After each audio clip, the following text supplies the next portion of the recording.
Hello out there, welcome back to TableTalk Discussion and Discourse. I, as always, am your host, Alejo, aka Gradon95. I am our wonderful sponsor for this week, Raid Shadow Legends. Oh no, it starts so early this That time. Come on, Gotta- Jumping the gun! Well, Shadow hey, Man you know, himself would be disappointed. it's the only way to ensure that we get that it in there. our sponsors are made happy. Oh, Yeah. Jesus Christ. I am your secondary host, SneakyAdolf.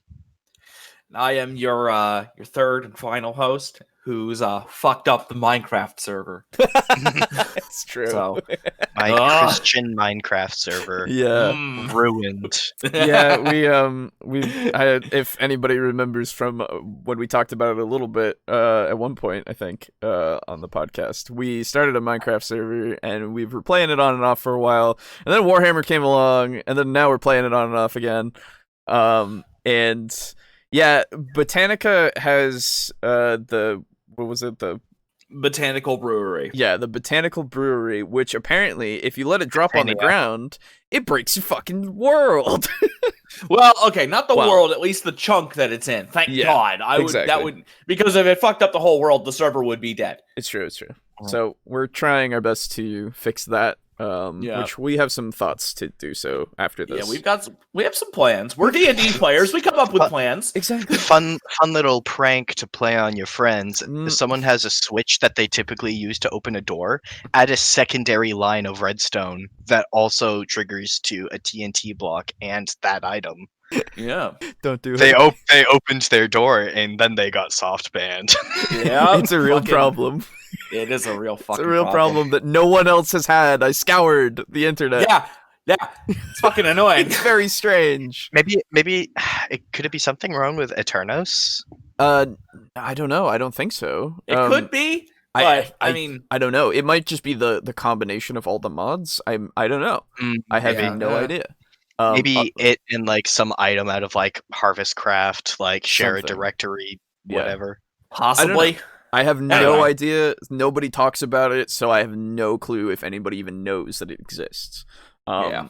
But yeah, so that's a thing. But today. That's dumb. You know what else is dumb? Oh, the There segue! Oh, thank you for that segue. Let me just hop on that. We're gonna talk about another XP to level 3 video, and this is Dispel Magic is a dumb spell. Which the video is not as egregious as the Wizards are dumb video. As far as when I watched it, it's not like I agree 100% with the sentiments of Jacob, but I can understand where he's coming from with it. At the same time, I feel like it's not that big of a deal. But I'll let him speak for himself. Yeah. So let us get into this video. Okay, you're the Dungeon Master, and Thanks. you've been preparing a game that's gonna go along the lines of something like this. A wizard wanted infinite gold, so he created a stone that could transform dirt into gold, like a philosopher's stone. This very Right. magical stone was then buried underground so that it could turn all the nearby dirt into gold. However, it was so magical that it turned the dirt around it sentient. And now Earth Elementals are attacking all the nearby towns. The wizard is responsible. That dude, and there's Gold this Elementals. big, Yeah, giant that's way. Earth element. Yeah. Come on. That would Really? be really cool, actually. Yeah. Yeah, that'd be way cooler. Yeah. Wait. So Because then you not only do you have like a dangerous monster thing, then you have a literal gold rush yeah, it's Yeah. true. where it's like you have all these mercenaries. There's gold elementals. Get out there and Yeah. fucking kill them. You know, and you have Completely you crash have the like this whole. economy. Yeah, you have this Yeah. really interesting social dynamic where Yeah. all these. How Yeah. much for a loaf of bread? 15 gold. Yeah, Like, exactly. what? It becomes it literally crashes everything's price because Yeah. and then it's like, oh man, yeah, what? That's Then like come and then on. like people are like posting quests like gold golem found sighted in these mountains. Yeah. And then like half of your interactions and like enemy interactions are actually things like bandits and rival hunting groups. Yeah, exactly. You're going and like the bandits are like, hey, you going for that golem? Let's tag. Can we tag along? Yeah, I was gonna say you get people like forming guilds just to go hunt these elementals, right? Like that would be super cool. Or you get rival, parties that are just like, hey, lay off. This is our fucking elemental. This is our payday. Get the fuck out of here. You get groups that start to like say like, oh hey, can we help you with your hunt? And then as soon as the gold elemental is dead, they turn on you. Exactly. Yeah. Cool stuff like that could be a thing. So it's very strange, the logic of they're all earth elementals, even though it turns them into gold. Turns the dirt into gold. Already. I guess the idea is the magic of the stone leaks out and it doesn't animate the gold, it animates the dirt because the spell in the stone is related specifically to the dirt, not the gold. I guess. I would have gold elementals. Plus, there's also the premise too of this is laid forth as an example, not necessarily as this is a campaign I had. Oh, sure. I get that. If it is campaign he had, boy. I get that, and I feel like it's just one of those things of the logic already. Like I get it's an example, but it still has its logic, and I feel like the logic would say that they were gold elementals, considering the thing turns the dirt into gold already, right? Yeah, because I don't want to drag it back because it doesn't matter at this point. Yeah, I know, and then we're only 30 seconds in. I know. I already had a problem. Well, it's not a problem. It's just like it's a problem for me. I'm just like pointing out the flaw in the logic. That's all. Yeah. Anyway. Leader that is deep underground that the players got to stop so people don't die anymore. Session start. The players are attacked by earth elementals in a tavern. Through some roleplay, they find out where the dungeon of these earth elementals are. Along the way, they meet a Zorn. They then go to the dungeon. It's a deep cave networking system where they go through traps and puzzles that are all dirt and earth themed. Then they get to the final room, the big boss battle, the end to this entire quest. The wizard is there, all beefed up with magic, wanting to take back his stone. The Earth Elemental is there, wanting to kill the wizard for enacting such heinous, sentient magics throughout the world. And the players are there. They have a Zorn. The party will have to end this conflict one way or another. Let them fight, kill the wizard, kill the Earth Elemental, maybe kill them both and take the thing for themselves. Or they can just maybe the Earth Elementals are forming a society. That'd be a kick-ass society. That'd be super cool, yeah. Yeah, right? Fucking, or maybe let the Zorn eat the stone. Yeah, maybe kill the Zorn. I don't know. Yeah, right? Just kill everything. I don't know. A bevy of choices. Yeah. That being said, I do have a question. Okay. Move Earth. Yeah. Allows you to move a 5-foot cube of Earth. Yes. Would you guys have that? Would you guys allow that as like to a affect CT? the Earth Elementals? Yeah. I would say it would do some damage. Yeah, I would have it like I think maybe it would do damage and like knock them back. Well, maybe take like a D6 of damage and like take a chunk out of them. A D6 for 5 cubic feet of their body. Yeah, because it's a cantrip, and I cannot allow it to do more than that. Like I understand it's 5 feet of dirt, but I feel like because of the conflicting magic, it won't do as much, right? Perhaps, yeah. There's magic that's pulling the dirt in, exactly. And then your magic pulls it out. Yeah, so it would be kind of like that thing in that scene from Dragon Ball Z. You remember that scene where Piccolo and fucking Android 17 are punching each other, and you can see like the fucking you can see their fists and their feet like protruding like 5 feet out from behind their body. Oh yeah, it'd be like that, but with dirt. Yeah. So you do it. I think thinking about it more, I feel like it would be a D8 instead of a D6 actually. Because that's still in the realm of cantrip possibility. So yeah. I mean, 1d10 cantrip. It's true. There is also the 1d10 cantrips. That is also fair. But I don't know. Yeah. Either a D8 or D10. I don't know. I would have to look into it more and look at like the actual stats of an elemental and all that. I was initially thinking straight damage, but I think I personally like the idea of CC a bit more. Oh, okay. It is true that like death is the ultimate CC, but like just there's an elemental, yeet them off a cliff. Well, this actually brings into question how big are Earth elementals like the regular Earth elementals? Are they medium or are they large? I want to say they're large. Yeah, because I also want to say they're large. Large elemental. Okay, Neutral DC 17. So large usually occupies more than a 5-foot space. It is true. So the fact that it would push some of it and not all of it, I'd be like, it would take damage from being abruptly like moved without its permission, right? Like without it willing to do so, against its own like magic.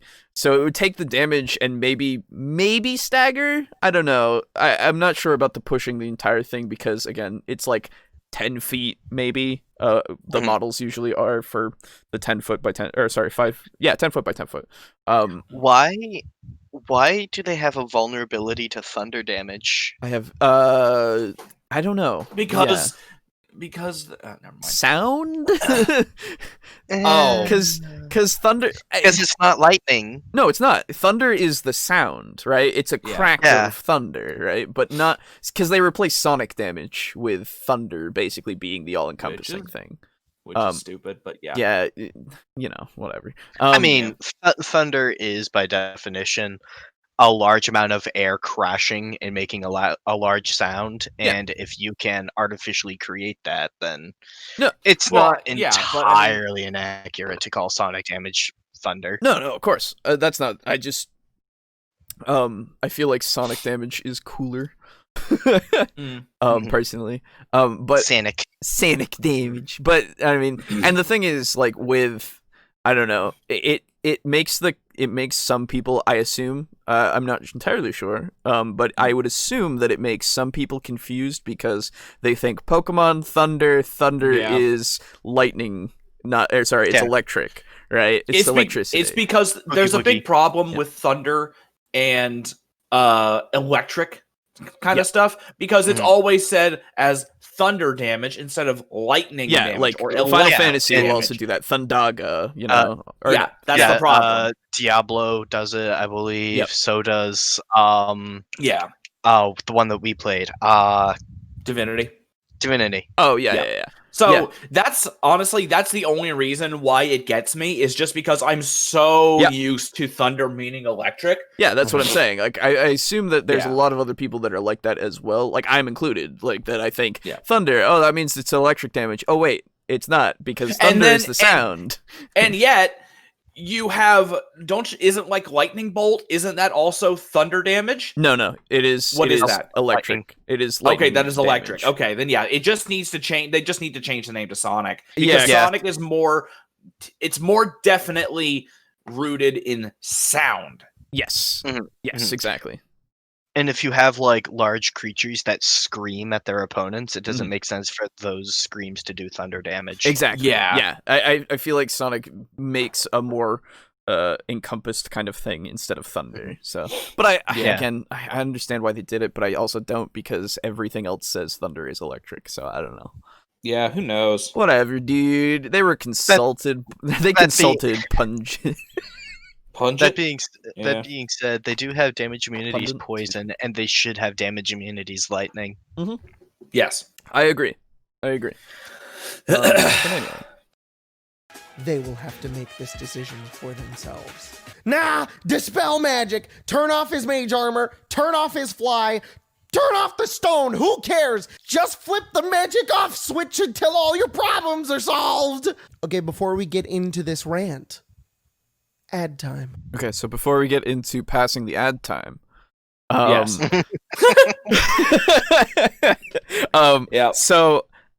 So initially, I understand that's more hyperbole there. With like immediately turning off the stone, right? It's gonna turn it off for a round. That's the thing. I am under the assumption, and I believe that there is some magics out there that can't just be dispelled. Yeah, right? Absolutely. Like legendary kind of things exist and are legendary items because they don't really get dispelled. They don't follow the rules. Exactly. Yeah, there's also cursed items that can't be dispelled. It has to be removed cursed, then even then, all it does is make the item fall off your finger. It's still cursed and all that shit. Yeah, exactly. It only takes like a wish to stop it, right? Only. Yeah. No, that's what I mean, right? Like, yeah, exactly. There's the thing about like. There's one thing that I like about hags. This is a little bit off topic, but it kind of goes with it. Weird magic? Weird magic. Hell yeah, dude. It's the best thing. That they know such old, ancient fucking magic that no one knows. No one remembers, and they just do it, right? Yep. That is stuff that is not... Like, I assume you could classify it as levels of spells, but... At the same time, I feel like there's a little bit of intricacy there that you don't know how it works, so it's harder to dispel it, right? Yeah, because Dispel Magic to me has always seemed like this spell where it's like, okay, I know how this works. I use my magic to go in there and like disconnect all the wires or whatever. Yeah. It's not like taking a sledgehammer to a fucking computer. Exactly. Yeah, you play the Watch stop Dogs. it from working. But you play the Watch Dogs hacking minigame. Oh, I hate that. Yeah, no, it's so bad. Yeah. So, like, Dispel Magic has always felt like this thing that's very intricate and it's very, very purposeful, as opposed to, like, again, taking a sledgehammer to a computer. So, and he'll put the example up later on, but I will say right now, there's the example of you're a low-level wizard and you use Dispel Magic on a 9th level spell, right? Yeah. And then you can, with your roll being high enough, you can get that, and you can disable it, right? Let me get my player's handbook. Yeah, I would say that, like, as a wizard of that low level, if you're trying to dispel a 9th level magic, you simply, unless you get a crit, you just don't have the power to do it. This my book's over here. Hang on. Yep. And then if you get a crit, you would be disabled for, like, a time. But, so, rules as written. We'll go with that, at least, for now. Dispel Magic is under the D's, and it's past the C's. By the way, Aiden, fucking Kaguya-sama Season 2 is awesome. It is. Nice. Okay, here we go. So it is on page 234 of your player's handbook. Dispel Magic, 120 feet range, 1 action, instantaneous. Choose 1 creature, object, or magical effect within range. Any spell of 3rd level or lower on the target ends. For each spell of 4th level or higher on the target, make an ability check using your spellcasting ability. The DC equals 10 plus the spell's level. On a successful check, the spell ends. And you can cast it at higher levels to make it so that higher levels of magic just instantly go down, right? Yeah. So like 4th, if you cast it at 4th level and below go down, and so on and so forth.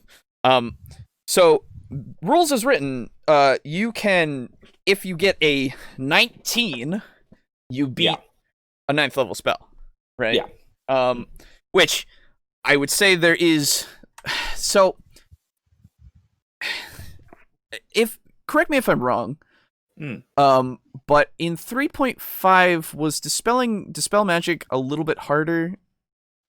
I will check. Yeah, I don't actually have the 3.5 rule books, so I couldn't tell you. Mine's over there. Well, mine, okay, I have the PDF of it, but I just really don't feel like opening it. That's fine.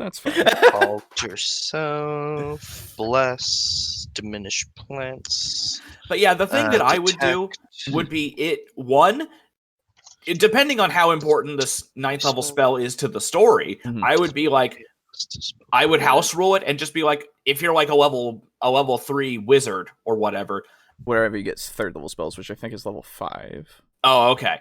So I would just say, like, you just don't have... Now, if you had, like, more people helping you cast the spell, maybe, But since 9th level magic is nearly like god level magic, where you're literally altering the fabric of reality with Wish and bringing down a fucking localized meteor storm, I would just say you don't have the power to do this.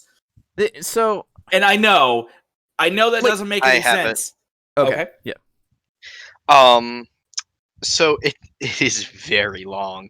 It's on page 223 of the player's handbook for anyone who's interested in referencing. But it says Bard 3, Cleric 3, Druid 4, Magic 3, Paladin 3, Sorcerer, Wizard 3, Casting Time 1 action, Range Medium 100 feet plus 10 feet per level, Target or Area 1 spellcaster, creature or object, or 20-foot radius burst, Saving Throw none, Spell Resistance no. And there is a fucking literally a half a page on this. Yeah. It's a big spell for 3.5. Yeah. Things for like area dispel, for monster summoning. The greater version, it says functions like Dispel Magic, except the maximum caster level on Dispel check is plus 20 instead of plus 10. Additionally, Greater Dispel Magic has a chance to dispel any effect that Remove Curse can remove, even if Dispel Magic can't dispel that effect. Does not actually say what the chance is, so that's fun. Well, I think it depends. I imagine it would probably be the chance as dictated by Remove Curse. It would also be, I think Dispel Magic itself probably tells you the majority of that information that you need, because Greater usually is just like, see previous, right? Yeah, it's better, but look here. Look here. Yes. So because magic is powerful, so too is the ability to dispel magic. You can use Dispel Magic to end ongoing spells that have been cast on a creature or object, to temporarily suppress the magical abilities of a magic item, to end ongoing spells, or at least their effects, within an area, or to counter another spellcaster's spell. A dispelled spell ends if its duration has expired. Some spells, as detailed in the descriptions, can't be defeated by Dispel Magic. Dispel Magic can dispel but not counter spell-like effects, just as it does spells. Note: the effect of a spell with an instantaneous duration can't be dispelled, because the magical effect is already over before the Dispel Magic can take effect, which would make sense. That'd be like dispelling a fireball that's already blown up. Yeah, exactly. That's what Counterspell is for. Thus, you can't use Dispel Magic to repair fire damage caused by a fireball, or to turn a petrified character back to flesh. In these cases, the magic has departed, leaving only burned flesh or perfectly normal stone in its wake. You choose to dispel magic in one of three ways: a targeted dispel, an area dispel, or a counterspell. Targeted dispel: one creature, object, or spell is targeted. Is the target of the Dispel Magic spell. You make a Dispel check, 1d20 plus caster level, maximum plus 10, against the spell or against each ongoing spell currently in effect on the object or creature. So you can do multiple. Yep. The DC for this Dispel check is 11 plus the spellcaster's level. Okay. For example, now let's not go too far away from that. It's 11 plus the spellcaster's level, not the spell's level. The spellcaster. So the spellcaster. If you're facing down a particularly strong mage, then exactly. And that kind of helps with the whole, you can't just immediately dispel something as a lower level. It's a little hard if you're going against a level 30, a DC 31, right? 31 fucking spell. Cast by Lich. Cast by your 20th level fucking Lich at the end of your entire career, right? Yeah. But of course, so it's one of those things of like, I think this is better end this man's whole campaign. Exactly. So I think this comes down to unfortunately the simplicity aspect of 5th edition, where this one just says you just kind of you do it, right? In the sense of it away. Yeah, it doesn't even mention suppression. The only time where suppression's mentioned is in animated objects, I think. The monsters themselves, if a Dispel Magic is cast on them, they are inert for like a minute per or something. And or they get to make a check every round, I'm not sure. But that's the only time where it's mentioned to suppress something. So I assume, unfortunately, most people are going to look at this and go, I can just make any magic go away, you know? Yeah. Whereas people who have played for a while are kind of more used to the idea of bigger magic items. You could suppress it for maybe a minute or two, but it's not going to go away, right? Yeah. The rule I always use, if it's a small thing like, say, a ring that gives someone an extra spell slot, yeah, dude, you can turn that off for like an hour. Yeah. But if it's something like the Sword of Cain. Yeah, the Sword of Cain, like, make me a check, and even if you succeed, congratulations, you flicked it off for this round. Yeah, exactly. It's like, I think it's an invaluable thing to use in a situation where you need it so that you have that one round, right? And the fact that you get a round is fucking phenomenal, right? Like, you go against a legendary fucking magic item being wielded by your greatest nemesis, and you turn that thing off for a round, you use that round, man. That is good. That is good. You send that barbarian to tackle. Exactly. Yeah. Like, you get that thing out of his hand, and you throw it in the fire, okay? Like, whatever you're doing, right? Or you use it yourself. Just claim the Sword of Cain for yourself. One of my favorite things, though, is the fact that liches, if you can somehow or another, like, do something to set up an anti-magic zone or something, and then send the barbarian in there to fucking grapple him, it is amazing how much of a little bitch liches are. It's so fun. You can have a barbarian just rush in there and suplex the lich, like, nothing's stopping him. No, what's the lich gonna do with his -3 strength check? So, or if someone is flying and like Dispel Magic on them while they're like 80 feet up in the air. And that brings up another thing. Anti-magic fields are gone from 5th edition.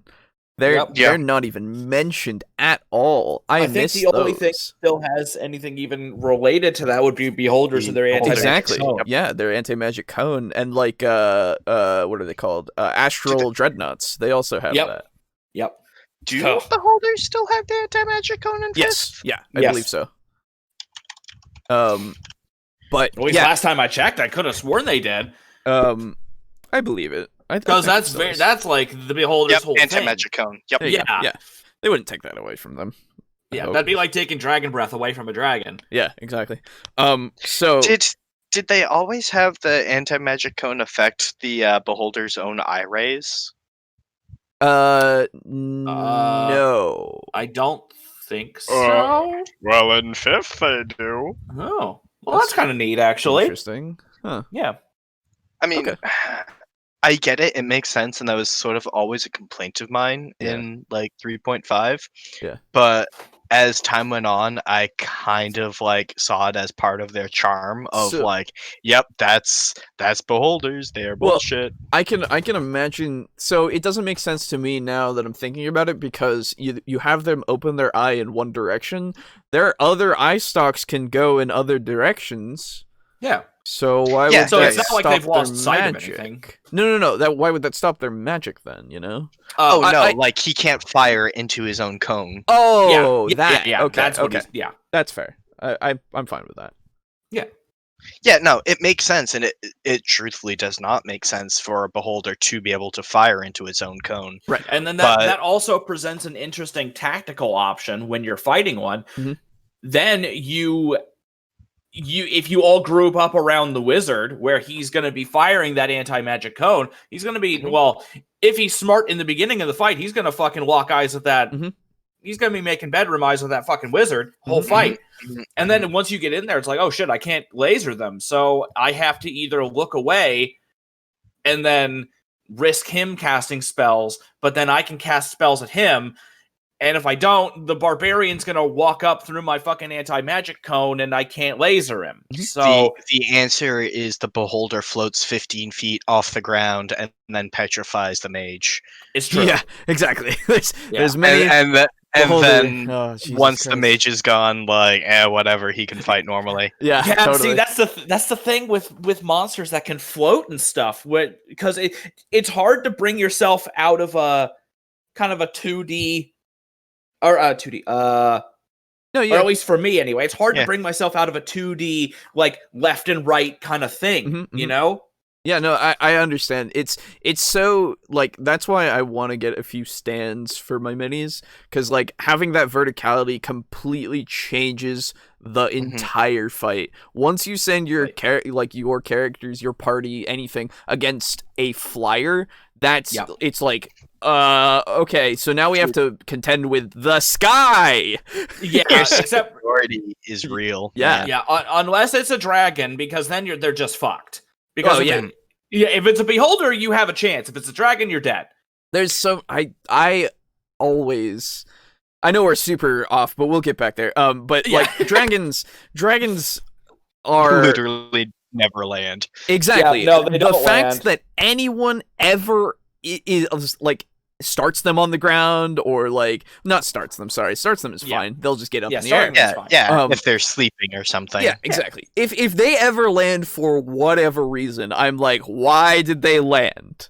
If you if you crippled their wing with an arrow, it's luckily that's one thing. absolutely, that's fine.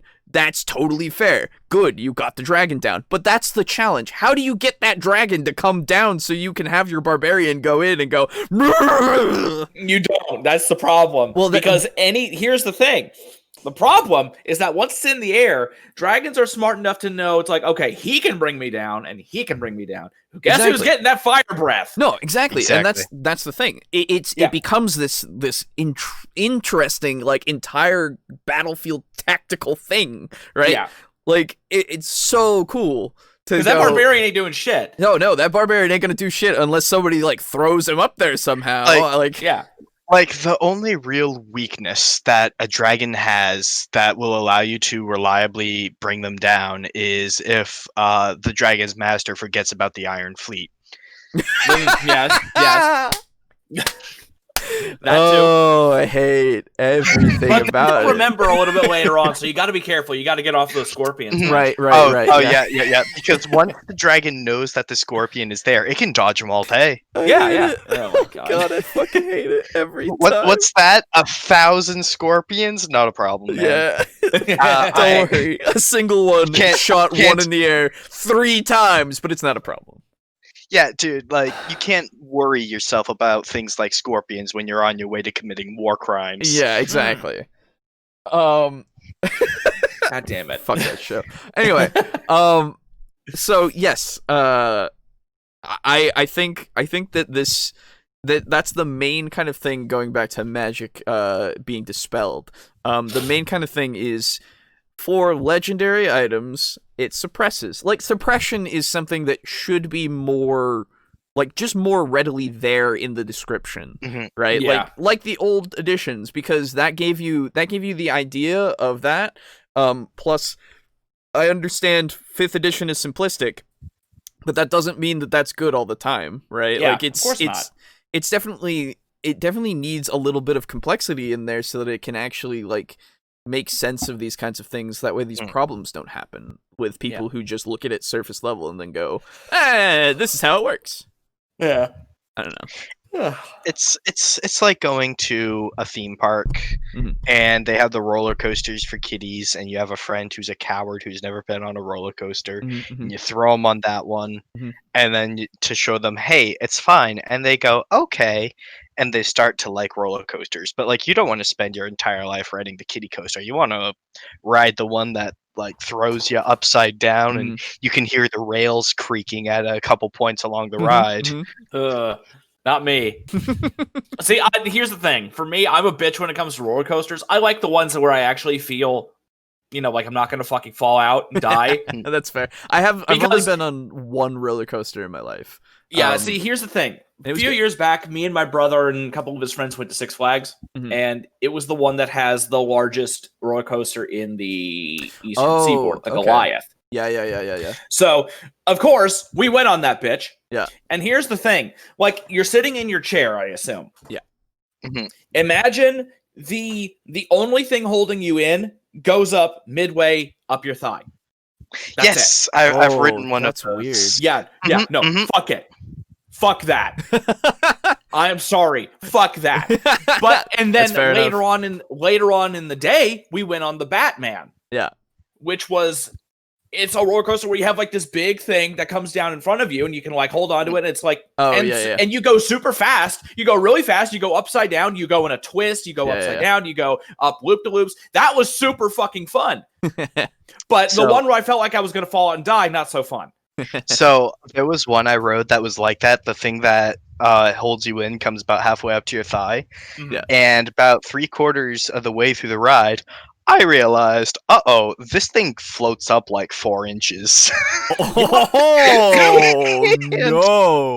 And this was as I was like going up a really large hill that then like it guns you up and around, so you get negative G-forces. Right. And I started like floating out of my seat, and I was like,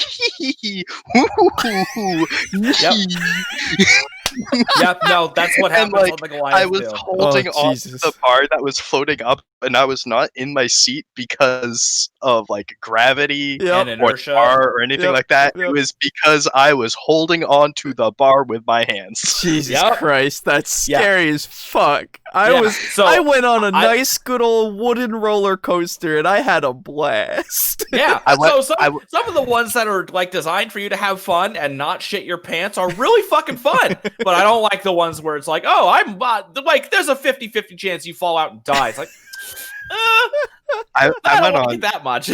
I went on one that it is like a harness that goes like over your shoulders and stuff. Yeah. Down to like the upper limits of like your pelvic bone. Yeah. But the problem is that kept you covered from like flying up and like forward. And what supported you from beneath was like pretty much a bar. Yeah. And like you straddled the bar and you sat there on it. And boy, oh boy, when you're doing corkscrews, every man on that roller coaster was very uncomfortable. Yeah, I can imagine. Jeez. Yeah. All right. Yeah. Well, now that we've gone through our roller coasters, let's get back onto let's get back onto the video here. Yeah. And let him have his time. Oh right, wait. I've got to skip through I do have one question while we're skipping through the ad. Yes. Would you say that beholders float via magical means or non-magical means? Like, can you disable it and they're just a tentacly basketball on the ground? That would be hilarious, but I would say no, personally. So, I think... So, you know how they're, like, from the beyond, right? Mm-hmm. I think it's just some weird, like, genetic thing. Yeah. Honestly, I feel like it like spell-like ability. I think it's more of a spell-like ability, like a psychic ability, right? The other way I would put it is in Call of Cthulhu, there's the Byaki. They have this organ called the Hune, Hune. Okay. And it's just an organ that science doesn't understand that allows them to travel through space and the vacuum without dying because they're made of conventional matter. Yeah. And so it could just be this weird fucking organ that generates this weird effect. That's why I say something genetic, maybe. Either that or just a spell-like ability of psychic, or just psychic power. Alternatively, they could be like a Huragok from Halo, and they like float via gases. I don't know what. Which Halo is that from? 2, 3, ODST, to a lesser extent, Reach. They're the floating. They're the floating tentacly things that repair technology. Oh, hold on. No, you'd have to show me a picture, man. I can't remember that. Yeah, Huragok. Because the only flying engineers. Engineers. They're real important in ODST, where like one is responsible for. See, now I've never played ODST. Halo ODST. Here is. There you go. Those boys. Oh yeah, no, I've never seen that before. That's what they look like in Reach. Never played Reach either, actually. Did you play Halo 3? Yes, I played 3, but I don't remember them in 3. Halo 3. Yeah, I don't remember these guys. Oh, sorry. They appeared in Origins, uses in the Covenant, appearances in games. ODST, make a floaty thing. Halo, first seen in Halo Wars, non-combatant support unit. They're basically these peaceful little things that were forced into the Covenant. They're sort of like a FUMF almost. Oh, okay. They don't like hurting things, but they can do tiny little electric shocks if you're like hurting them. Right. Okay. And they float via those little bulbs. Yeah, those are like the sacks. Yeah, the sacks are filled with helium. Okay. Okay. Neat. And then that picture I shared with you is the Covenant then made like battle armor that was also like if the Huragok was gonna die, turns it into a bomb. Okay, cool. And the little tentacly things that it has, it can split almost infinitely. And form tiny little fingers and do repairs. And there's in one of the books, the UNSC captures one. It's actually the one that you encounter in ODST that you rescue. Okay. And they're keeping it in like an interrogation room, and there's someone there with like a pistol who's watching it, and the person gets distracted and is like talking to someone else, and the Huragok grabs the pistol and starts like working on it, and they're like, "Oh shit!" and they wrestle it out of its arms, and before shooting it, they're like, "All right, hold on, make sure it didn't like turn it into a bomb or something," and it had totally relayed out everything on the inside of the gun, and the gun was better than it was before. That's cool. Nice. Okay. Neat. Anyway, so yeah, Beholders float with not magic. Yeah, they float. They just float. Yeah. Anyway, they all float down there in water deep. They do. Anyway, yeah. They're a Kickstarter. Okay, Dispel Magic time. So Daddy Chappie made a video recently talking about Counterspell and this is the second video that we will cover because it's like 6 minutes. Okay. Why he doesn't like it. And I mostly agree with him. That is a pretty frustrating spell. Just to start your turn and then do your thing and then have somebody else cast the you don't get a turn ability. It's almost like the same thing as Stunning Strike. But from my point of view, the Jedi are evil, and also so is Dispel Magic. Like a kick in the nuts to your week-long planning. Mage armor, dispelled. So, magic wait, hold on. Let's see his examples here. Yeah. Week-long planning. Mage armor, dispelled. Magic item, dispelled. Almost anything in D&D can be categorized under a magical effect, item, or creature. Creature? Yeah. That is, again, so it is weird with the wording as written. Yeah. Written, yeah. Dispel Magic Cthulhu. Yeah, exactly. That's the thing. It's very strange because choose one creature, object, or magical effect within range. Any spell of 3rd level or lower. Again, this is spell specifically. So no, I know, and this is why I'm getting me on Cthulhu. This is why I'm gonna say it wouldn't work on something like Cthulhu because he doesn't have a spell going on him. Yeah, he is infinitely. He's not magic. He's just an alien. And so I honestly think that this, unfortunately, I'm gonna say that I'm not sure. I'd have to watch more of the video again, but I think he's taken this, or he's read this wrong. Because it says any spell specifically of 3rd level or lower on the target ends. On the target ends. Yes. And that's the only mention of it being a it ending any kind of effect. It doesn't say effect. It says spell. It has to be a spell that has been cast on the target that is a continuous spell, I assume. Because it has to be a continuous spell, basically because the only thing that it can dispel is something that is ongoing. If it's like a fireball or something, how would it dispel that, right? It wouldn't. Like, that's what Counterspell is for. Yeah. Which we'll get into when we get into Counterspell stuff. But hey, if you want to make your paladin have an existential crisis and make them think that their god has forgotten them, take Counterspell and Dispel Magic, and then spend your entire day making sure that they can't do anything. That's so fucked. Now, also, you could probably also do that to a druid and disconnect them from nature. Yeah. You have to walk be into a particularly polluted city, and then make them think that like Earth is no longer here. You have to be a sorcerer with quicken spell, silent spell, or sorry, subtle spell, like all the things that make it so that they have no idea you're doing it, right? Totally worth it. You can cast it at such a range, it doesn't matter. If they're trying to heal someone on a busy city street and you're 60 feet away, like 120 they're not feet. gonna. Yeah, 120 feet. Well, I was just mentioning 60 feet, but like, you could do it at the full 120-foot range too. Yeah. They're not gonna notice. That's fair. Yeah. That is fair. Yeah, no, it's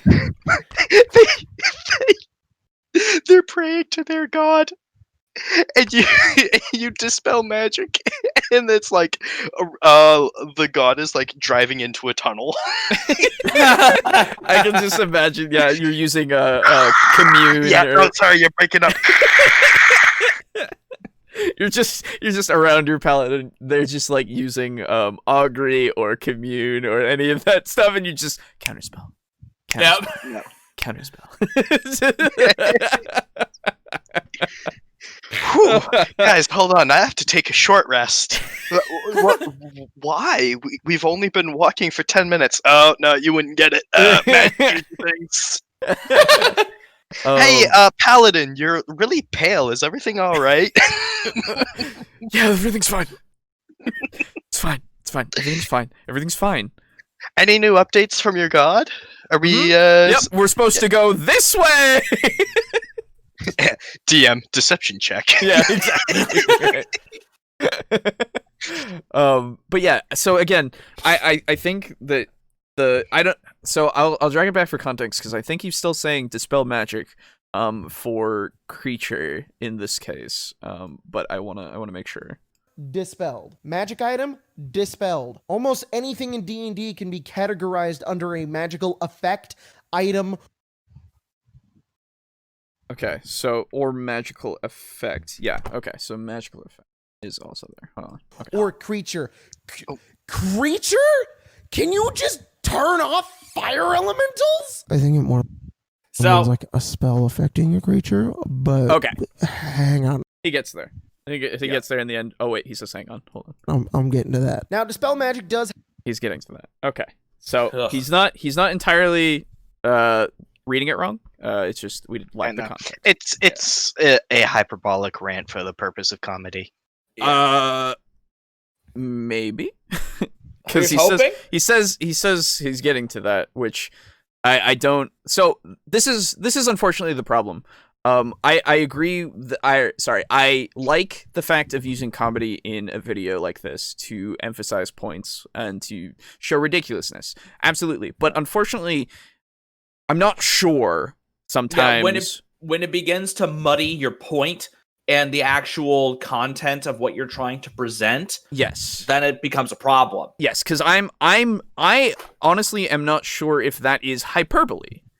Yeah, because it is. It sounds like it slightly, but again, he then goes, hold on, I'm getting to that. Which means he actually has the point there. Yeah, it would seem to me it's just he's just doing a bit. I hope so. I can't remember. Here's the thing, though, with when we were doing the Call of Cthulhu stuff last week and we were watching Seth Skokowski, his skits were completely removed from the thing, and yet didn't really have. They weren't so. Yeah, they didn't have any inaccuracies. Exactly. And the other thing is that even though the skits drew you away and had you focus on the skit itself, it also pertained to it. Yes.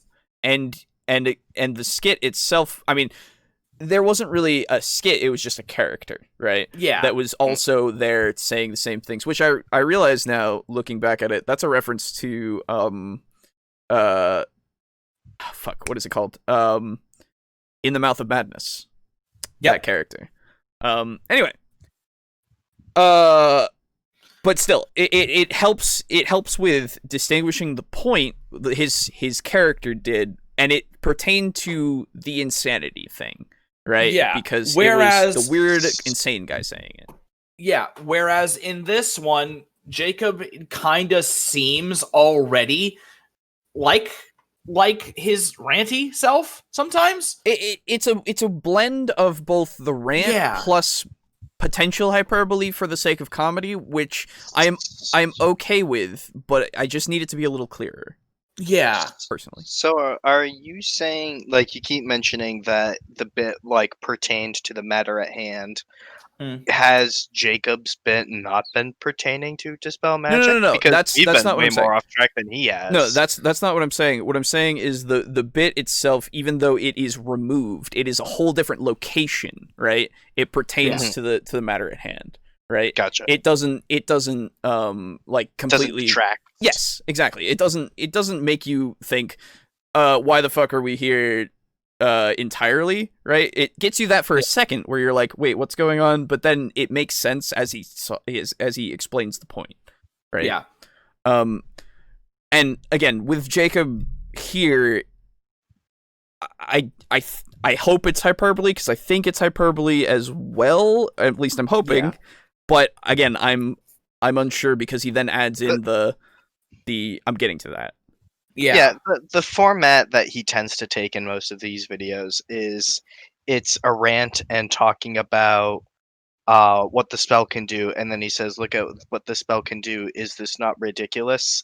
And then he goes, oh guys, no, it's actually not ridiculous because this. Yes, but so there's a problem with that for me, at least, because you're then, like, I would like you to say it more so, I guess, because or at least make it more clear. Like, you could have the rant going on with Wizard Jacob, where he's got like his hat and his beard on, and then he could have the normal talking. Yep. Yeah, and then you could have the normal talking coming from Jacob. Right. When the two modes of conversation are so seamless, it's hard for me to tell if one is if the rant is a rant and not the same. You know what I mean? I can sort of see where you're coming from, but I don't really have any issue with seeing it as a bit. Maybe it's just because I'm so big-brained and wrinkly-brained and it could be. And so woke. Yeah, it could be. Where'd the wokeness come from in that? I don't know. What social issue is happening right now? Wokeness was always there, my guy. I see. Expand your consciousness. I don't want to. That's why we're gonna play Call of Cthulhu. Yeah. But yeah, no, like, I just say that in general, that's the arc that most of his videos, like, in this series, tend to take. It's true. And he's I done, don't like, think. 3. So. Well, it can be. It's animated spellbook started with a low count of spells. I know. What I'm saying is the way that he does it kind of has changed more so, and so I'm more unfamiliar with what he's doing every time, I suppose, because it doesn't seem like it's the same format each time. He hasn't gotten the format completely down. That could be something that he cements later in time, hopefully. Exactly. And so I hope that he does. It's just one of those things of right now, it's a little unclear for me, and again, it might just be a whole nitpicky thing of, I mean, I think it is honestly nitpicky for me to be like, I don't understand. Well, I don't know if it's nitpicky to say I don't understand your point entirely, because I'm not sure if I can tell between your hyperbole and your actual rant. Yeah, no, that's a legitimate complaint. It would be something that, like, a lighting or a screen tint change could change. Yeah. could like fix very slight easily. editing. Yeah, but Hell, like, you don't need to fucking tint the screen or edit. How about have standing Jacob and floor Jacob? You could. Like, he did that before, but again... Oh, he did that in an earlier video. Yeah, he did that in the one that we did, and, like, I would understand what he's doing then, because he had floor Jacob be the serious one, while standing Jacob was the not as serious one. I thought it was the one to be educated. No, I thought the one that was standing was the one who was like, "This is fine," and the one who was on the floor was like, but I don't like it. Because at the same time he also looked at him and just was like, "I agree with what you're saying. Yes, I think." Like he was both at the same time. Yeah. I agree with what I'm saying. Yeah, exactly. So the thing is, he was being ridiculous for a while, and then standing Jacob came in, and he was questioning it, and then floor Jacob was like, now I'm not ridiculous anymore, I'm just saying yes. I'm agreeing with all the things that you're bringing up. So, that's right, yeah. Yeah, so it's confusing in that sense, right? Like, again, let's back it up a little bit, because I want context again, because I've forgotten a little bit, but I want to get this entire point, hopefully, and actually understand it. Yeah. Mage armor, dispelled. Magic item, dispelled. Almost anything in D&D can be categorized under a magical effect, item, or creature. Creature? Can you just turn off fire elementals? I think it more means like a spell affecting a creature. It's like that. Hang on, I'm getting to that. Now, dispel. So yes, he has the point afterwards that says, I think it means this more so, but I'm gonna get into this, right? Yeah. So he's referring back to the fire elemental actually like being dispelled. No, that was never in question. Yeah. And so it's one of those things of, he's referring back to the fire elemental being dispelled, but I don't know if that's the point that he's going to talk about, or if it is the point about it being just the spell effect on the creature. Given that he has started this whole video talking about earth elementals, I would say that he's going to talk more about the specifics of the spell later. We just need to give him a chance to actually say that. Yes, and I hope that's the case. It's just a little unclear to me right now.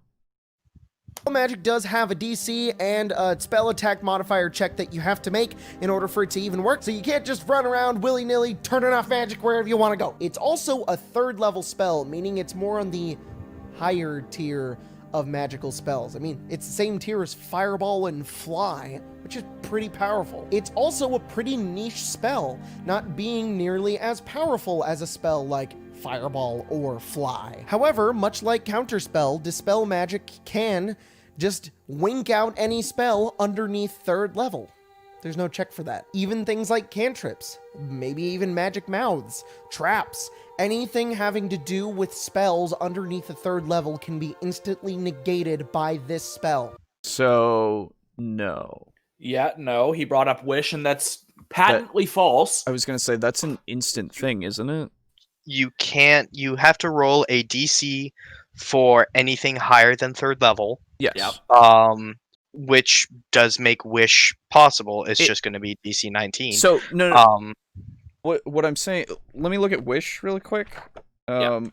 Because the magical effect of Wish is just after, and again, I think, okay, here it is. Yeah. So it's instantaneous. Yeah. Those can be countered by Counterspell. Yeah. Like, I would say a Wish could be countered by a high enough roll of Counterspell, but a Dispel Magic on somebody who has used a Wish, don't think that completely negates the Wish. Yeah, because Wish is a significantly more powerful magic than Dispel Magic. Well, that's not the case. You could always ready an action. Okay, so my question then becomes, why have Counterspell in there then? Yeah. Right? Because Dispel Magic, if you can just ready a Dispel Magic, that completely negates the use of Counterspell. Because that takes your reaction and your action away, and so now you've just made Dispel Magic into Counterspell, so now there's 2 Counterspells that you have. Yeah. Plus, you can also do AoE with Dispel Magic. Yeah. So, well, this is the other thing, because we're thinking about this as Dispel Magic from 3.5, because in this one, it's just any effect that's on the thing, it goes away, right? Yeah. There's no mention of if it's ongoing, if it's not, if it's instantaneous. One creature, object, or magical effect within range. Any spell of 3rd level or lower on the target ends. On the target. For each spell of 4th level or higher on the target, make an ability check using a spellcasting ability. So what I would say is Wish, if you cast Wish, is that being cast on you, or are you just casting Wish? It depends on, I think, what you're doing. Like, if you're summoning 25,000 gold, then no, it's not on you, and you can't stop that. Yeah. If you're wishing for immortality, probably. Okay. Now here's the thing. Here's the thing, though. With Wish, I think even in the books, it's less of a magical effect on you and more you're warping reality itself. No, it is. It can be used. It can be used. You can alternatively, instead of, you can use. So it says, the basic use of this spell is to duplicate any other spell of 8th or lower. Right. So you can use it as just another spell. Alternatively, you can choose it to create the gold. You can make 20 creatures regain all your hit points, all that stuff. Counterpoint, however, reality does reshape itself in the description. You undo a single recent event by forcing a reroll of any roll made within the last round, including your last turn. Reality reshapes itself to accommodate the new result. Yeah, and so if you wish for immortality, I would just rule it as saying it's not really, you're not casting a you're casting a spell, but the intent of the spell is to change reality. And if reality is changed, you can't dispel a different reality. I mean, it's just reality now. And any magic you cast is warping reality. That's why the thing you pull on, what's it called? The weave. The weave, weave, yeah. Like, you are changing reality to summon fire in your hand. Yeah, that's true. So I wouldn't use that argument to dissuade it. I agree that it's so. This is the thing, right? Yeah. It's weird. Well, it's so easy to do. It's so easy to dispel magic, like because you get your spellcasting modifier along with your roll, right? You don't just make a straight roll. You use that plus your spellcasting modifier to get the dispelled magic. And even in 3.5, it had the plus 10 that you got, right? Yeah. Which, fair enough, I guess. Wait, did it give you the plus? It said something about a plus 10. Yeah, there was a plus 10, and then there was a plus 20. Yeah, that was the greater one. Yeah. And so you can use it to dispel. So this is the thing. If I'll look at Counterspell really quick, because there's no reason for you to not have or to use Counterspell in its place, except for the fact that you can just do it without preparing, right? If you allow the idea for Dispel Magic to just stop any effect that is an instant effect, then that's strange to me, right? Because it takes away the purpose of Counterspell a bit. And in 3.5, they had the distinction of you can't stop a fireball, but if you allow the idea of you ready the action to cast Dispel Magic when the caster uses a spell, you can't do it for fireball, I guess, as well, because you're casting it on an area or a creature, right? You're casting it somewhere. The point could be made that given that a fireball, rules as written, is a tiny little orb that then flies and then explodes in an area, you could say you're not casting Dispel Magic on an area, you're casting it on that orb as it flies. Okay, so again, it just becomes another... You don't get to... Like, you can dispel it, right? In the air. Does Counterspell take your whole action, or is it just a reaction? It's a reaction. Okay, so then the reason why you have why you have Counterspell is so that you still get your action on your turn. Sure, but why would you take that when you can just count? So, Counterspell relies on you being 60 feet within range. Mm-hmm. Dispel Magic can be 120 feet. You don't need to be anywhere within range to just dispel somebody's spell. Yeah, but like if I take Counterspell, I can still cast Fireball on my round. That's true, yes, but it's so I guess my thing is just Counterspell is there so that it is specifically made so you can counter spells. That is its purpose. Dispelling Magic is more of a thing for taking the, as was mentioned, mage armor away, or any kind of buff that somebody might get, so that you can make it so that they don't have that buff. They spend like a turn doing mage armor, a turn doing fly, and then a turn doing invisibility, and then you just go, no. Yeah. And well, of course, once they're invisible, I don't think you can, because you would need to be able to see the target. Well, then you just cast it in an area where they were near. Yeah, and I think I may have been less right on Dispel Magic, because rules as written, there's nothing about an AoE. It just says to choose one creature, object, or magical effect within range. Within range, yeah. Oh, okay. Never mind. So that's the thing. It doesn't say you need to see it, though. You know that it's within range.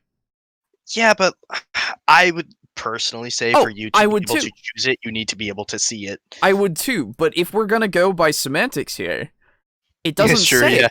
Since we are getting super deep into semantics, the fucking thing doesn't say that.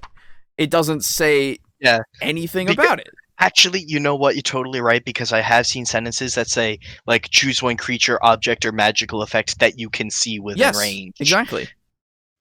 Yeah, no, you just go, you shut that off. They're now 60 feet in the air, visible, with no mage armor, and falling. Yeah. And, like, Counterspell is a reaction which you can take when you see a creature within 60 feet of you casting a spell. Why would I want that when I can just go, there's no magic in my area? This is where you fucking go find a beholder and then rip his eye out and then just keep that shit. It's the same. The only difference is that it takes the reaction. Wait, hold on. You can choose one creature within range even if you can't see it. So does that mean that you can see the invisible person? Mm-hmm. Oh, wait. No. And then so I'll let you finish your point. No, it was like 3 ideas half formed and then formed a Siamese like triplet and then aborted themselves. I see. Okay. I see. As they should, yes. Ooh. So the ideas. Yeah. So again, we're finding something that is not brought up. I don't think this is brought up. I'm not sure. Where this is more ridiculous than I think what Jacob has a grievance with. Yeah. Just the wording. The wording alone makes it so that if you just guess that somebody's in 120 feet of you, you can just go, fuck your magic. Your magic's gone. So I have 2 thoughts. Yeah. The first of which is I now want to make an item that is essentially like a hand lantern with like a sigil drawn on it. Mm-hmm. Okay. And if someone is using invisibility, like you could give it to guards. Mm-hmm. And if someone's using invisibility and they pass within 20 feet of that lantern, they're visible. That'd be cool. Yep. like sort of an invisibility breaker. Yeah. The second is that hold on, just lost it. Oh, right. I would probably rewrite Dispel Magic as a thing that would cause miscast chance. Like an arcane failure chance of like say 30% for any spells that are cast within a 30-foot radius centered on a point of your choosing. And then as you level up, you can cast it at higher levels, and it gains a 10% bonus for each level above third. So I would say, personally, I like that idea, but I would say that I would rather do that for Counterspell. Yeah, actually, same. Because really? Yeah, absolutely. Yeah, because Counterspell seems single target for me, whereas Dispel Magic causes like a disruption in the weave. That's what I'm saying. Counterspell would do it for a single target for whatever spell they're doing, for and like spell. Give them that chance of miscast. But Dispel Magic, I think, should still be at least a centered area that dispels magic. It is quite literally Dispel Magic, because otherwise you have no way to dispel magic at all, or suppress it, right? And so I feel like that's kind of a necessary thing for a lot of puzzles and stuff. You're turning someone basic, or sorry, it would be cool if you could cast it on someone to essentially turn them into like a blank from Warhammer 40k. Sure. Like, they can't cast magic, and no one in their area can cast magic. And this is why I miss Anti-Magic Field the spell, because that used to be a thing, right? I feel like just adding Anti-Magic as the spell would just fix it, honestly. Yeah. Instead of worrying about Dispel Magic being that, right? Because I feel like Dispel Magic has its place. It's kind of, again, something that can be used if somebody takes it for some sort of magical trap or any kind of thing like that. I feel like it has its purpose outside of like a combat scenario that would make it pretty cool. But Counterspell, I think, would be better to have that. And we'll get into Counterspell more, obviously, but we're already there. I'm kind of already in there. I know, but I have this other video that's for it. Counterspell, I feel like having that miscast chance would make it more of more of something that is less of a problem that people have with it. And I honestly, I'm not totally against Counterspell the way it is, right? Personally, I think it's fine. It sucks, yes, that these things could just stop your, like, the magical effects. Yeah. Oh no, right? Like, I'm sorry that it can happen to you, it can happen to me. I feel like it's fine. So I don't know. The whole argument of you lose your turn because somebody else lost their turn to make you lose your turn is very strange to me, right? So I don't know. Anyway, the other thing that I do want to touch on again, though, is the whole holding the spell for a effect. I still don't feel good about that. It might just be the fact of my lizard brain going, it's already 3.5 was like, you can't stop instantaneous effect things. Yeah. Right? Because that made sense to me, right? You needed the counterspell to stop the instantaneous effects, whereas the Dispel Magic was something that was something. Yeah, cool. The way I've always thought of it was counterspell was English something is hard. preventative. It is. Yeah. Counterspell was preventative, and Dispel Magic was reactionary. The other way around I think. It could be either or, really, I guess, because with Counterspell, you're preventing something from happening in the first place, and with Dispel Magic, you're removing something that did happen. Yeah. I suppose, yeah, that's a way of seeing it. Yeah. Again, I would say the spell that literally uses your reaction to cast is reactionary. Yeah, that's what I know, but... So that's just me. That's why I said other way around. That's why I have the wrinkly brain. So yeah, again, I'm very unsure about the idea of using it as holding it and dispelling an effect, because it makes it so powerful. It makes it and so all so powerful. Yeah, and like, I mean, if that's the case with rules as written, fuck it. That sucks. I don't like that. And then that's where house rules come in. Exactly. But again, I'm not sure about that. But as rules as written, there's nothing that says that you can't. So I hate it. Yeah. Speaking of rules as written, actually, I just buffed heat metal in my campaign. Not because like I intend on using it, and I don't think anyone in the party even can use it. But it's just because you have a druid, right? Despite the fact that the druid is more of a pyromaniac than anything else, he doesn't have heat metal. You should beat him. You should beat him. God, heat metal is so good. It's so good. But I realized that there's something about it that doesn't make sense to me. Okay. And I think it does need a little bit of a buff, as stupid as that sounds. Choose a manufactured metal object such as metal weapon or suit of heavy or medium metal armor that you can see within range. You cause the object to glow red hot. Any creature in physical contact with the object takes 2d8 fire damage when you cast the spell. Until the spell ends, you can use a bonus action on each of your subsequent turns to cause this damage again. If a creature is holding or wearing the object and takes damage from it, the creature must succeed on a Constitution saving throw or drop to the object if it can. If it doesn't drop the object, it has disadvantage on attack rolls and ability checks until the start of your next turn. The fact that it is only until the start of your next turn is so stupid to me. Yeah. It's like, don't mind me. I'm cooking alive in my armor, but I'll get used to it. Yeah. Well, so I could make the argument of deadened nerves. You could, but like, I know, and it's a flimsy argument at best. But I could see that being the case being made.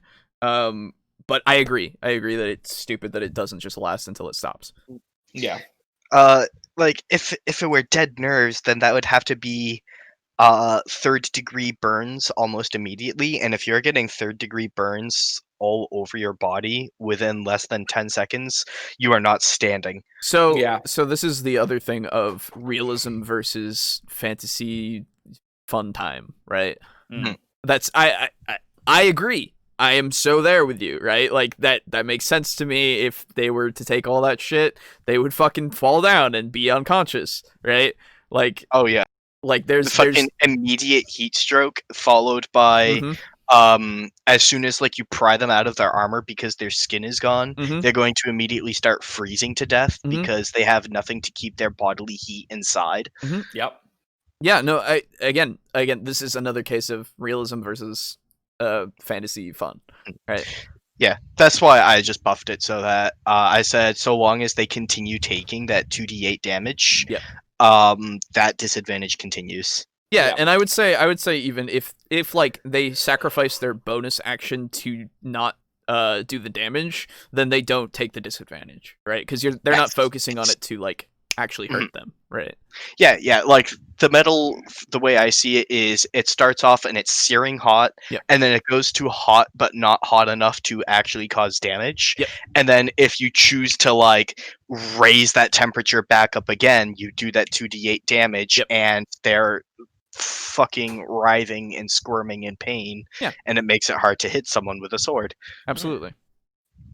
If you can even hold on to the thing. Oh, I fucking never cast heat metal on the sword, dude. Cast it on their armor. Always armor. No, I know.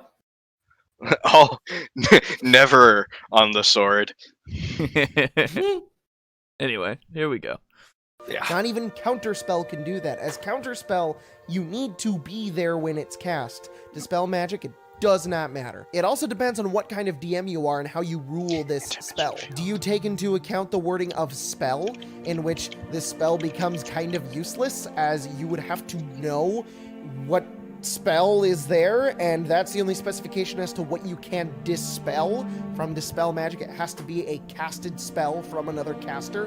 Or are you more like, myself and consider most things in D&D, magic and spells, they're all just kind of one thing. Spells are more of just a combination and organization of what the casters in the class-specific section of creating your character can do, and most things in D&D that are magical effects and thus spells. Hold on.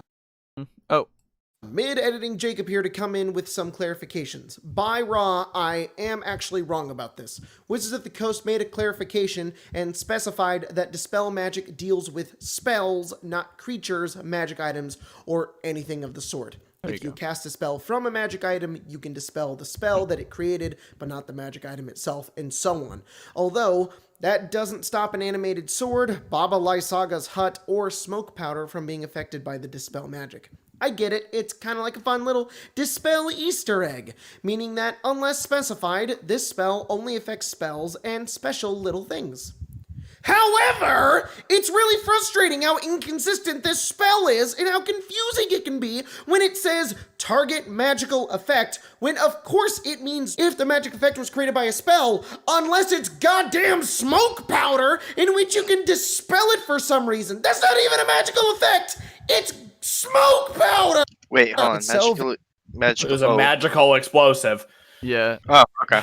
Yeah, a magical Magical explosive explosive. chiefly Fucking- used to propel a bullet out of a barrel of a firearm. Huh, I did not know that item existed. Yeah. Also, yeah, null magic zones are there because I just am reading up now on anti-magic field. Mhm. And it was weird too because when you mentioned like that you missed like null magic zones, I was like, I thought they had them. And they do. They do? They just call them anti-magic fields now. 8th level abjuration. Here That's a you high go. level fucking spell. God damn. I'm Wait, looking at my book right now. I am linking it, and you will receive it on here before you find it in your book. That sounds like a fucking challenge. Ha! I'm win. already here. I win. It's I'll be right back concentration in of just an a hour. Yeah. Okay. Hold on. Do you have the thing where you can Huh? Spells magic. Hold on. I was wondering. A lot of spells have a thing where if you cast it every day for a year. Oh, that's yeah.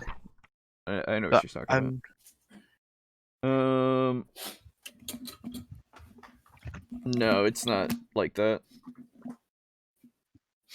You can suppress magic items. Have teleportation stop. Creatures or objects summoned can't fucking be there. Spells and magical effects such as Dispel Magic have no effect on the sphere. How long does this last? An hour? Ooh. Really? Okay. Or forever if you're a beholder. It's a 10-foot radius sphere. That's it. Huh. Okay. No, I mean to nullify all magic of any kind in that much of an area. That's pretty good. It's pretty good, I wonder if the fact that the material components are a pinch of powdered iron or iron filings. Yeah. Don't know why it says fillings. We're not working on dentistry. Yeah. No, dude, I you need somebody's iron teeth, dude. Yeah, That- for some fucking teeth at. Hey, you know what? If someone cast a handful of iron teeth at me, I'd stop casting a spell. Exactly. I'd also leave the premises, but that's Yes. just me. I would vacate the area rapidly. But I wonder if that's a reference to the fact that you can put like iron filings near a magnet and see the magnetic field lines, and the fact that it's an anti-magic field, and you know, magnets are magic. How do they work? How do they work? I'm gonna say no, just because I feel like saying no to that. Okay. Okay, well, Alright. you are well within your right to do so.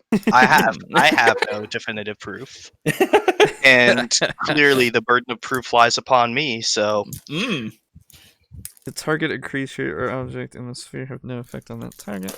Yeah. Okay. So that's there. That's neat. Yeah, that's good. I still miss permanency day by day. Yep, no, that's why permanency exists in my world. Yeah. Oh yeah. As it hold should. on.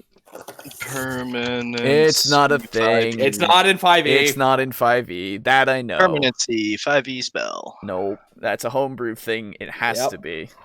No, it's not. Yeah. No, it's not. No, it's homebrew. Yeah. Okay. No, it's not. No, I found it on the internet. That means I can use it. It's raw. It's in UA. Get out. Get out of here. I will not. Dude, all right. So one of my coworkers was talking to me about. Apparently, she plays D&D, but she was saying that her DM gave her 2 like brass knuckles. Okay. And one is called thoughts, and the other is called prayers. Oh.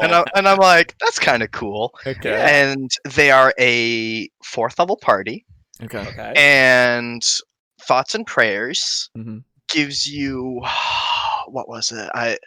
We were talking about it like 6 days ago now. So it was +2 to hit, which is good, and 4th level. Yeah. You get an extra attack action if you have both attuned to you, and the DM gave her both immediately, so she just got an extra attack at +2. They can cast Toll the Dead at 5th level. What? What? And there, it was one other like single target spell. So it was also cast at 5th level. Okay, so Toll the Dead at 5th level just means 2d8 or 2d12. To be fair, yeah, it is just the empowered cantrip, so that's not as bad. And I forget what the other one was, but it was like 66. I have that stuck in my head. 66. 6d6 damage from some. Fuck. It was some spell. Okay. Was it like the only thing that's coming to mind is Blight, but I know that that's more powerful than that. That's like d8s. Yeah. And I'm sitting there and I'm having like a heart attack on my lunch break as she's telling me this. And I'm like, what class are you? She's like, oh, I'm a druid. And I'm like, oh, okay, like what circle? And she's like, oh, it's a Circle of the Stars. And I'm thinking to myself, I've not heard of that before. And she's like, yeah, it's UA. And I went, never mind, I get it. Yeah. Yeah, okay. He better be sending them against fucking giants right now. Like, dude, I don't know, but she has 2 goblin children. Okay. Well, it's rather 2 goblin orphans that she's taking care of. Oh, okay. And she was given the option of teaching one fireball or the other earthquake. Okay, earthquake, obviously, but no, she picked fireball because it was less damage, and she didn't want the children casting it. Don't teach them. What's the point then? No, which makes sense because you don't want a goblin child casting earthquake in the middle of a city. And I'm like, do you want them casting fireball? Yeah, exactly. Like, okay, sure, whatever. What the fuck? I don't. And every single time I think about their campaign, I get angry. Their fun is wrong. Damn it. Okay. So I was like, I keep more of a leash on my players. I'm glad they're having fun. It just gives me an aneurysm. That's all. It just gives me an aneurysm. Your fun physically hurts me. Yep. You're having fun wrong. Stop having fun. You're having it wrong. Yeah. Oh God. Okay. Stop enjoying yourselves. So getting back to the video. Doing things how I do them. Getting back to the video. I think honestly Jacob has a point of the fact that they needed to clarify in something else the fact that what spells and spell-like effects mean is not good. I feel like they should have had that more so as a clear thing in the player's handbook. So I agree. Is there anything in 5e that's a spell-like effect? Because I remember that was in Pathfinder initially. It was also in 3.5, yeah.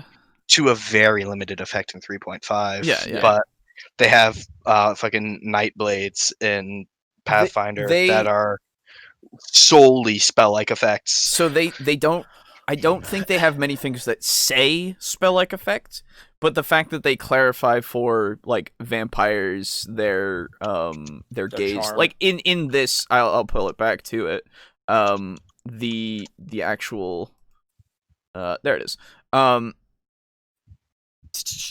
Vampire's charm ability or any other magical effect that isn't a spell. The Dispel Magic has no effect on those. It also does nothing to the properties of a magic item. It doesn't? Wait, what? It can, however, end a spell cast from a magic item or from another source. Spells, they're what Dispel Magic is about. For example, if you cast a spell magic on a staff of power, the spell fails to disrupt the staff's magical properties, but if the staff's wielder casts Hold Monster from the staff, Dispel Magic can end that spell if cast on the target of Hold Monster.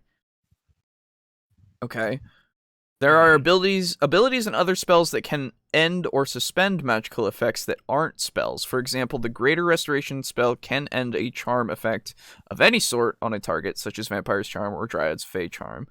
And the Paladin's Aura of Devotion can prevent or suspend such an effect. 3 of the most versatile spells for ending certain magical effects are Lesser Restoration, Greater Restoration, and Remove Curse. Okay. There was also someone mentioned Flames of the Phoenix that monks get. You can spend 4 key points to cast Fireball. That is not a spell, but a spell-like effect. Yeah. Okay. Yeah. There you go. Yeah. All the way of the element things are spell-like effects, I believe. So yeah. I just wish they had actively labeled them as there are spells and there are spell-like effects. I agree. Yeah. I think there's a lot of things even that are missing just from the simplicity, as I've said. So yeah. There was someone mentioned on RPG Stack Exchange that Jeremy Crawford said, want to know what spells look like? See Spells, Player's Handbook 211-389. Nothing else is a spell unless it is presented as a spell or called one. Fucking guys, did you know that a spell is a spell if it's called a spell? Or if it's presented as a spell but not called one? Which then leads you to the ask, well, what do you say if it's presented as a spell? Yeah, like that's a very vague. It's super vague. It needs to be a lot more specific because then you have. I hate it. There you go. Right there. Right there for you. Oh, for fuck's sake. You. Yes. Thank you. Spells. Nothing else is a spell unless it is presented as a spell or called one. I will. Thank you so much, Jeremy Crawford. Jeremy. But psionics are magic, just not spells. All spells are magic, not all magic is a spell. That's why they took psionics out. No, that's not why, but because they suck. Oh God. Yeah, it's a spell if it's presented as a spell, but what do you know if it's presented as a spell? Then it's not a spell. No, what? Okay, so let's not go into that because that's let's not jump down that rabbit hole. We're already in. I hate that. In one. Hey, no, it's related. It is related. And because how do you dispel something that's presented as a spell? Exactly. Like it. So well, that's the distinction for at least for spell like. So that completely contradicts the spell-like abilities thing because they didn't specify that except for in spell-like abilities are presented as spells. So then where? Okay, I need to know, Jacob. Where did you find this thing that you posted for this part? Where is this from? I need to know where this is from, because now I need context, Jacob. I don't understand because they've contradicted this. The man needs his sauce. How do you expect him to eat spaghetti without any sauce? All my spaghetti is just in the fucking plummeting sieve. Out of his pockets. It's over here. It is bone dry and just ejecting out of his pockets. The only way I can stop it is throwing the sauce in there, but I can't. Yeah, you Here gotta jam it down, throw the sauce. You in the found pot. it? Oh, I love you. I love you. Thank you. Please post it. There you go. Sorry, I had to fucking raise my voice there. No, I appreciate it. Thank you. Thank you. Okay, so this is in an article in from 2016 okay. by Jeremy Crawford. Oh, Jeremy! So it is slightly down. There's class, feature, spellcasting, and then spells. Okay, hang on. Let's see when this tweet was posted. It was 2017. This was after. Okay. He's contradicted it. Can you use Dispel Magic on the... This is important. Can you use Dispel Magic on the creations of a spell like Animate Dead, or affect those creations with Anti-Magic Field? Whenever you wonder whether a spell's effect can be dispelled or suspended, you need to answer one question. Is the spell's duration instantaneous? If the answer is yes, there is nothing to dispel or suspend. There you go! Fucking put that in the goddamn book! The other thing, too, that he mentions is, for example, the instantaneous spell Animate Dead harnesses magical energy to turn a corpse or a pile of bones into an undead creature. The necromantic magic is present for an instant and is then gone. The resulting undead now exists without the magic's help. Casting Dispel Magic on the creature can't end its mockery of life, and the undead can wander into an anti-magic field with no adverse effect. So, and a zombie who is being puppeted by necromantic energy can walk into an anti-magic field just fine. But a flame elemental, a naturally occurring creature who you essentially are plane shifting with summon elemental, yeah, can no longer exist so in an anti-magic field. That doesn't track. Like, okay, so like I could see the argument being made of no, I can't, because you're doing the same thing for both things. So yes. So summoning it's even worse because if it's a corpse, you're puppeting it around, right? And it's the energy that gives it the ability to move. Exactly. A flame elemental moves on its own. Like, you are essentially just like taking a fire elemental and you're drag and dropping it from one dimension to another. And you have some control. And then you point at it and say, kill those people, and the elemental goes whoosh, whoosh, whoosh, and fires some fireballs. But, like, it can exist on its own. It moves its arms on its own. It doesn't need magic to do so. So why is it, like, following any scrap of logic, if a zombie makes contact with an anti-magic field, it should drop dead because its power source is gone. Exactly. But a flame elemental should just be able to go through its own thing. Should go through just fine and then it loses the command, and so it's just a fire elemental that's there. Yes. Although Jeremy, you would have to also limit it because it would be unable to do its fireballs. Sure, absolutely. Yeah. Like, make it do like claw attacks or something. That makes sense. Yeah, that's fine. But the slam, it has slams, so yeah.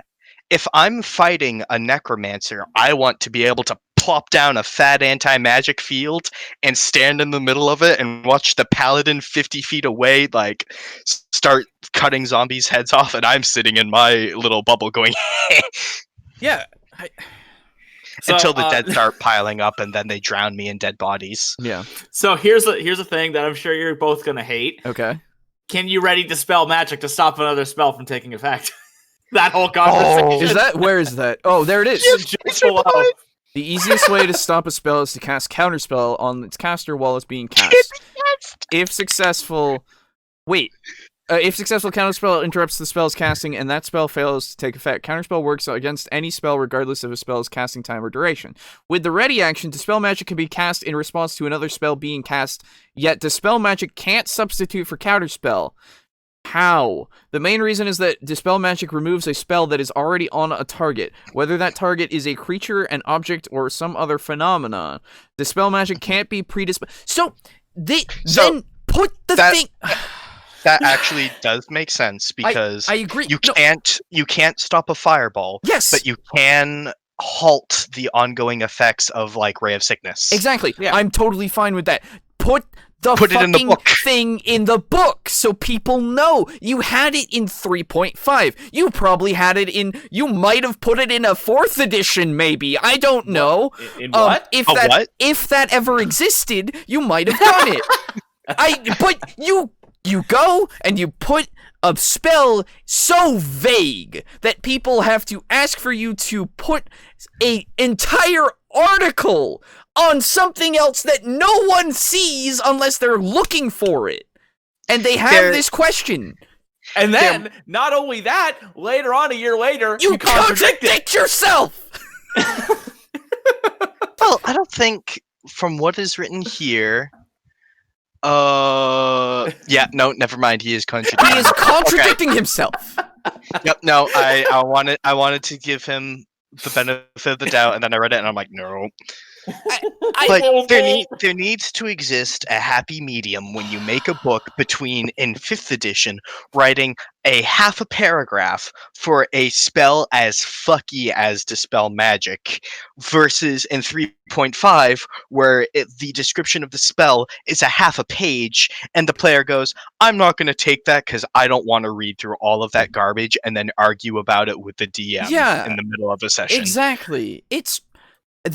I'm legitimately fucking angry. I feel it. Like maybe a solid 1.5 paragraphs to describe Dispel Magic. That's all I ask. It's fucking lazy. It's fucking lazy to not even think about this. Are you telling me that you know what the writers are intending, Alejo? No, I'm not. Not what they intended. I have no idea what they done. intended until I read this. Right? Like, I have no fucking clue. Because the fucking wording is so vague. I have to read this to know what you intended.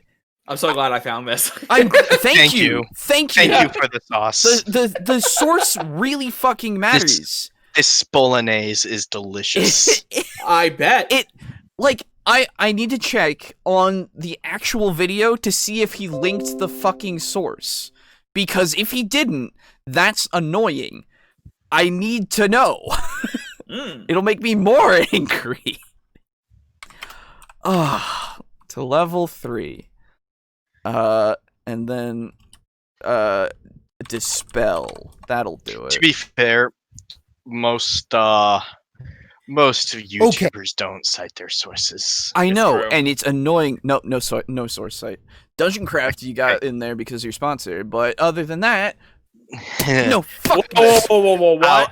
I'll only put in the links to things that I'm paid to put in the links for. Like Raid Shadow Legends. Yes. Yeah, exactly.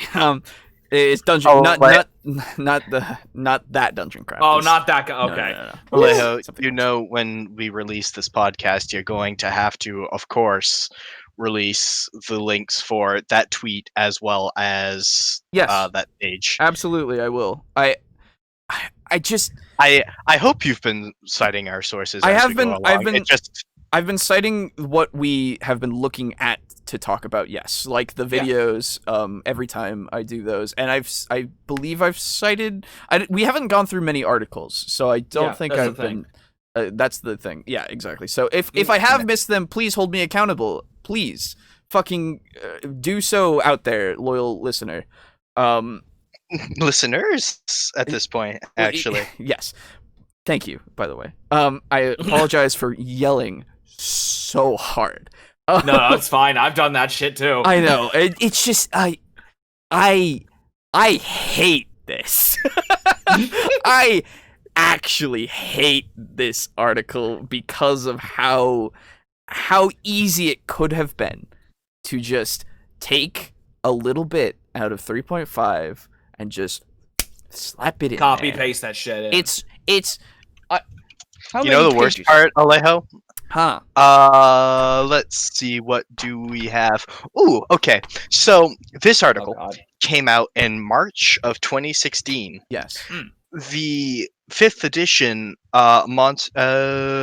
Player's Handbook was released on August 19th, 2014. So for like a year and a half, roughly, No answers. No. Yep. Nothing. It took a year and a half to get enough people to ask this fucking question before you released anything about this. Are you fucking kidding me? Dude, this is some Bethesda shit. Do you not pay attention? Like, I am not in the camp of Wizards of the Coast can do no wrong, so I have no fucking problem saying, are you fucking stupid? Do you not read, and I know you do you not read the tweets that are sent to you on all of your fucking accounts? People, I mean, literally, Jeremy Crawford does. He released something in August of 2017. They contradicts. And people literally tweet at Mike Merles about his clarifications. People tweet at Jeremy Crawford for his clarifications. People tweet at probably the Wizards of the Coast fucking account itself for clarifications. And I assume that, yes, you get a shit ton of tweets, but you might look through them a little bit, comb them out a little bit, just to see the general gist. And if there's enough people that are asking for this, and I fucking hope there was, that there were enough people that this kept getting asked.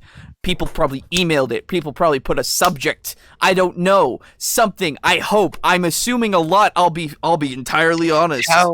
How many campaigns do you think happened in that 1.5 year period? I don't want to. I where hate that. Something fucky happened and there was a TPK and people got upset and never touched D&D again. I hope that's not the case. Oh, statistically, there's at least one. Statistically, there's at least one, and I hate that. I do. And, some stupid bullshit, people arguing about the way that a spell works because they couldn't be bothered to put it in clearly. Also, complete tangent. Sure. I just looked up the host of Top Gear, and it's Jeremy Clarkson. Okay. And up until now, every time that that Jeremy Crawford has been mentioned, Jeremy Clarkson's face appears in my mind. Okay. And I have this idea of like a man who like hosts Top Gear and then moonlights making RPGs. I love this. And the reason why yeah. Counterspell and Dispel Magic. This is fantastic, but I prefer this. And the reason why it takes him 3 years to, answer questions about spells is because he's busy recording Top Gear. This is the thing. If they have a D&D podcast, I know. I have seen it. Not listened to it. I've seen it. They probably get questions from bunches of people. I don't know how long that podcast has been going on. It's probably been going on longer than ours, obviously. Like from I don't know when. I would hope it has been. I would hope so. I don't know, right? Like I'll look. You know what? Research. I will do research right now on screen for everyone to see. I'll have to blur that. That's my town. Oh, I was gonna say, what did you do? Pull a Pokemon? Yeah, how did she do that? I don't understand. Anyway, go on. Wait, what? This I'm curious. What? Pokemon opened up a new tab while on stream and accidentally clicked on a Google window that had a porn video on it. Of course. And she went and then closed it. And then received a warning because she is a Twitch streamer that people simp for, so she can do no wrong. So I will say if they were more lenient with everyone who did that, then I would be okay with it. But it's only the thoughts. It's because so she's fine. She's cool. Yeah. She is a nice person, and she is not like actually making these people simp for her because she wants them to. Yes. They're just doing it willingly, first off, which is scary as fuck. Secondly,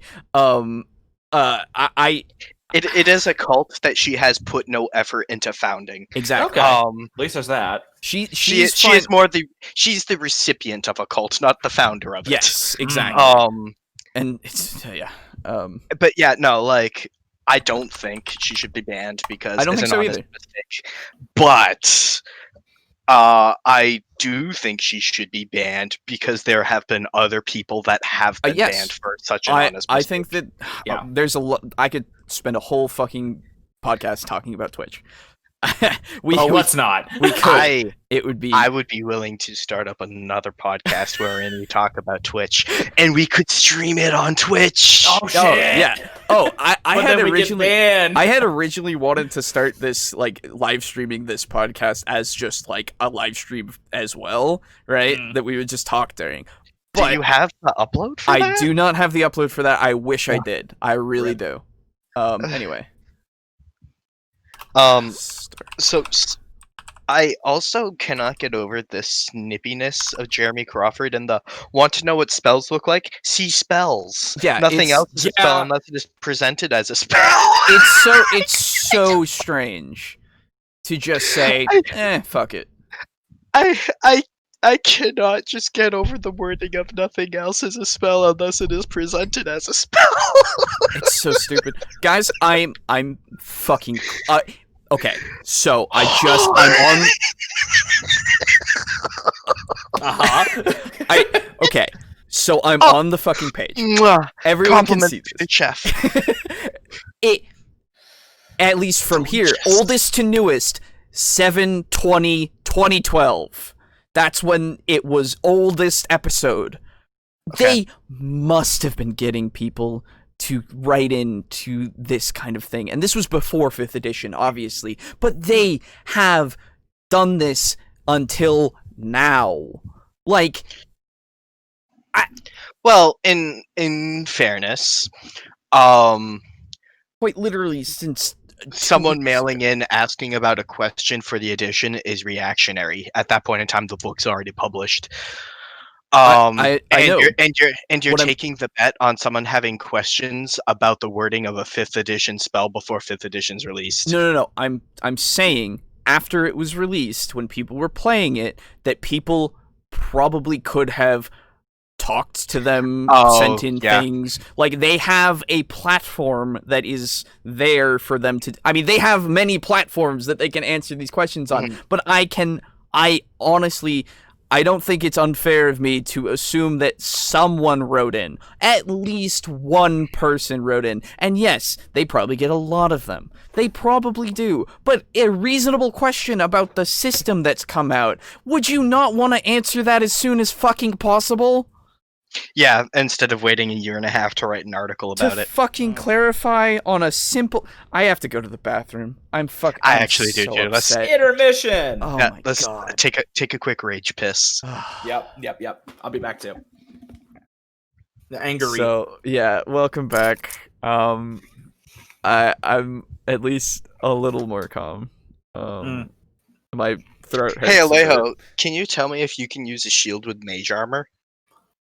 What? Can you use a shield with mage armor? Can you? Yes, I think so. Yeah. No, I didn't figure that there would be any reason why not, but it's a question on the article. Yeah. Wait, Jeremy really? Crawford has something to say about that. That's a... Who asked that? Wait, why? Wait. I don't know, dude. It's a spell that gives you +2 to your AC. Yeah, it doesn't I don't know. prevent you. Wait, let me look at... A better question would be, can you use shield with mage armor? Yes. And I can't imagine a reason why not for that either, given that shield is a reactionary spell. Yeah, there's quite literally nothing against that either. Yeah. I'm looking at mage armor, and it's just you touch a willing creature who isn't wearing armor. That's it. They're not wearing armor. That's different than shields. Yeah, Shields are different. You're holding a shield. Yeah. Okay, that's just weird as a question. That one seems obvious to me. That one I'm fine with, or I'm not as angry about being asked. I guess somebody needed clarification. I'm glad they got it 2 years later. To all three people that were asking that. Exactly. Yeah, to the 3 people to whom it was still valid. I'm just gonna keep this. So us. Yeah. Right. Anyway. Okay. So let's continue with the video. Oh, we could have gone with Cthulhu again. We could have. Before we go into this again, I want to say because of the clarification that he made using the source that he did not link to, I can now see what Jacob was referring to with his earlier example. It's just the whole needing the context thing, but having the initial confusion is still a problem in my mind. Yeah. Cite your sources, boys and girls at home. Please. Yep. And you should be at home. Yes. Okay. Unless you're an essential worker. So. In which case, why aren't you working? Unless you're working. In which case, good for you. Yeah, thank you. Yeah, in which case, stay safe. Yeah, Wear a please. mask. Don't be one of those people. Please. Yeah. Oh my god, I'm so glad that at least they're starting to put out things of like, wear masks. It's the law now.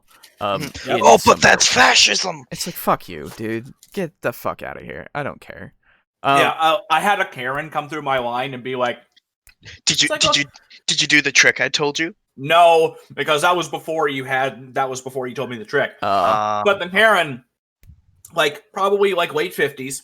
So the demographic that is vulnerable to this disease. So sorry, late 50s, they're a Margaret. Oh, okay. I thought it was a Janet. No, I think it's Margaret. Oh, sorry, Okay. Janet's 40s. Yeah. A female boomer. Yep. A female boomer coming through, like late 50s. So the people who are susceptible to this disease, virus, whatever, was not wearing a mask. Cool. And I had my mask on in a way that's comfortable for me. Right. And she's like, I think your mask is on wrong. Oh, fuck off. I think you forgot yours. Oh, Yeah, fuck bitch, off. you're not Really? wearing mine. You don't That's- have any right telling me how the fuck I wear That's mine. so stupid. I Fucking eat me. Oh my god. That's I shit.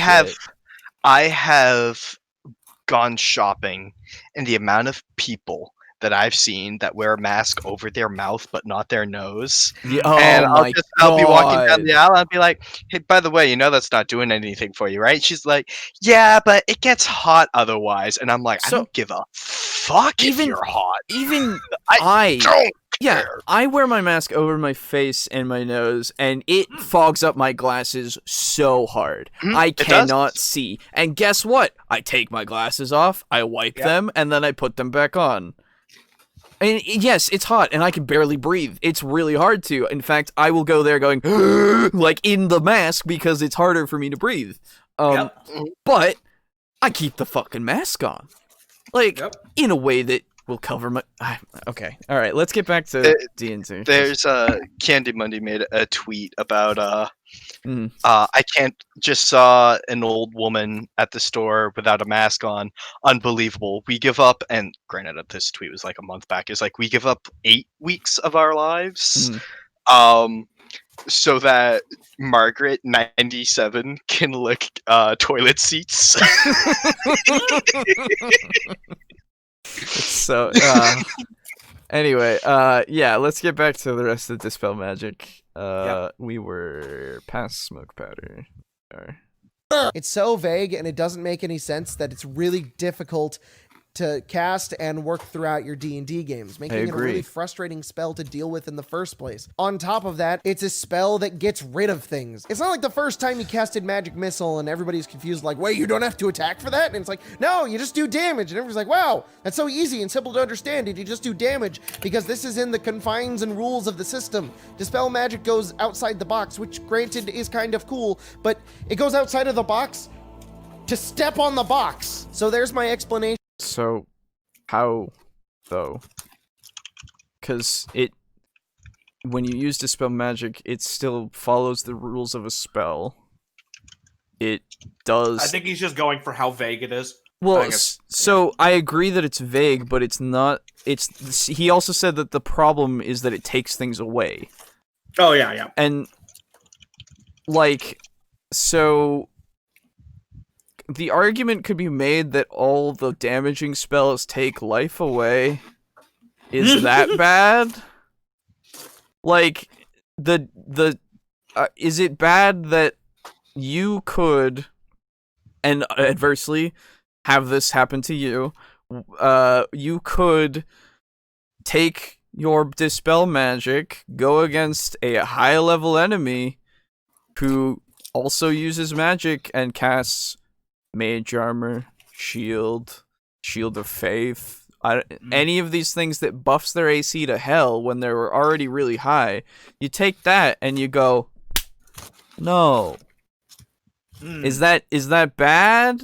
Is it bad that tactics can be used to increase your chances of winning in a fight, and also the opposite can happen where tactics can be used against you to decrease your chances of winning a fight? Is that bad? Yes. Apparently. I'm trying to see the logic here because I don't understand the inherent bad. I think the only problem I think the problem that he has with it is that Dispel Magic can fuck up a lot of campaigns that are centered around magic items, like his example in the beginning with the thing. Cool, you're the DM. Make things that work around it. You know your player has it. Yeah. Mm-hmm. Exactly. You, as the DM, have the ability to look at the spellbook and go, they could take Dispel Magic. I should have a contingency plan. Mm-hmm. Yeah. No spell or ability or skill in D&D will ever outpace the arms race of what the DM can throw at you. Exactly. And even if you're a DM who does everything by the seat of their pants, you still then have the ability to use your fucking brain to then go, no, not at all. No, not the no. It is literally after you have something blow up in your face of like they went through this trivially, like it was trivial to them because they have Dispel Magic. Then afterwards you can go, well, now I know they have Dispel Magic. Yeah. And you learn from it. And you make a better fucking fight next week. Like, there's no issue here other than your ability to deal with it. And here's a counterpoint. Yeah. No. Oh. But I am so fucking sick. Yeah. And now it's time for me to get fucking heated. I am so fucking sick of YouTubers being like, this spell is too good and it will ruin my encounter. And I'm like, then make a fucking better encounter, my guy. Like, it is.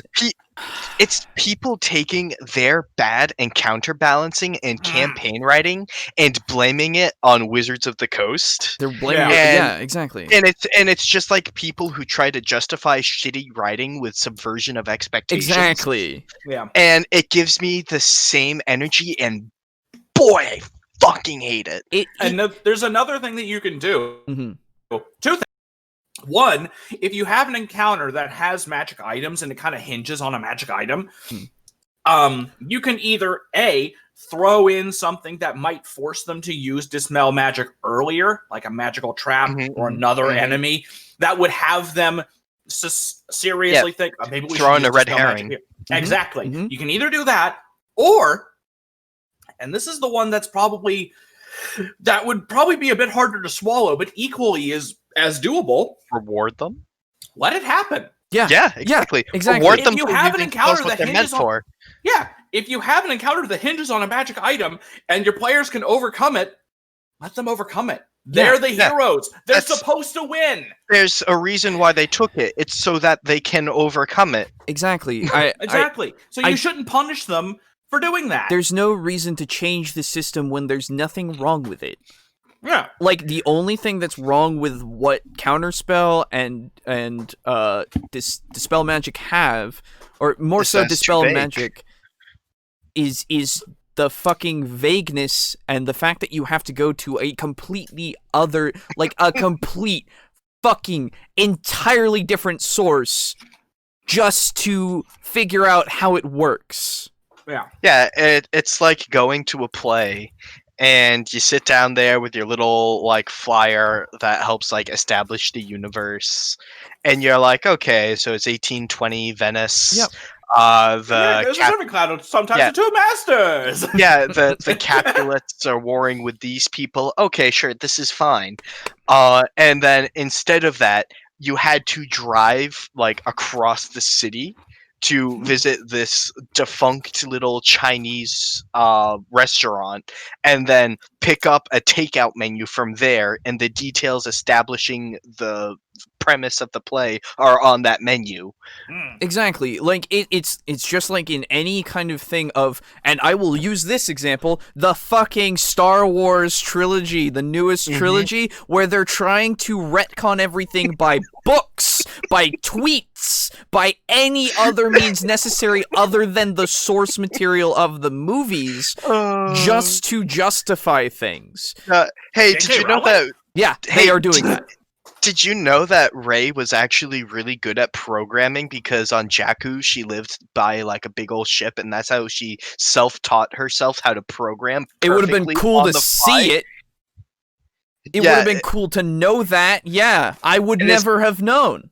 And it's like, wow, dude, this is multimedia, Mary Sue. Exactly. Yeah, right? She taught herself advanced programming off screen. Exactly. Yeah, it's fucking great. And like, I remember that tweet. That was, you know what, the biggest subversion of my expectations with the new Star Wars trilogy was that I expected it to be good.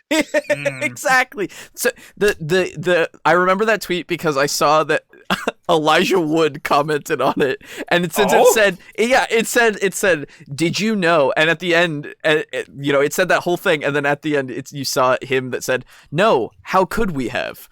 It was just like, yeah. How the fuck were we supposed to know that? Because you told us after the fact? That's not how it works! This is the future of storytelling. Gone are the days where you have a contained trilogy like The Lord of the Rings, which tells you beginning, middle, and end, and gives you a conclusion. Now, instead, you purchase the season pass to get updates on Twitter, like 3 months after the fact, that still continue to tell you little tidbits of the story. It blows my mind, because it's the same thing with this. It's 1.5 years later. In this audacious new breakout multimedia event by J.K. Rowling and EA. Yeah, really, exactly. I purchased the season pass for Harry Potter Book 8. Now, dude, the cursed child exists. Harry Potter and the impossible plot twists to change everything. Yeah, no, I read 2 pages of the cursed child. Oh, I saw somebody review the whole thing, and it's bad. I know my mother read it, and she's the type of person to, like, even if it's a really bad book, to finish it just to say you finished it. Right. Mm-hmm. And she made it like 30 pages in. Woo! That's great. So, like, I was talking to her about it one day, and I'm like, "Oh yeah, how'd that go out? How'd that like turn out for you?" And she's like, "I don't know. I put it upstairs." And I'm like, "Oh." I'm like, "So I take it it's not good." She's like, "No."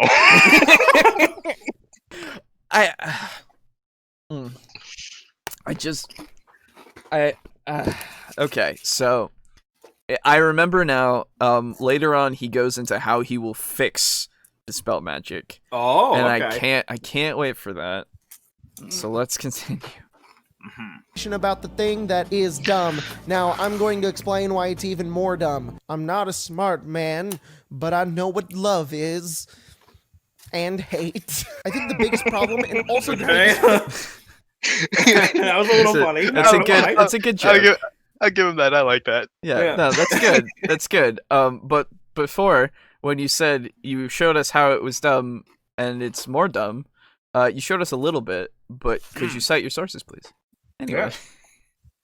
For this spell is due to the fact that there is no counterpoint to it. You don't need a counter spell to a fireball like an ice ball. If you are a monk or a rogue, you can dodge a fireball. If you can be immune or resistant to fire damage, there's magic items that can also grant you that. Dispel Magic doesn't have any counter to it. The only counter is, oh, I hope the dice roll is low enough. It would be really cool if there was some kind of imbue magic or ignite magic spell. You could disable magic with Dispel Magic, but then you could reignite it with a different spell. And that spell, this ignite spell in our imagination, could even do other things alongside being a counter for Dispel Magic.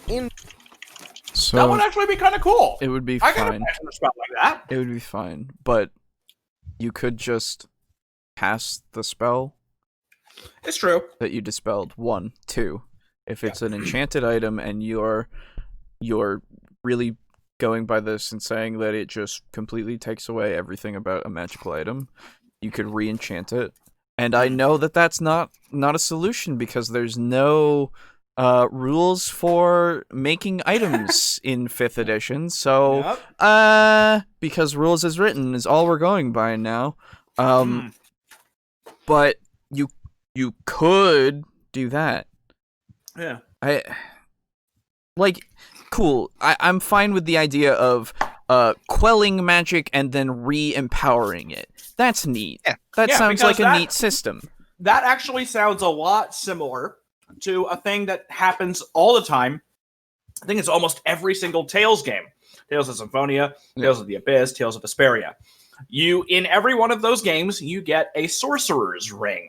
And basically what it does is it's just an item that lets you interact with the environment, and depending where you are, it does different things. That's right. But a lot of times in the Tales games, when you use the Sorcerer's Ring on an object, it energizes it. Mm-hmm. So like you use it on like a dead computer, comes back online. It's a whole puzzle kind of mechanic. Yeah. So I think that could be really cool if you had just like a spell that did that. Imagine if you go into like these ancient ruins that are like filled with old magical devices that have all like burned out. The magic's all gone.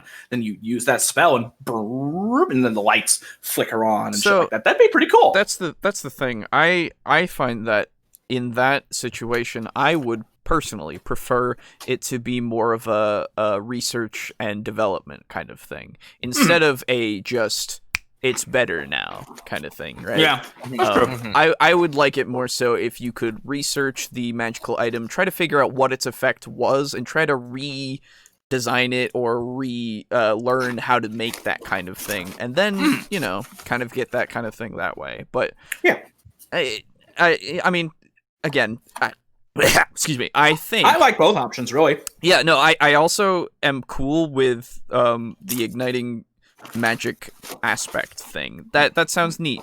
I don't think it should be in place of dispelling magic. Or, sorry, no, of course not. It's not in place because he's saying dispelling and then reigniting. I don't know. I don't agree with it in the sense of if you...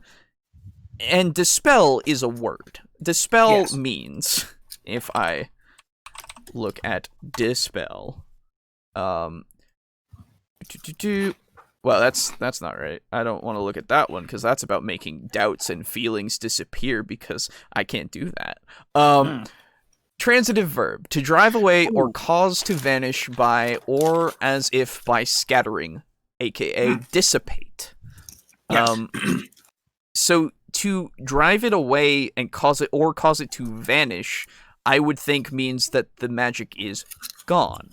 Yeah, you're essentially de-summoning. You're banning magic from a zone. You are completely taking it away, and the only way to put it back would be to redo the ritual or recast the spell, because the inherent magic is supposed to be gone.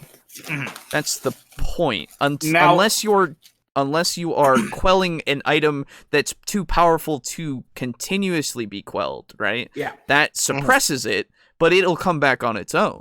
Yeah, it's sort of like I personally imagine it as like sort of like kicking a generator. Like you if you kick it hard enough, you may get it to like sputter for a bit, but then it's gonna like spin back up and keep going. Yeah, exactly. And if something's like a Philosopher's Stone, which is essentially like a magical powerhouse, I was gonna say limitless. then you can shut it off for a couple seconds, but that energy is still there, and the next round it's gonna be just as if nothing happened. Exactly, and if somebody has a teleportation circle that's there that they've carved in that, and you dispel that shit, it doesn't work until you you put another teleportation circle there, right? Mm-hmm. Like you re-enchant it. Yeah. I think it's cool for maybe, I don't know, magic items that you could just make look mundane, right? They are mundane items if you use this quell spell, right? And then you can then ignite it later, and people are like, oh fuck, that's a magic item. Oh shit, that's bad. Something like that would be neat, but I don't know about an area that's already been dispelled. I don't know. Yeah. In turn, I think that's what would make Dispel Magic a more interesting spell. The fact of its existence, which is already a point in why I don't like it in D&D to begin with. The fact of its existence frustrates me. I know a lot of people have talked about that the remove disease spells and abilities that paladins and clerics get effectively make it so that there could never be a pandemic in D&D world, and so they just make diseases that paladins and clerics can't heal. Which, yeah, that's frustrating, and that makes sense that you would go about that. But have we ever thought about the fact that most relatively powerful wizards can kind of just dispel magic? And we never take that into account, and that's the part I don't like. What would be cool is if there was a spell that could dispel things like that, but then you could fix them with the imbuing magic spell. And thus it wouldn't be that big of a problem. And then it becomes more of a tool that the players can use in order to further their goals. And then you... Jacob, it's already a tool that's used for players to further their goals. I'll be right back. I'm just gonna get some water. Yeah, go for it. Because I sense a rant coming. We give people these fucking spells for a reason. It's so that they can dispel magic. If I encounter a magical trap, and I know that it's there, and I don't have Dispel Magic, we just have to go through the trap and hope to fuck it doesn't kill us. Mm-hmm. But if I have Dispel Magic, guess what? I can make that trap stop working, maybe.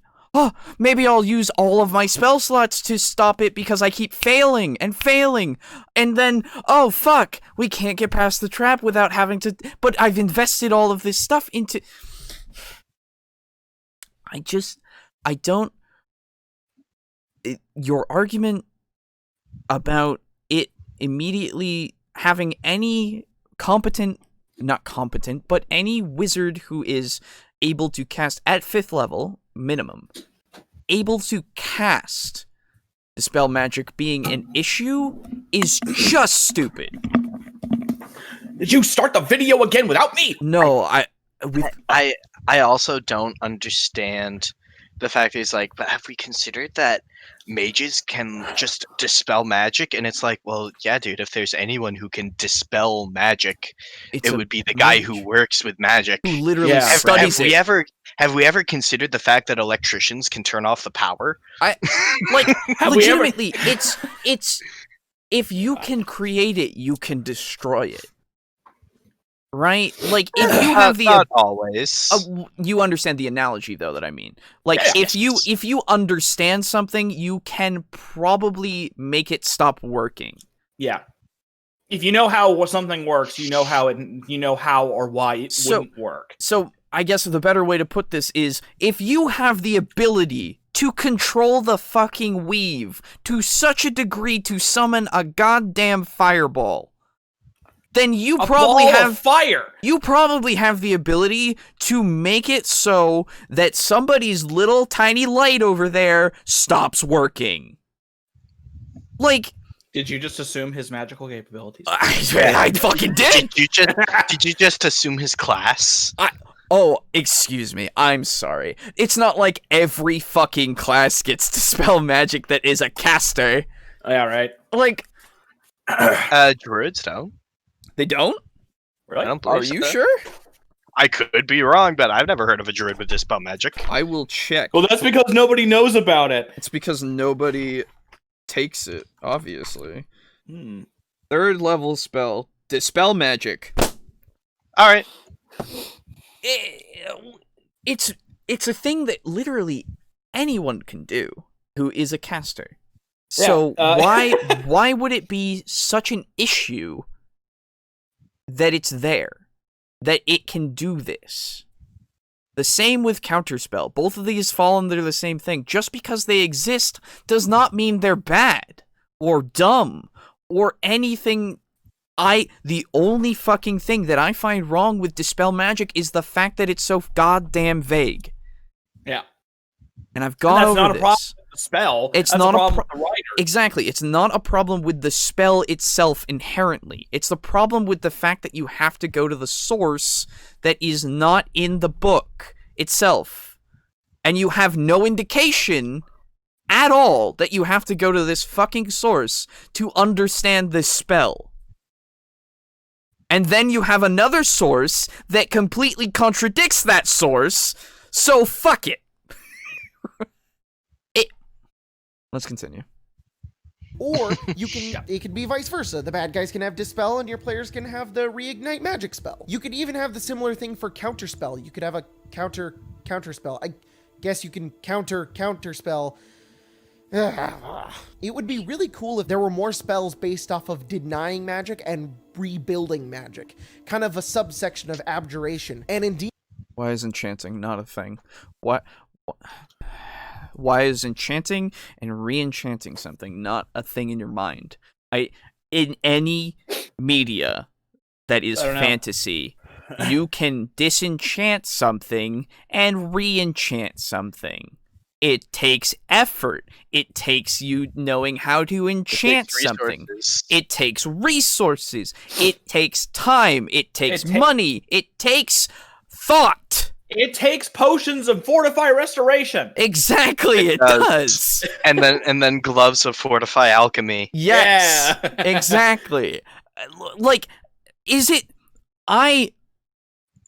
Unpopular opinion. I'm not a big fan of Skyrim. I think it's fine. I think it's a game. Fine. I think it's definitely a game that is fun for people to play, and I'm glad they have fun with it. I got bored. That is my take, and I wish it wasn't, because it seems like it would be a lot more fun if I was into it. But you can look at it as a building block for fantasy. Yeah. Mm-hmm. It is so easy to go and look at it and go, man, I'm going to take enchanting, and I'm going to make this into my game. Yep. And, like... I hate that you still can't fucking enchant arrows. It's such bullshit. Now, in fairness, I don't believe he's specifically talking about enchanting. He's talking about, like, mages fighting for area control of... he is talking in general about this imbuing magic thing, of rebuilding magic, as he said. In general... You mind if we replay it? Absolutely. I want to get my specifics. I have the similar thing for Counterspell. Go back even further. Could fix them with the imbuing magic spell, and thus it wouldn't be that big of a problem. And then it becomes more of a tool that the players can use in order to further their goals, and then you can give your enemies that revitalizing spell. Or it could be vice versa. The bad guys can have Dispel and your players can have the Reignite Magic spell. You could even have the similar thing for Counterspell. You could have a counterspell. I guess you can counterspell. It would be really cool if there were more spells based off of denying magic and rebuilding magic. Kind of a subsection of abjuration. And in D&D you can... That's what I was going off. Yeah. Yeah. Because he goes into, like, it could be this. When that would not be abjuration. It would be enchantment. Well, abjuration is about shielding yourself from magical effects. Yeah, it is.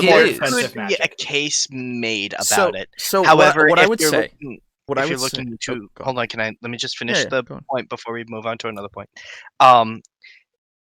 You could make the case of, I'm shielding myself from Dispel Magic.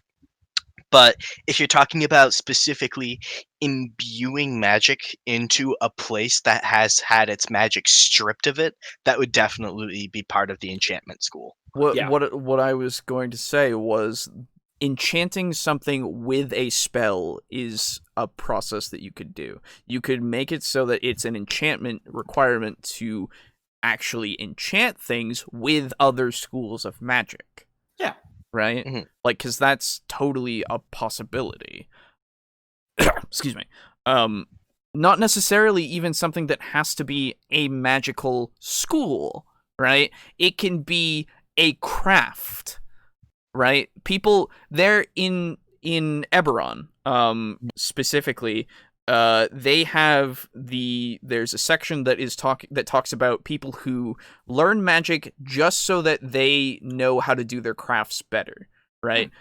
They use specific spells. They only learn a few things. They're not magically adept, so they can't become like a full wizard, but they can have a little bit of spells that can help with their job. And so I feel like enchanting itself doesn't need to be entirely its own entirely reliant on a school. It can be the ability to control the weave in order to enchant stuff with any kind of spell, if that makes any sense. Mm-hmm. Okay. Yeah, that makes sense. Okay, so, but you need to at least have that knowledge of how the weave works, right? So you need to at least be somewhat able to do it. I don't know. I just think I do agree with Jacob in saying that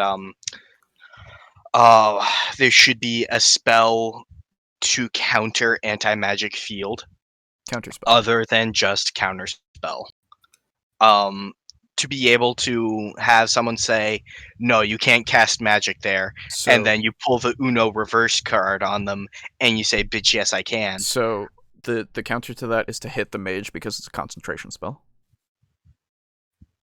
Is it concentration? Yes, it is concentration 1 hour. Oh, well, fucking never mind. Yeah, there's no need to even have a spell that does it. You can just shoot an arrow. Right? Like, it... And again, like, counterspell isn't... It is good, and it's not necessary. You could just not use it, right? You could just not use Dispel Magic. Like, that... I just want to continue. Have these wizard battles where wizards are constantly trying to get spells off, but they're always like denying them and then remaking them and denying them, and it's counterspell. It's when they go to cast a spell and somebody goes counterspell. And then they go, fuck, I'm gonna recast my magic. And then they go, counterspell. And that's both of their turns. You're using their powers to counter their powers. But what if you could tune in next week for Counterspell is dumb. I guess we might not make it tonight. Can please tell me that there's one of those that we can do? There is. As our second video. There is. I said so. Yeah. There's literally from Davey Chappie. That's next. It's Counterspell is dumb. Yep. Oh, great. We get more Angie Alejo. Yep. I just. We need to do Cthulhu next week so that we have happy everybody. making them more powerful, like, that would be interesting, instead of just having one asshole who decided that he was going to learn Dispel Magic and Counterspell, and he just goes, no, ha ha ha ha ha. I don't think Dispel Magic as a idea and concept is dumb. I just think the way it's executed right now in 5th edition is really frustrating. Maybe that's that's too long for YouTube to not name it that, so I'm going to name it the thing that is named right now. In conclusion, So instead, fuck you. So, actually, fuck you. Yep. Actually, fuck you. Really? What was the previous 9 minutes? You quite literally just Here's the thing, though. I thought we already knew this about Jacob. Yeah. He titles the video something stupid. I know, but when you quite literally come out and say it like that, Yeah, right. It's so insulting. I understand you need the algorithm. I understand you need to eat, but my fucking god, are you proud? Are you do you have any sense? You're eating? Do you have any sense of integrity? The thing is too is you could pull a Magikarp used fly, and Magikarp will fit a whole fucking paragraph in his thumbnail. Exactly. Like, and he's still. I mean, he's big now because of what he did before, but he still gets the views, man. Like, and new people still find him. He's growing still. Like, I am waiting with bated breath for his next Warhammer video. I am too. I really am. I want the. It sucks that it got delayed because of COVID, Corona. Yeah.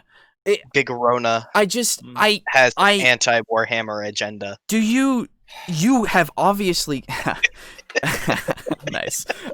You have obviously cut things out. You have done different takes. I have seen these edits. Did you not look at this statement and think, what the fuck did I just say? Yeah, maybe I shouldn't do this. Maybe I shouldn't say, I'm just gonna name it this because it's better. Because it's not what I'm saying, but it's better. It's like... How Counterspell is frustrating in 5e. How Dispel Magic is frustrating in 5e. Yeah, it's not that long. Let's continue. I've had fucking longer video titles my entire fucking career. I know, Yeah, but that's why you didn't pull as many views as Jacob does. It's true.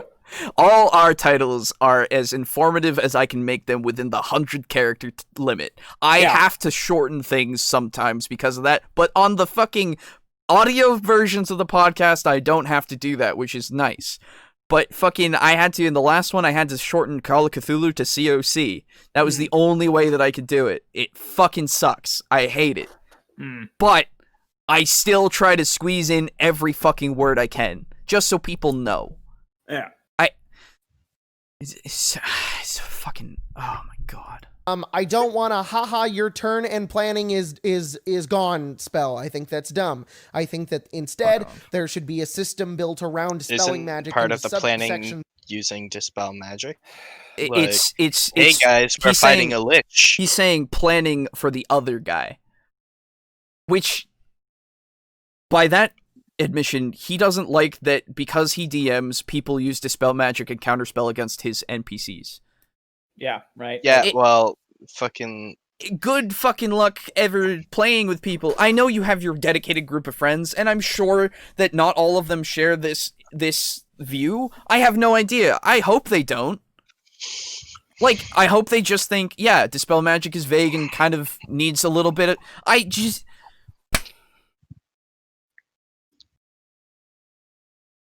of spells and then counters for those spells as well. That would be really interesting and really cool. So what do we do about this? There's nothing stopping you from doing that. I'm not going to tell players that they just shouldn't take this spell because that'd be ridiculous. Yeah, you'd be Cody. And maybe DMs to incorporate. And nobody wants to be Cody except Cody.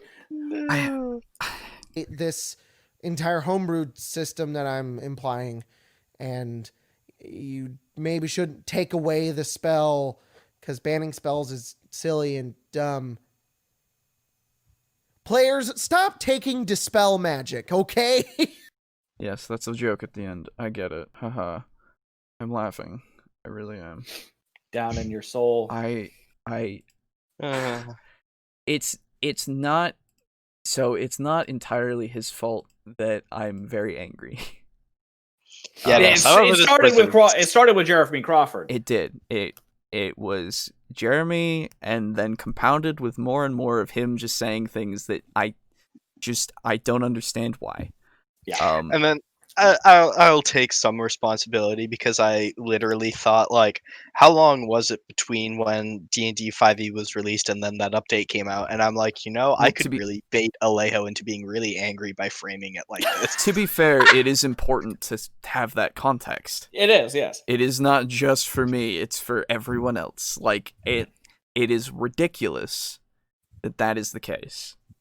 But I would be dishonest if I said I presented that purely to provide context. I understand, and I'm fine with that. I just... I hate I hate. I'm not a smart man, but I know what hate is. I know what love is and hate. God damn it. That was a good fucking joke, and I'm glad it was in there, but... You are at home. I have a challenge for you. Yes, you. I want you to go on to any XP to level 3 video with a vaguely worded title. And then do me a favor and skip to 10 minutes and like 10 seconds into the video. See if he goes back on the fucking title. No, see if that's when he presents his actual point. You can do this with XP to level 3 or taking 20. I believe it was 9 minutes in that he did it. Well, let's not watch it again to find out. Oh, I'm not going. Oh no, fucking. It was 10 minutes. It was 10 minutes for this one. I mean, for the other one. 9 minutes for the other one covered. I think. I don't care. Yeah. Like, it's a fun little mini game you can play with yourself. I hope that all of you who are listening, first off, don't take Dispel Magic. No. First off, don't take Dispel Magic ever. Second off, I appreciate you guys for listening. Thank you. Thirdly, I would be overjoyed if you could tell me if I'm overreacting or not. I feel you're mildly overreacting. Am I? But I mean, we've all had moments on this podcast where we get fucking pissed. It's true. Yeah, it's true. It's true, but I just need many people to tell me that. No, legitimately, I don't want to be completely. I'd phrase it as this: your points are valid, but they do not warrant the amount of vitriol. Okay, that's fair. Yeah. Unfortunately, that's not something I can control. Yeah. Right. Yeah. It was like me in Dungeon Craft. Yep. Yep. Or me and RPG Pundit. Yep. Yeah. So it just happens. It's true. It's because it hits because us. we're talking about something that we love. It's true. And when they say something stupid, then it's one of those things where they know, or they don't know, but they hit that nerve, right? They hit it just right that you get to a point that you're just like, oh, I can't. Yeah. I can't.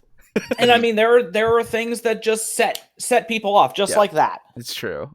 For me, if I hear something that is like blatantly intellectually dishonest, I just get this like wave of like apathy and ennui just like wash over me, and then I'm like, all right, I don't care about this video anymore. Yeah.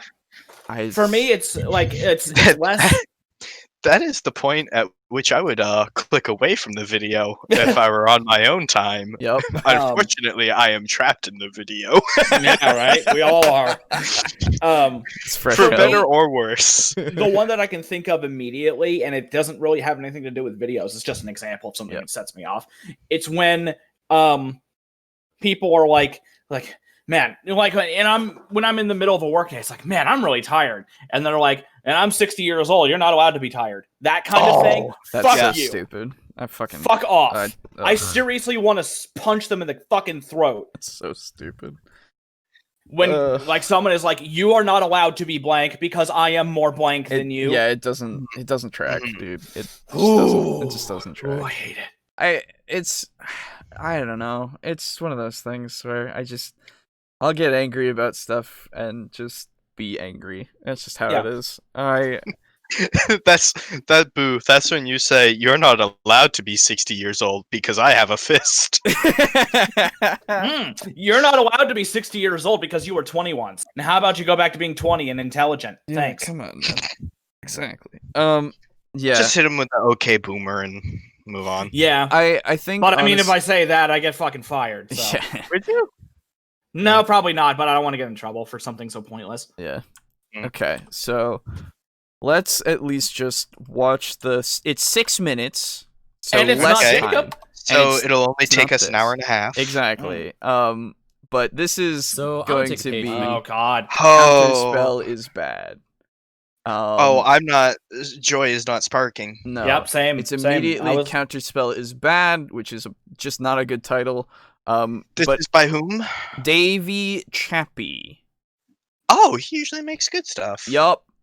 Was it Davy or Davy? Because it's two V's. Davy. Excuse me. Davy Chappy. It's two V's.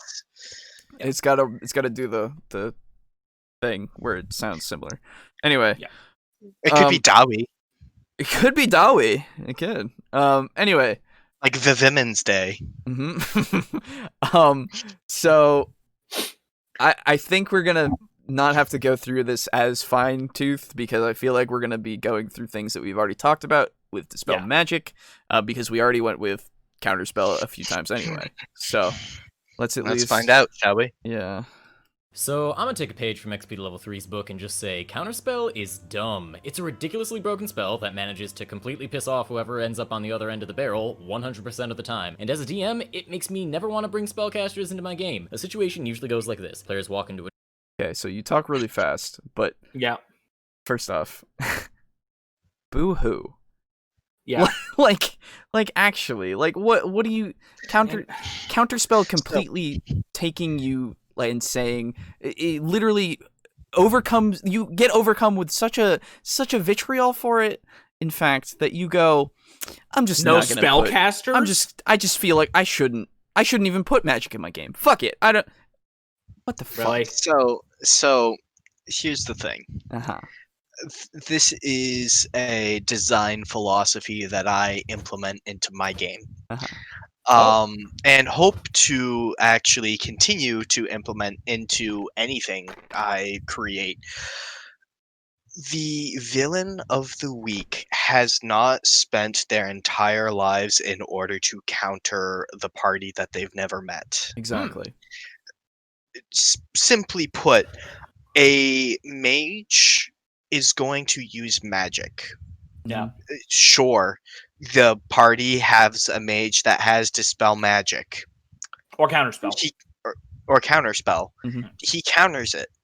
That's just what he does. Mm-hmm. And then that mage, as a character in the world, is going to go, oh shit, the exact same way that the mage would if they encountered a beholder. Mm-hmm. Or perhaps another caster that has Dispel Magic. Exactly.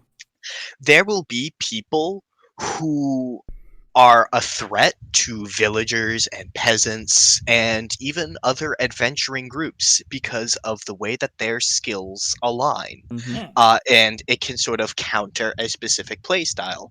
And if your players have a specific playstyle, allow them to have wins where they just encounter someone who has been a huge threat and they fucking turn them into paste in 2 rounds because that's just what this party does.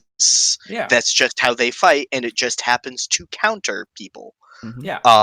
The next encounter that they have may not be so easy. Yeah. But it is okay to throw a magic user who gets absolutely butt fucked by your caster who has Dispel Magic or Counterspell. Mm-hmm. Like, that's part of making a believable world. Like, how weird would it be if you're an adventuring party and you're like, man, oh man, isn't it weird that the past 5 bandit crews that we've encountered all used the exact same equipment that's specifically meant to make our lives shit? Mm-hmm. How weird that is. Yeah. Mr. DM. Side-eyeing the DM. Mm-hmm. And the DM goes, and he looks down and has 2 more encounters that are both identically stacked to the past 5.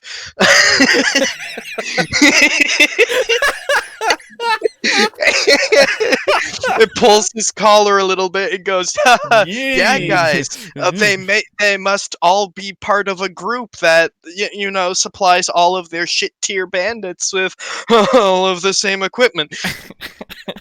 It makes no sense. Exactly. There's going to be variance, and sometimes part of that variance is handing them a win, knowing, wow, this encounter is going to get shit stomped, but then getting to go like until the encounter 2 weeks from now where they fight a fucking cannon in an open field. Like, being a DM affords you that creative that freedom of creativity, wherein, like they go into an ancient temple and they make their way past all the traps because the rogue has spent their entire life and skill points into trap disarming. Yeah. And the players are like, huh, that was a really easy temple. And you go, yeah, well, you know, this temple, the architects really wanted to focus on traps. Because back in the day, there weren't all that many people who were like Superman when it came to avoiding traps. Yeah, like their enemies at the time were these big hulking brutes. Yeah, no thoughts. The world is filled with a huge amount of people that have a huge amount of strategies, and not all of the strategies that they employ will be effective against your party, and that is okay, and in fact to be encouraged. Yeah, exactly. It's one of those things where saying just because a caster on the player's side has counterspell that you don't want to use mages is like saying you have an archer who shoots arrows and everybody charges him and kills him. And you don't ever want to use archers because you never have any. You just have the archers. They're just archers. They don't have any swords. They just have bows, and they can't do shit in melee. It's like oh, cool. Maybe you should, I don't know, change that. Yeah, maybe, I don't know, give him a fucking sword or have someone standing in front of him. I don't know what because a gun exists. A sword that is means less. People are fucking. A sword is less effective. And you know what? I hate guns because of that. I never want them. It's like what? What do you fucking mean? Hey! You never hear of school swordings, okay?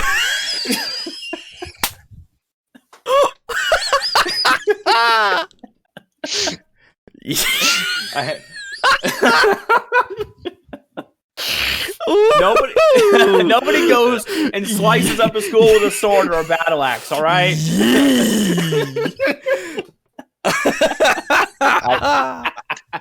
I don't know, dude. We start outlawing guns, then we're going to see a lot more school stabbings. Sounds to me like those politicians are responsible for all those stabbings. Exactly. We shouldn't have them. How to prevent school stabbings. Keep guns legal.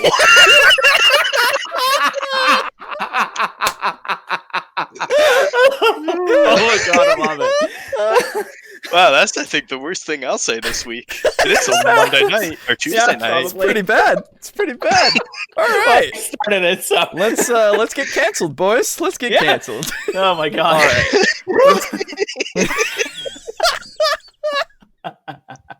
All right. Let's continue. This is 15 seconds of the 6 minute and 15 second video. Wow. Hey, we still got like 50 minutes left. We can do this, maybe. Alright. Dungeon spellcaster gives off a maniacal laugh, starts to cast a spell, and before I can even get through the description of what's happening, I get cut off with an "I cast counterspell." Or the players will be in a tough bind, the cleric will triumphantly announce that they're casting a heal to bring the party back from the brink, and boop, nope. It's gone. Your spell's gone. Better luck next time. It's stupid. There should never be a spell that, when cast, basically ruins a player's entire turn, no barrier required. Why? Why shouldn't there be something that completely prevents somebody from doing something? Yeah, what? Like, if I cast Hold Person, guess what? That person can't move for a fucking while. Yeah, I've completely... for a while. If I cast Fireball at the party, I am preventing the barbarian from swinging his sword. It's like, I don't... Combat magic is in fact meant to keep people from doing things.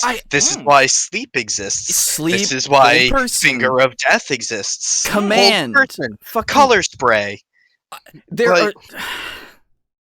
So invisibility. It's meant to keep you from hitting me. Exactly. If no one had the ability to stop this magic, then no one would ever play a sword man. Exactly. Why would you ever even not ever take magic at any cost? Magic's really good. It would be the most powerful thing, and it still is very powerful, but it can be prevented. Yeah. You know what the counterspell is? Huh. I would like to rage. Yeah. There's a whole dynamic here. It's not just mages fighting. It could be cool. Then they do all the counterspells and shit and waste all their magic.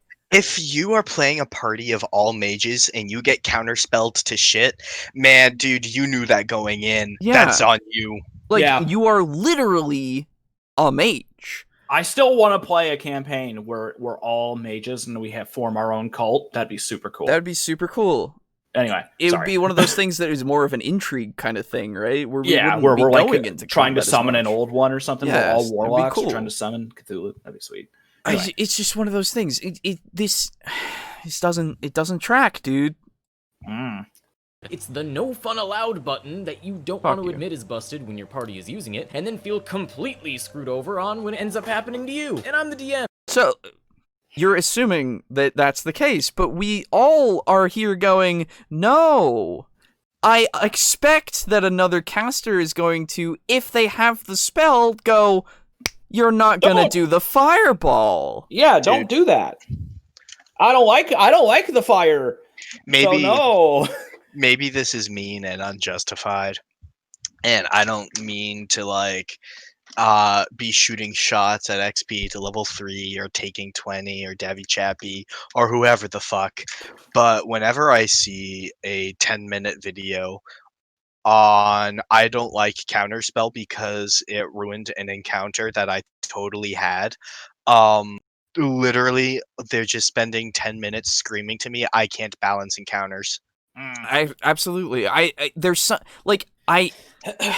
if you gave me a detailed explanation of how this is bad, if you gave me complete points that it's inconvenient and it makes me have to think about my encounters. Exactly. If it can't be boiled down to I don't like it because it didn't make this fun for me for a second. Yeah. I don't care. If it can be boiled down to that, I don't care. If it can be like, I find this bad because the mechanic of it is not as beneficial because of this, and it will, I don't know, maybe make the entire encounter bad for everyone, actually putting out some reasonable thought and actually structuring it so that I can listen to your points, counterpoint when I need to, and get a level of respect with you, then I'm okay with that. Yeah, do that. But there is an encounter I made that was supposed to be super memorable, and now it's not memorable. Guess because what? The only memorable encounters that I can make are with high-level casters, and not, I don't know, a Zorn joining the party. Exactly. Quite literally. That would be pretty memorable. I'm pretty sure your players are going to remember that encounter because they go, that was pretty easy. We did really well. Yeah. Most players that I've played with, if they have an encounter where they shit stomp the enemy, they don't look at the DM and go, wow, you suck. No. They look at the person who pulled off the clutch fireball or counterspell, and they go, dude, that was a fucking good cast. Yeah. Yeah. I've had it where some people go and look at me and go, dude, I'm sorry we shit stomped that thing. And I'm like, dude, I'm glad you did. That was great. Do it. Yeah. It's like, fuck. And then why would I get sad that my players are succeeding? Yeah, exactly. It's because you'd get sad because you're losing. That's why. Yeah. But there's two things, and we're back to adversarial D&D. There's two things. Alejo, with you and the blank is bad or blank is dumb, and you needing them to give more points. It's the difference between this video where it's saying Counterspell is bad, and it's just him explaining that it fucked up an encounter of his, and that totally True Strike. Happened. And True Strike is bad, where it is a fundamentally flawed spell that adds basically nothing. And even when we covered that True Spell defense video, he was like, yeah, it's not great, but here's how we do it. And I was like, cool. And we went point by point, and we went, okay, this doesn't work, and this maybe could, and we had a conversation. And all these different things where you cast it on somebody as a buff. Yeah. And they can choose when to use it or whatever. And then the other thing, we were talking about encounters. Yeah. We were talking about encounters. and casters. Yeah. Like I haven't had any magic or anything in my campaign so far, and I imagine you guys have had plenty of memorable things that didn't even involve combat. Oh yeah. You had a memorable fucking moment where you descended into madness because you were winning at fucking arcade games. Like, and then you had to get fucking color sprayed. Just to get you under control. Most memorable thing for me was when I burgled the general store. Yeah. Yeah. Like, when your pet turned into a fucking Cerberus. Yeah, exactly. There's a lot of memorable things that are happening in Devils and Dice, which you should totally go and watch. Or finding out that, like, one of the Lords of the Abyss is fucking dead. Exactly. Yeah. It's just... I can't wait for you guys to investigate that, by the way. Yeah. And here's the thing. I still think it's Skaven. Huh? I still think it's Skaven. It's not Skaven. It's Skaven. But they burrowed really, really deep. Yeah, they dug too deep. Or maybe they dug deep enough. Tangent. Yeah. Off topic, you don't have to do that immediately. It's okay if you don't jump straight into that. I know that everybody wants to. I know everybody wants to. Don't worry, I know that. I'm burning with curiosity. How do you expect me not to? I know going to the Abyss is a bad idea. Boris knows it, but we're both like, I need to know. Yeah. So one, I'm really happy that you're curious about it, and that you want to know about it. And then I'm also glad that you're doing it of your own volition and you don't feel like you're forced to do it. Oh, yeah. Because you do have other things to do in the city. Absolutely. So I don't want you to feel forced into doing it because you can stay in the city, finish up your jobs, and then go if you want. I see that jaunt as a 5th or 6th level romp. I realize going down there is a bad idea. Yeah. So, I just wanted to put that out there. Anyway, let's get back on the topic. Yeah. Let's continue. Oh, Alejo. Yeah. You made a point earlier that I wanted to clarify for you. Okay. You were wondering why videos have like Counterspell is bad or Dispel Magic is dumb, and you were wondering why they can't put like a point in the title. And the reason for that is because they don't have one. No, yeah, I meant in the video itself. Yeah, it's yeah, I know. It's just whinging, dude. That's all it is. It happens to me a lot. Like, wizards are supposed to be the ultimate powers in the history of the cosmos, weaving the fabric of... Are the gods not? I was gonna say... Wait, go back. I was zoned out. What did he say? Yeah. Sorry. Wizards are supposed to be the ultimate power in the cosmos. Like, wizards are supposed to be the ultimate powers in the history of the cosmos, weaving the fabric of reality together to accomplish their goals. But because this show... You can't cast a spell for one fucking turn! Like, they have... Counterspell's not a cantrip! You just have to use spell slots to cast it! Exactly. Like, they are not supposed to be inherently the best. They study this shit, and they continue to... I'm sorry, not all of them, but in my mind, a lot of wizards are never a master, are never just omnipotent. Like, they study the spells, they find their niche, they do all this shit, they continue to try to learn things, they continue to grow, they continue to even dabble in trying to make new magic, try to experiment and shit. Yeah. They continuously do that. They know the gods are there, but they don't need their help in this. They just do it with what they can do with their connection to the weave or whatever you have as your magical force. The only ones that I would even consider remotely as powerful as what he's saying is like, what the fuck is his name? Runs the Tomb of Horrors. Assessorak. Yeah. He's like a Demilich that fucking has his skull and his spirit wandering the cosmos to grow in power. Yeah, he's the only one I would ever consider to be even remotely close to. He's quite literally very close to a god. Yeah, he is a demigod. Yeah, I'm a god. How can you kill a god? What a grand and intoxicating innocence. I understand the idea that wizards are really powerful, because they are. They know how to they know how to control magic. That shit is crazy. But they are not going to be the only thing that is very powerful. They can be outclassed by each other, by gods, by monsters, by a barbarian. By a barbarian. A barbarian 5 feet away. Exactly. Like, just because when you're a DM and you get counterspelled 1 or 2 times does not mean that the entire point of counterspell is bad, or, I'm sorry, you even put it as, in the video, dumb, not the title, bad. So what are you saying? Yeah, because when it seems to me, if you're saying counterspell is bad, that seems to me like it needs a buff. Yeah, that seems like you're trying to say that it needs to be fixed. Well, I mean, sorry, even dumb suggests that, but you're saying that it is fundamentally wrong. Like, and like True Strike. But everybody knows that. Yeah, exactly. I mean, maybe he will actually say that, but we are only a minute in. I know. I doubt it. That's what we kept saying the fucking first time with fucking Jacob. I know. Yeah, whatever happened to his? I'll get into that later. That was the. No, yeah, he wasn't referring to when he corrected himself. Yeah, actually, now that I think about it, because he started talking about like, oh, can you turn off a fire elemental? And he's like, oh, maybe not, because I'll talk about that later, and then he didn't. Yeah.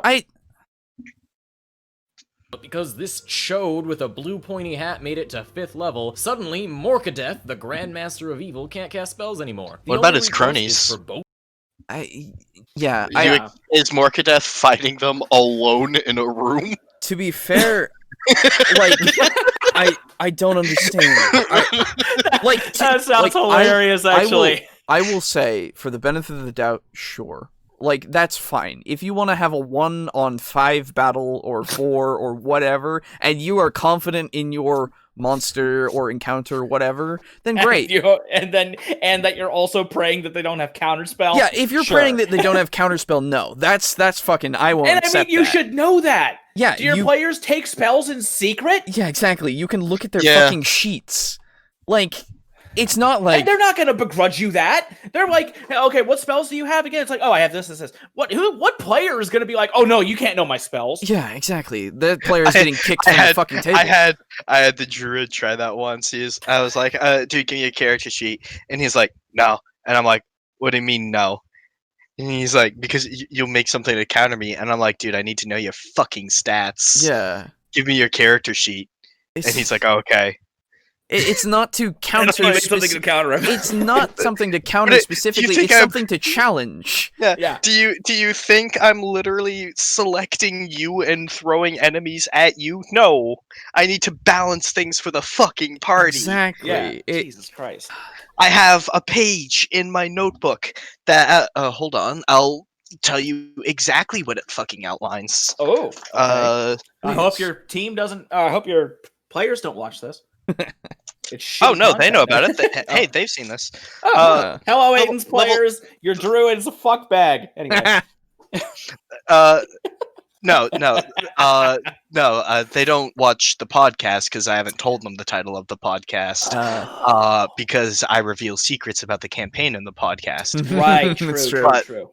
I've shown them this page of my notes, and it's level 6, Jorgen, Torque, Gurman, Lucia, Wrigley, Astav, Saint Bernard, and then that's like the Y column. And then in the X columns, I have AC, HP, attack mod, spell attack mod, spell save DC, passive perception, initiative, money. Below that, I have a separate table for stats, and below that, I have a separate table for saving throws. Yeah, it's important. And then that way, I know how easily to throw them at traps, what they're capable of handling in combat.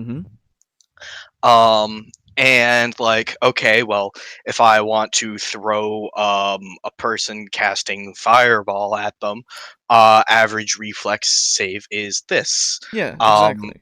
Then that will affect his caster level.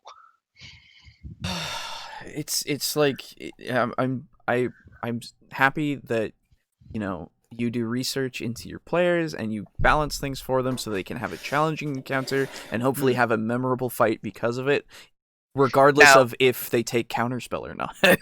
In fairness, this is the first time I've compiled this in like 2 levels, which is to say like 3 months, That's what with fine. COVID. Yeah. And that's because I have a general idea of what they can handle in combat, and I just go off of that. I have a gut feeling for their strength. Yeah, it's the same thing with me. I didn't collect you guys level 3 sheets because honestly, I fucking forgot. It didn't come up though. It wasn't that necessary. Even though you guys were making rolls every time, the DC was fine. Yeah, no, it was fine. Again, it's one of those things. Like these people that make these videos, right? These people. These people. The ones who make these videos inferior. No, not my thought. Unless it's Cody. I would no. No. Cody and Jacob are fine. As much as I clown, RPG pundit can fucking go to hell. as much as we clown, and as much as I get angry and all this shit, I still think that they have experience, right? Yeah. They've played the games and they can do this with their table. But it seems like in each of these it seems like in each of these videos they completely forget how anything works. Yeah, and I don't understand, like, except for the basics, right? Yeah. Like it's sort of like the stream tax, except not relevant in this case. The streamed. I'm gonna flash my stupidness. What's the stream tax? The stream tax is when you're streaming and you start playing like a fucking idiot because you're focusing on like Twitch chat.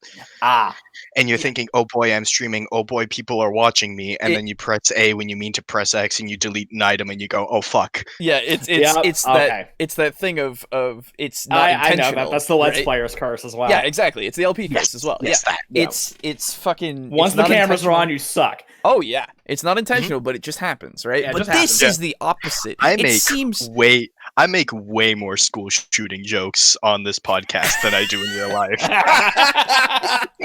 Really? That's your first one? Oh, wow. I think. No, that's my second. Was it? Oh, that's right. Everybody gangsta till androgynous shadow blade says. Right. That's right. I forgot about that one. But yes. So. So I don't know. It just feels like they're putting on an act for this, right? Like an unnecessary one. Am I the only one who doesn't think that this is like how they actually think? Is this like? I sure hope so. I don't understand. Like, I can see some of it being like, yeah, okay, you could maybe change the spells and stuff, and you seem to know how to, but why do you whinge about something that isn't as, like, necessary to change? Yeah. And here's the problem. Here's the other problem. We have videos like Dispel Magic is dumb, where we fucking rail against it for like 2 hours.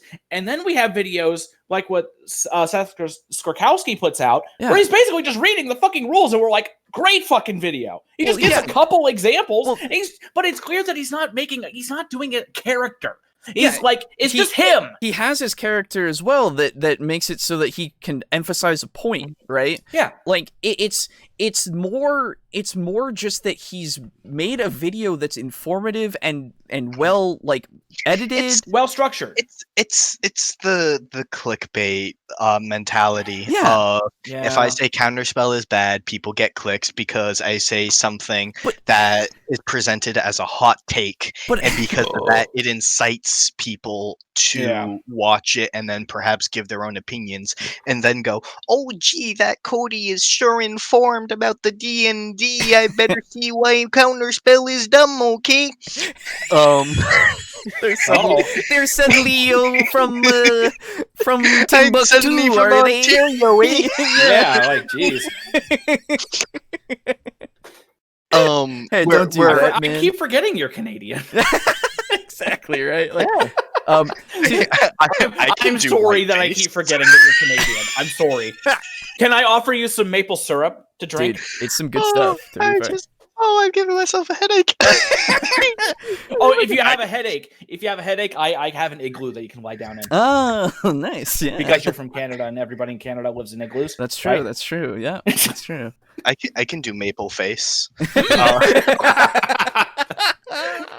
So I didn't want to spit my water all over my fucking computer. so bad.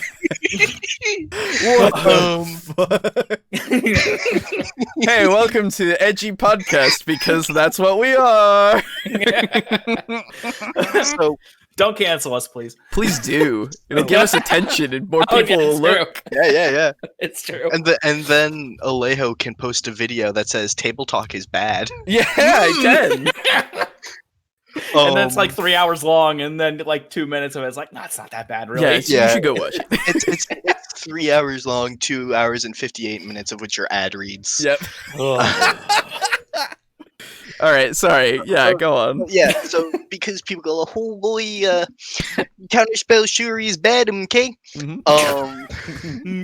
God damn it. Quelque chose c'est Counterspell, eh? Now we're playing Sea of Thieves. Get to your fucking point. J'ai besoin c'est Dispel Magic. Is magic in French? Oh no, I'm just saying the titles in English. Yeah. Oh yeah, no, I know. It's I think it's Magique. Yeah. Okay.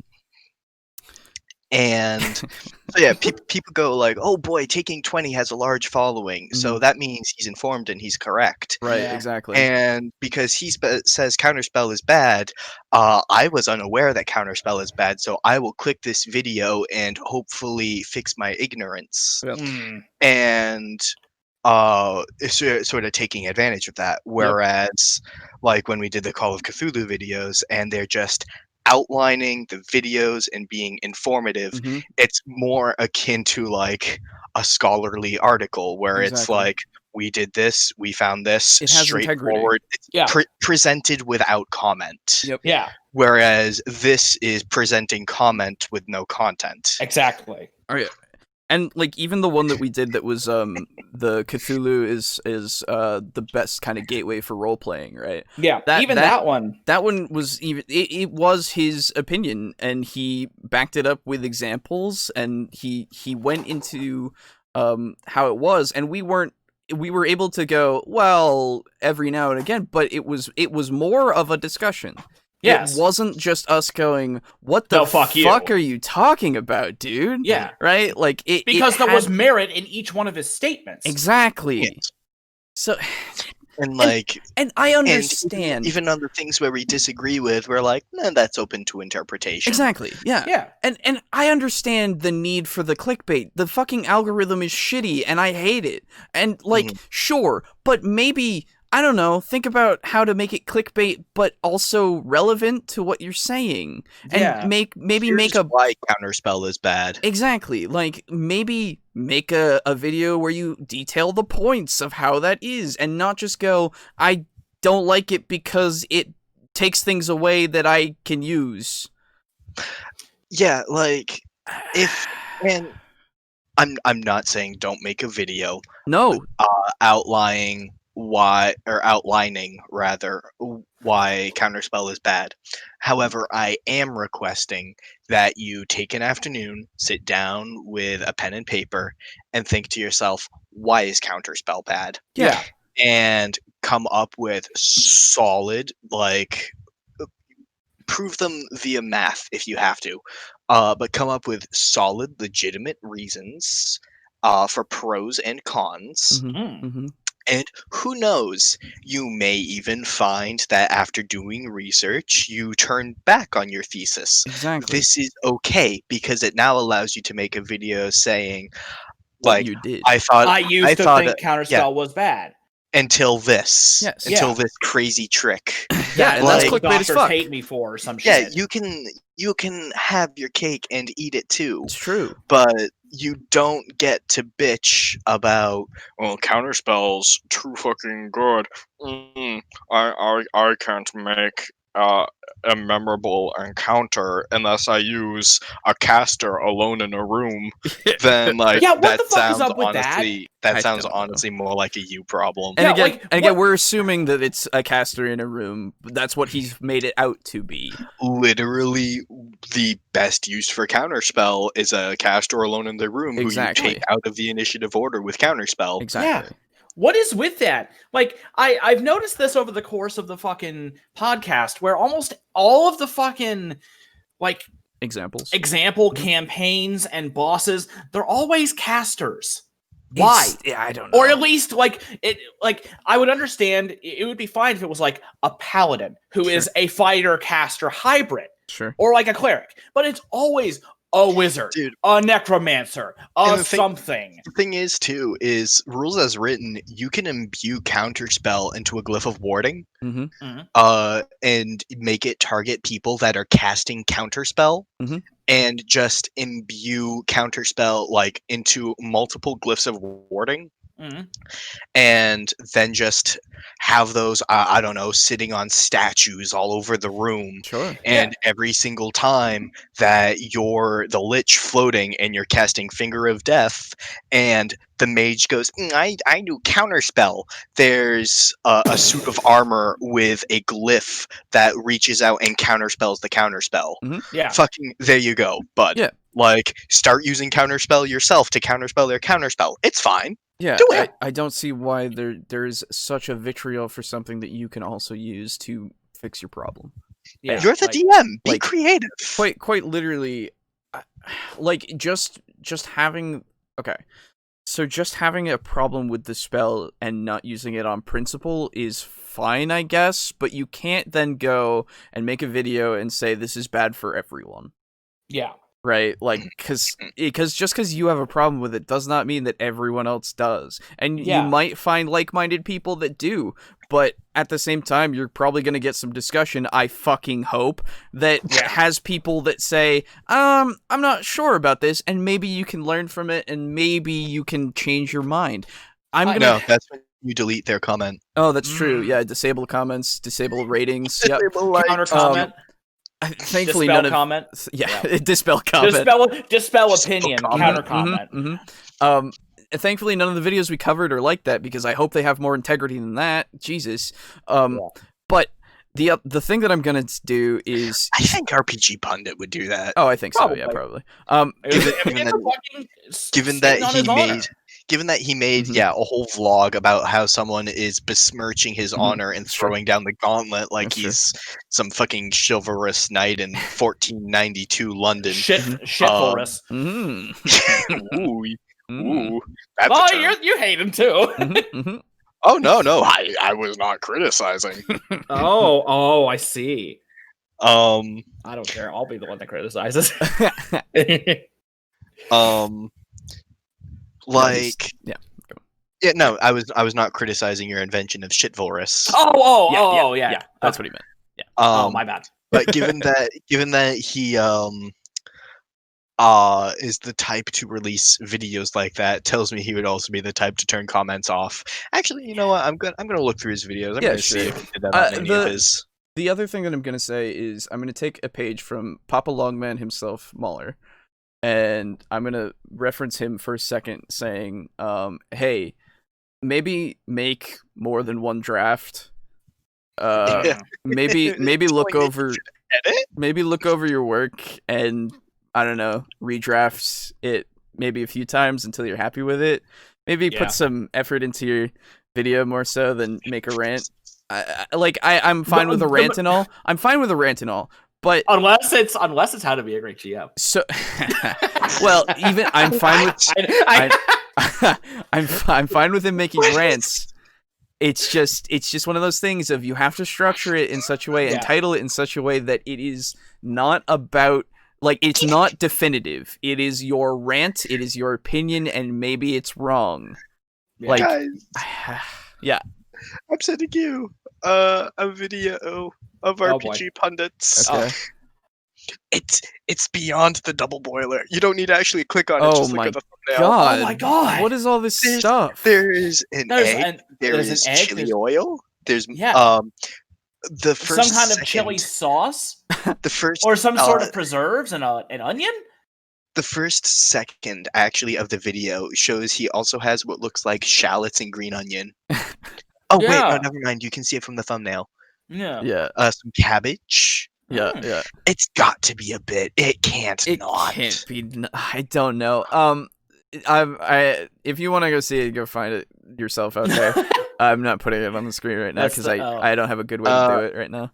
A famous game designer wants RPG Maoism. Yes, that's the title. Maybe we'll cover it at some point. Who knows? Yeah.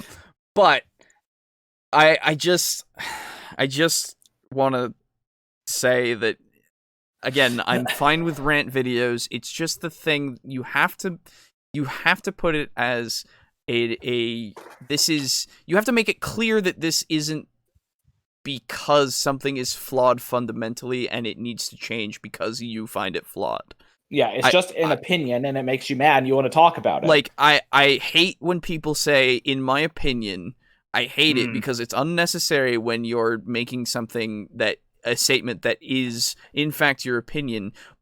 Yeah. But in this case, for these videos, maybe put that in the title. That way somebody knows that, and it's not just taken as maybe this is the way it should be, right?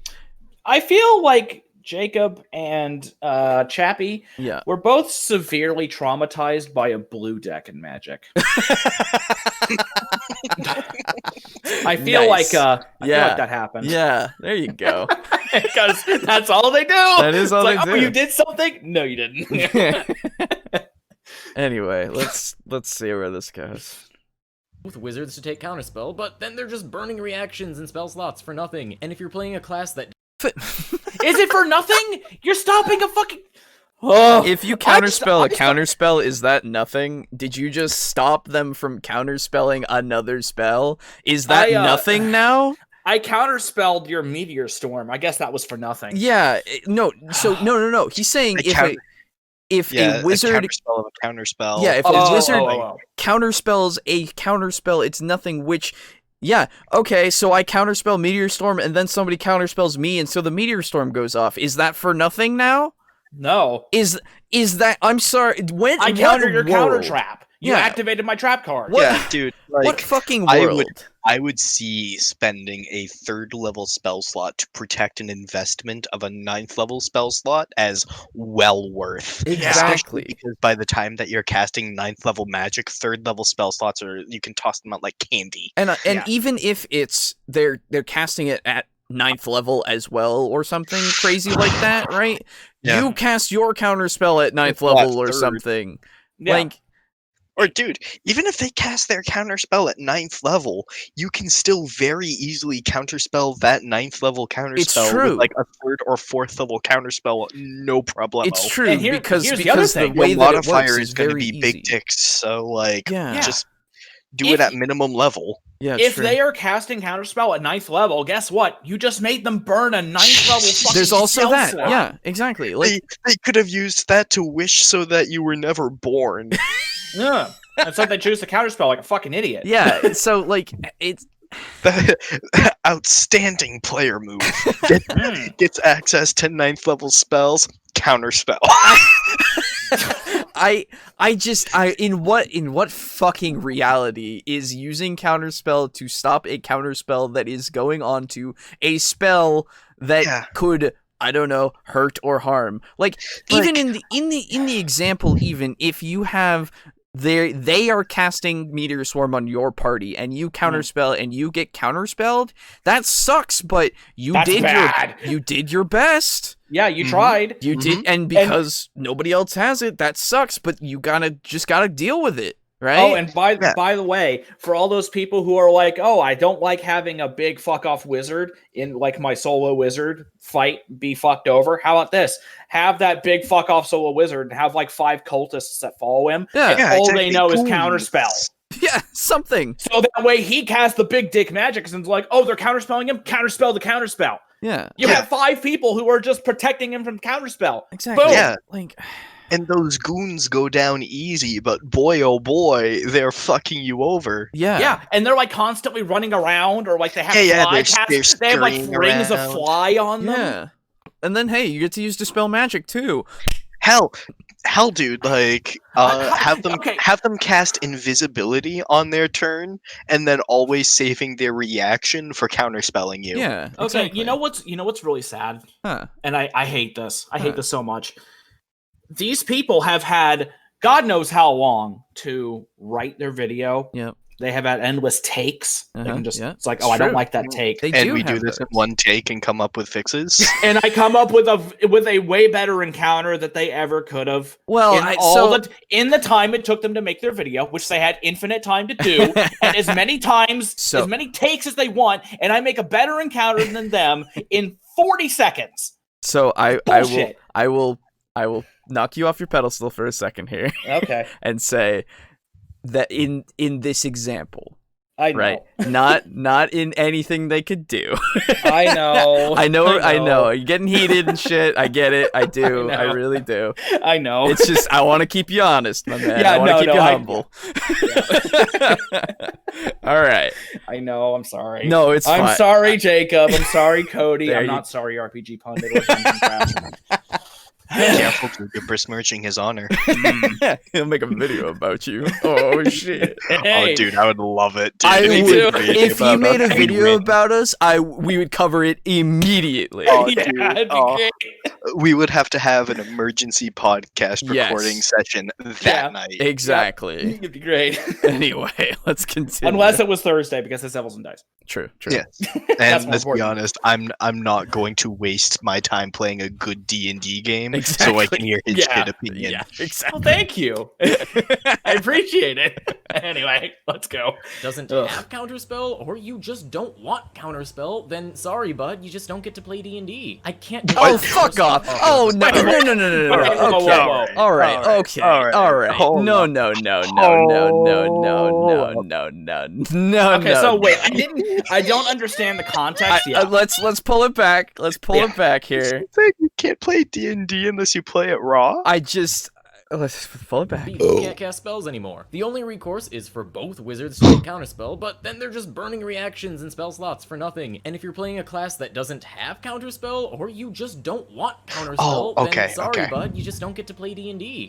Okay, so I get what you're yeah. yeah, I understand what you mean, but still, that's still ridiculous. I like I like the little wizard dog. I do too. The wizard dog. He's nice. Like They should have made it be a bunch of moons on the hat. That way it could be Moon Moon. Oh, Moon, yeah. Moon Wolf, three Wolf Moon, whatever. Yeah, I just need to look at Counterspell. Counterspell is for sorcerer and wizard, and I probably nobody else. I would imagine. Warlocks. Oh yeah, warlocks. Let's see. Other than that, bards probably get it. Yeah, they do not. What? Oh, Yeah. they used to. Yeah, no, they get Dispel Magic. They Yeah. don't get Counterspell. Weird. That's Yeah, they strange. used to. Oh, do they still have Counter Song? Oh, that's Yes. it. Yeah, It's okay. counter song. Gotcha. Yeah, Okay. I could have sworn there was something about like a discordant like strike you can make with your stops spells. Yeah, so Yeah. Counter Song. So Cleric and Druid and Fighter Paladin. That's it. and barbarian Well, I'm talking about spellcaster and classes. rogue. I'm talking about spellcaster Hey, classes. dude, he said if you're playing a class that doesn't get counterspell, you don't get to play D&D. Oh, that's true. Yeah, sorry, So- Barbarian. Yeah, arguably the class least affected by counterspell in the entire game. It is ridiculous. Don't say that. Just don't say that. It's not true. All right, let's go back before Wizard Get to thought. play D&D. I can't have just a random wizard in a group of bad guys, even though they're supposed to be rare, because the whole game becomes about who stacked the most wizards on their team. Okay, so are wizards supposed to be rare? Is that a thing that I'm supposed to be doing? I have a whole fucking town that is full of them, and a college that's full of them in two separate parts of the continent. Yeah, like I also have something similar to that. I have a city that's basically a city of magic and scholarly pursuits. Yeah, exactly. Like for fuck's sake. I'm sorry, am I supposed to not have magic? Are you telling me how I'm supposed to play D&D? Guys, we've only got 6 minutes left. We gotta hurry up. Magic suffuses every living thing in the world, and but even non-living things. Yeah. But magic users are rare. Dude, hey, you know what? The most meta-friendly way to play D&D is to play a barbarian from 1st to 3rd level, switch and retire your character at level 3 to get a rogue that's Arcane Trickster, and then at level 10 play wizards from there until the end of the game. But if you want to stay on top of the power curve, that's what you do. So yeah. So God damn it. So let me just outline something that I'm thinking immediately just for a world, right? You have the world, and we'll say it's even a low magic setting. Why not? Low magic setting. Hey, somebody discovers how to do magic. Oh, all of a sudden, animal people. Oh. No, that's not. So they go, oh, and everyone goes, oh, fuck, you are the ruler now. Is the internet magic? What? Is the internet magic? Because, the internet existed, and then, 20 years later, animal people started popping up all over the fucking place. That is true! I mean, hey, that saying... Is the Mages Guild of our time furries? Fuck's sake. Damn it. So going back to I'm not going to touch that. Going back to my point. So you have that one guy who figures out magic, right? Everyone goes, you're the fucking leader because you're really powerful. You can turn fire on with your hands. That's fucking rad. Right? Or I would love that. Or I'm fucking terrified of you. Either one. There we go. Right? Either way, right? And then you get people going, wait, how the fuck did you do that? Wait, could I do that? Yeah. Right? And then you get people going, I'm gonna fucking figure out how to do that. And then you get people who fucking try and learn and try to find the secrets, and they're the rogues, they're the fucking everyone who wants to get this power. Right? And then you have, the guy who visits a hag because he wants to learn how to cast Burning Hands, and she hands him a mason jar filled with teeth, and she says, here, shake this and say mustard. Before even doing that... Fuck's sake! Before even doing that... they go, wait, if magic is real, then are all of the stories that we've been hearing about in our childhoods real? And then the guy goes, I'm going to go look for that fucking hag, right? And then he finds out hags are real, right? The thing the wizard doesn't know, and then he goes, fuck, dude, could you give me some magic? Yeah, and it just... So, even in a low magic setting... Adventuring and finds a cloud giant fortress. Yeah. They're I need to start looking for beanstalks. Yeah, even in a low magic setting, I can still see how magic can just go and go and go. And the fact that you are saying that mages can be rare, yes, no, you're saying that they're supposed to be rare. Sorry, I gave you too much credit there. I'm saying they can be rare if you put yourself in that time period, right? Where it is the fact that they are rare. But sorry, that sentence didn't make sense. The fact is that they are rare. I follow it. Yeah, thank you. I just, brain. So if you put yourself in that setting, I would say 100%. Yeah, magic's rare, mages are rare, but you have the power. Yeah. To structure your world that way, right? If you want it to be that way, it is that way. And in that case, hey man, you're gonna have that situation where there's maybe a mage in that group, but probably not. Guys, help me. I wrote myself into a corner and I got fucked up by a level 3 spell despite the fact that I'm a DM with infinite power. I blame Wizards of the Coast. Exactly. I blame what they created. It's so stupid. I wrote myself into a fucking hole and it's no one's fault. Sorry. But mine. No. It's not my it's fault. It's everyone else. Oh, exactly. yeah. It's Counterspell's fault. Yeah. It boggles my goddamn mind. Am I out of touch? No, it's wizards who are wrong. Exactly. It's that fucking meme. It's just anyway. Group doesn't get to play. They may as well just flip on their phone and check out mentally, because whenever it gets to their turn, they'll just look up from their screen, open their mouth, and I'll shove a counterspell right in there so they can go back to watching their YouTube video. You're dead. So you're telling me that this wizard can't do anything other than cast spells? He doesn't have He like doesn't have a crossbow. He doesn't have a hand crossbow or a sling, or he doesn't have like an alchemist fire or anything like that. The thing is, too, is Counterspell is inherently advantageous to the person whose initiative count it is. Yeah. Because if the if the Lich casts a spell and the wizard counterspells it, the Lich does counterspell, and then the spell goes off as normal. If the wizard casts a spell, and then let's say he chooses Fireball, and you're like, "Oh boy, level 3 spell, that's a pretty fucking hefty investment." May I remind you, at level 5 you get 2 level 3 spell slots. Yeah. So you cast Fireball, and then the Lich counterspells you. And then you go, "Why am I fighting a Lich at level 5? And then you say, "I cast Counterspell."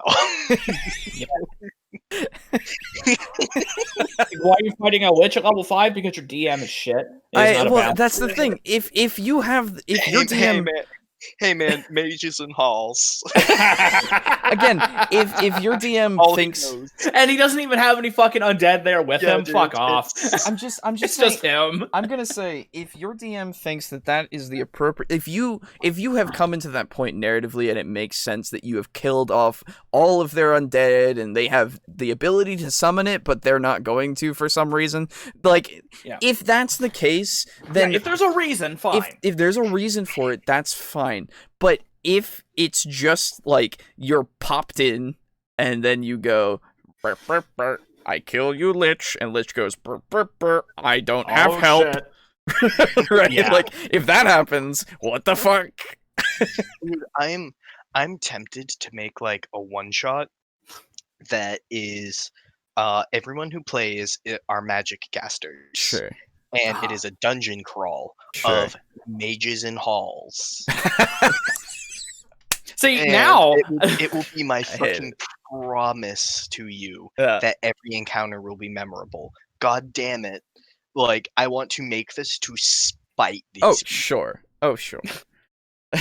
I don't know why when you said you wanted to make a one shot and you outlined it, I just wanted to respond with, "Now I want to make a one shot where it's a dungeon crawl and the players are just completely fucked."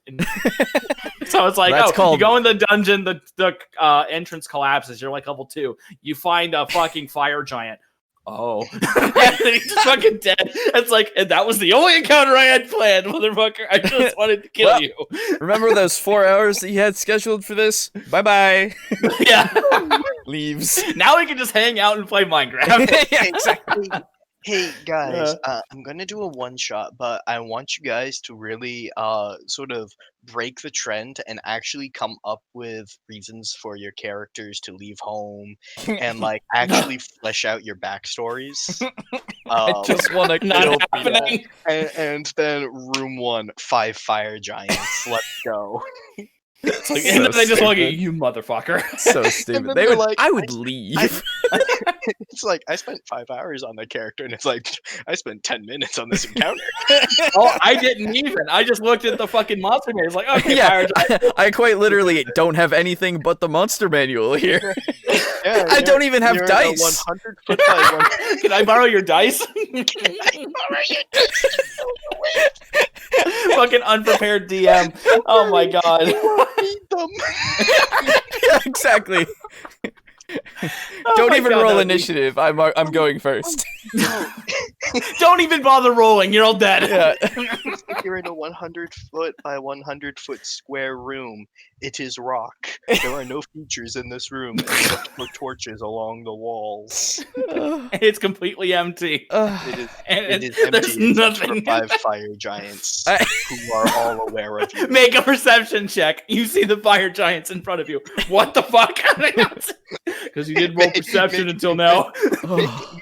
Make a perception check. 15. You can tell that you are fucked. just slowly raise a middle finger above the DM screen. That's a memorable encounter. Yup. I don't want to play anymore. See, then here's what you do after that. You do that, and then you be like, okay, now you wake up, and let's start the real campaign. Yeah, really. I would fucking hope It's a so. dream. I would fucking hope so. That'd be amazing. Anyway, let's truck on. Yep. It's every few points. He's just every few sentences. He's just like he says something. We go fucking retarded. fucking what? And then we have to retreat back into funny shit to retain sanity. I know. Yeah, it's true. Everybody make a fucking sanity roll. Right. Now, Alejo, I imagine your sanity's kind of low. Oh, it's pretty low right now. Yeah. Aiden, you're probably on the mid to high end. All good. Yeah. Let me pull this. Watching their YouTube video. Yeah, now, no, there's good. 3 main arguments that I see about why Counterspell is all good and balanced and should allow to be the shield against any and all magical consequences that you run into during your adventure. So let me just address them. First, Counterspell requires a spellcasting ability check if you cast it at a lower level than the spell that you're countering. This is the most amount of restraint that the spell has. I like that and dice. It's the most reasonable argument. Too bad it sucks. A lot of the spells that players cast will be lower levels because they just don't know right away when they're gonna need to whip out the big cock. Or Okay, so you're automatically assuming that everyone acts this way. You're automatically assuming and generalizing that every single person who has magic in their as their characters will not use a high level spell. Yeah. To be fair, most people don't. I don't know that. That's the thing. That's the thing. I can't be sure of that. Right. And here's the thing: in a video game where I find like a rare healing item, I'll be like, okay, I might need this for a really tough fight. Gotta save it. Yeah. But here's the thing: that's a video game where if I die, I just load. In D&D, if I'm dead, my character's fucking dead. Exactly. And I don't want that character to die. And so if I have a big fuck off nuke spell that could save my ass and the asses of my friends, I'll use that shit. At least I will. Yeah, I would hope that people have the they don't have the curtain drawn back so far that they see it as just people rolling on like paper, right? On the table. They're looking at it and they're embodying this character. They are fighting that character wants to live. Yeah, they are fighting to live. Yeah. Right, like that. Unless you're fighting Mexnir, in which case you're being a little bit over the top with the magic rocks and the fucking crystal dust. Calm down. No. And the gravity well. Yeah, I was gonna say, yeah. Nearly killing me. Sorry. No, it's fine. It's fine. So that guy's gonna get crushed to death. Too bad I can't dispel it. Yeah, it's like, maybe I should have given myself Dispel Magic. So it's one of those things of just I can't, and I would need to see data on this. I would need to see statistical data that tells me for a fact that most players who are lower levels don't use high level spells. Yeah. I would need to see that because you can't just make that claim. Yeah. Like the only data that I've ever seen in relation to what players do is a chart that shows what race and class is most commonly. Yes. Picked. That's the only thing I've ever seen. And like, sure, you can make the assumption, but you have to say that you assume, right? Yeah. You can't just say this. Yeah. That's fair. Okay. Yeah. Yeah. He's using this as his point. So I'm like, that being said, though, yeah, I will say that most people who play D&D are people who come from a gamer background. Would you say this is fair? I would say that is a fair assumption. Yes. And in most games, be they video games or tabletop role-playing games, you are typically rewarded for doing very tight resource management and not blowing high-level magic against like junk-ass rats and stuff like that. Yes. Yeah. Hence, I would say that most people are typically lulled into a mentality of, "Oh boy, better save the big good thing for later when I fight big bad thing." Well, Yeah. And it can result in people doing the whole anime thing of holding back in the middle of a fight and then going Super Saiyan a few rounds in. Yeah, that's true. I will agree that is a fair assumption. Yes. But here's the problem. He never said, "I assume." That's the only thing. He's putting this as a straightforward point of fact. Which I have issue with because he hasn't said that this is an assumption. And I feel like it's important to use the words so that you don't have people going, "Oh, that's true." Yeah. I agree, but I do find it sort of find that a bit semanticsy, and I find that particularly less egregious than him saying that if you are playing a barbarian, then you don't get to play D&D. I agree that however, less... two wrongs do not make a right. So yes, I agree that is less egregious, but semantics are kind of a very big point that we have been going for with D&D, to be fair. Yeah. Semantics do matter as well in the sense of the way that you convey information to your audience. Right? Who may not know better. Not know better, exactly. When you don't cite sources and you don't have a source other than your word, I have to now take your word as the source, right? Yeah. And so if you can't back that up, then it's just your word. And the people who blindly follow that, they're gonna be, mistaken. Imagine if the scientific process was, "Hey guys, just trust me. This is what happens." Exactly. Like that's what I might get into science. This is why you make a claim, and then burden of proof lies upon you. Yes. And then you have to prove that your results are statistically significant. And then from there, also provide a theorized mechanism of action. And then other people look at that, and it is their job to make your life hell. And they review your paper, and they question you, and you go to the meeting, and you think, "Boy, oh boy, I hope they don't ask me this." And then they do, and you're thinking to yourself, "Wow, you're a fucker." And then they're looking back at you with a twinkle in their eye going, "Yes, I am." And then you stutter out a few responses that are hopefully vaguely satisfying, and then the paper gets submitted, and then it gets sent out by the publication company to other people whose job it is to be a fucker. Yeah. I take it you had bad experiences with this. It's the process, man. Like, I've seen a reviewed paper wherein people sent back the responses for it was a reaction rate, I think it was, and they had marked them like D, L, and like a little star. And L means likely, star means it's close enough to literature values to like be like, yeah, whatever, I'll write that off. And D was doubtful. Okay. And you're like, these are my presented reaction rates, and someone just sends back doubtful. That's super bad. I love it. It's so savage. Like, I don't know about that. So this is why we're not fucking experts. We have our standards, right? And I feel like we're going for standards that are reasonable, right?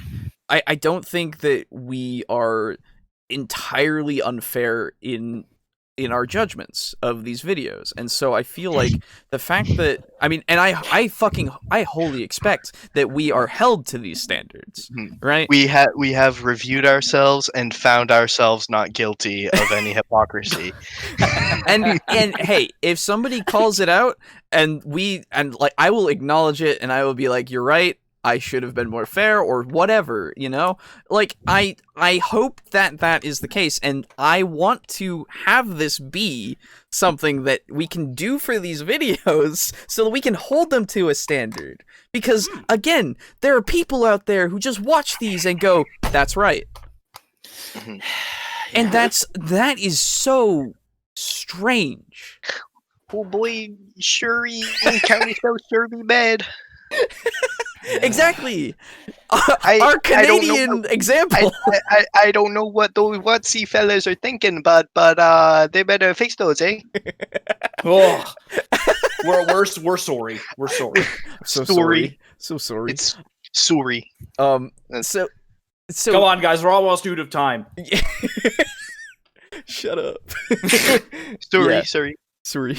But yet, legitimately though, I feel like these things should be held to a standard, and I feel like people should have a standard that that have any sort of knowledge of this hobby, right? Like we're not saying fun is wrong. We're just saying the way that you're conveying your idea of what is wrong is wrong. It's just extremely questionable. Like it has points that are not holding up. I would mark it with a D. Exactly, I would as well. So, unfortunately, we're very sciencey.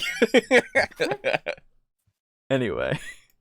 More often, the spell that they want to cast just happens to be a lower level spell that either is impossible or isn't feasible to scale. It's almost a safe bet to just cast Counterspell at base to 5th level and call it a day, especially when the party is at lower levels and can't cast higher level spells, because even if you're wrong, you just have to make an ability check and you might just get lucky and pop the spell anyway. This is especially true against half-casters or multi-class players, because they're not gonna cast at a high level anyway. They're just not built. So, I'm noticing more and more as he keeps doing this, he's saying against the players.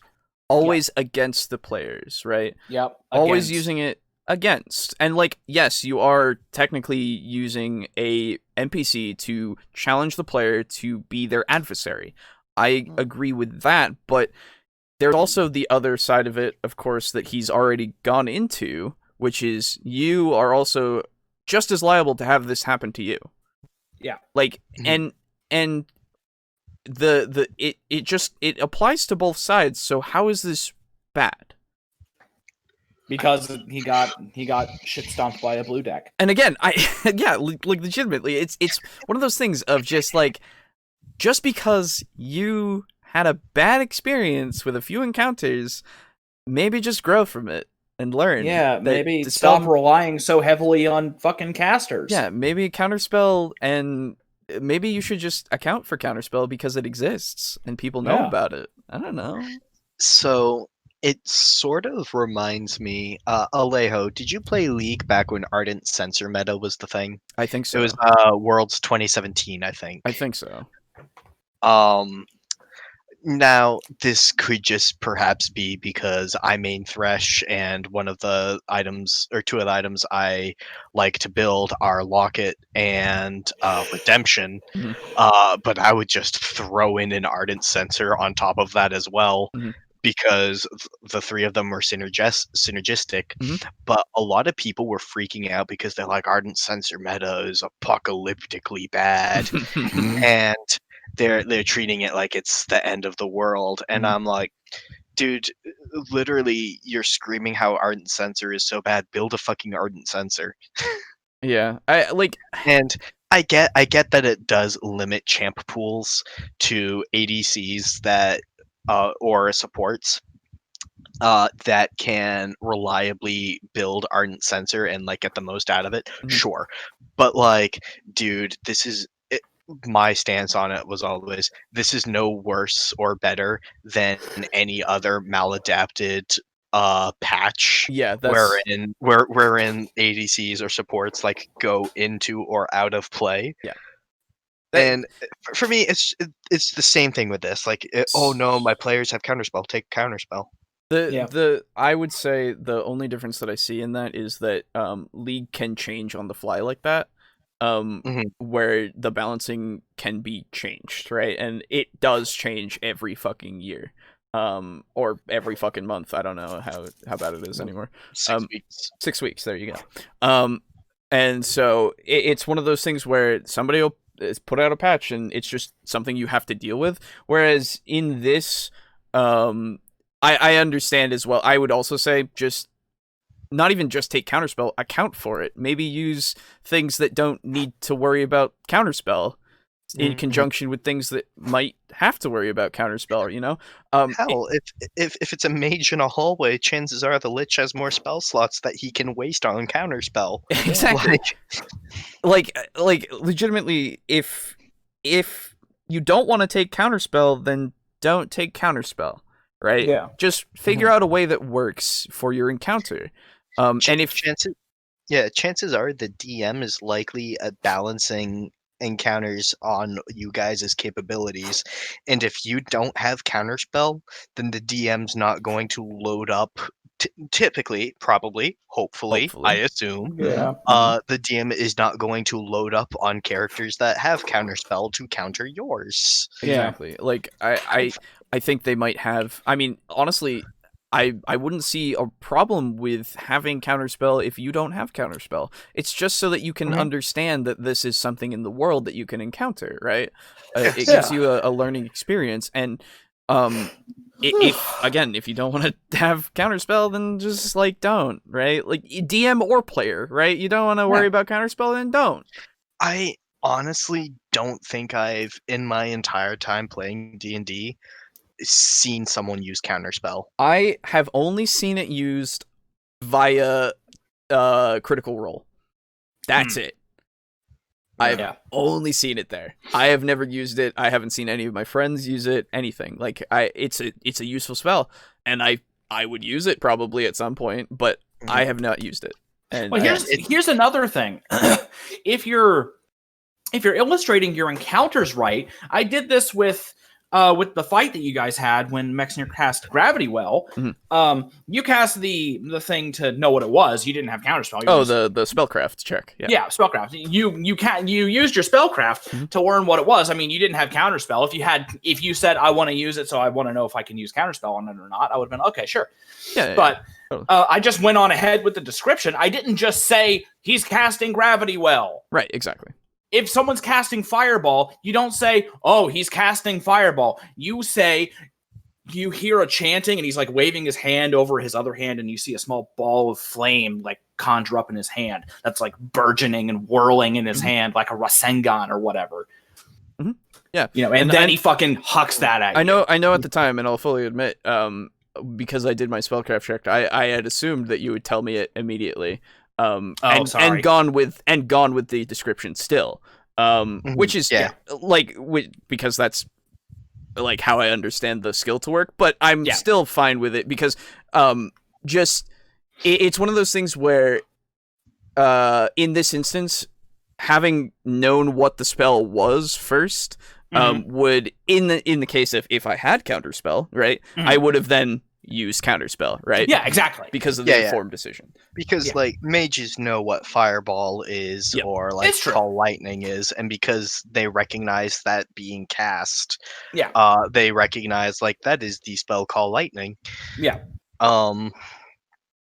Though that being said, I still don't know if I would personally allow someone to roll spellcraft and then do counterspell, because I would say that the time you're taking to figure out what they're casting, and then especially if it's like an instantaneous effect spell, you could do something like Dispel Magic on Gravity Well. After it's already established. That's fair.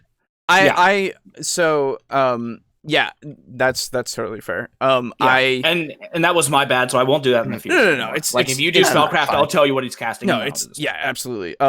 It's totally fine. I probably won't ever have a counterspell.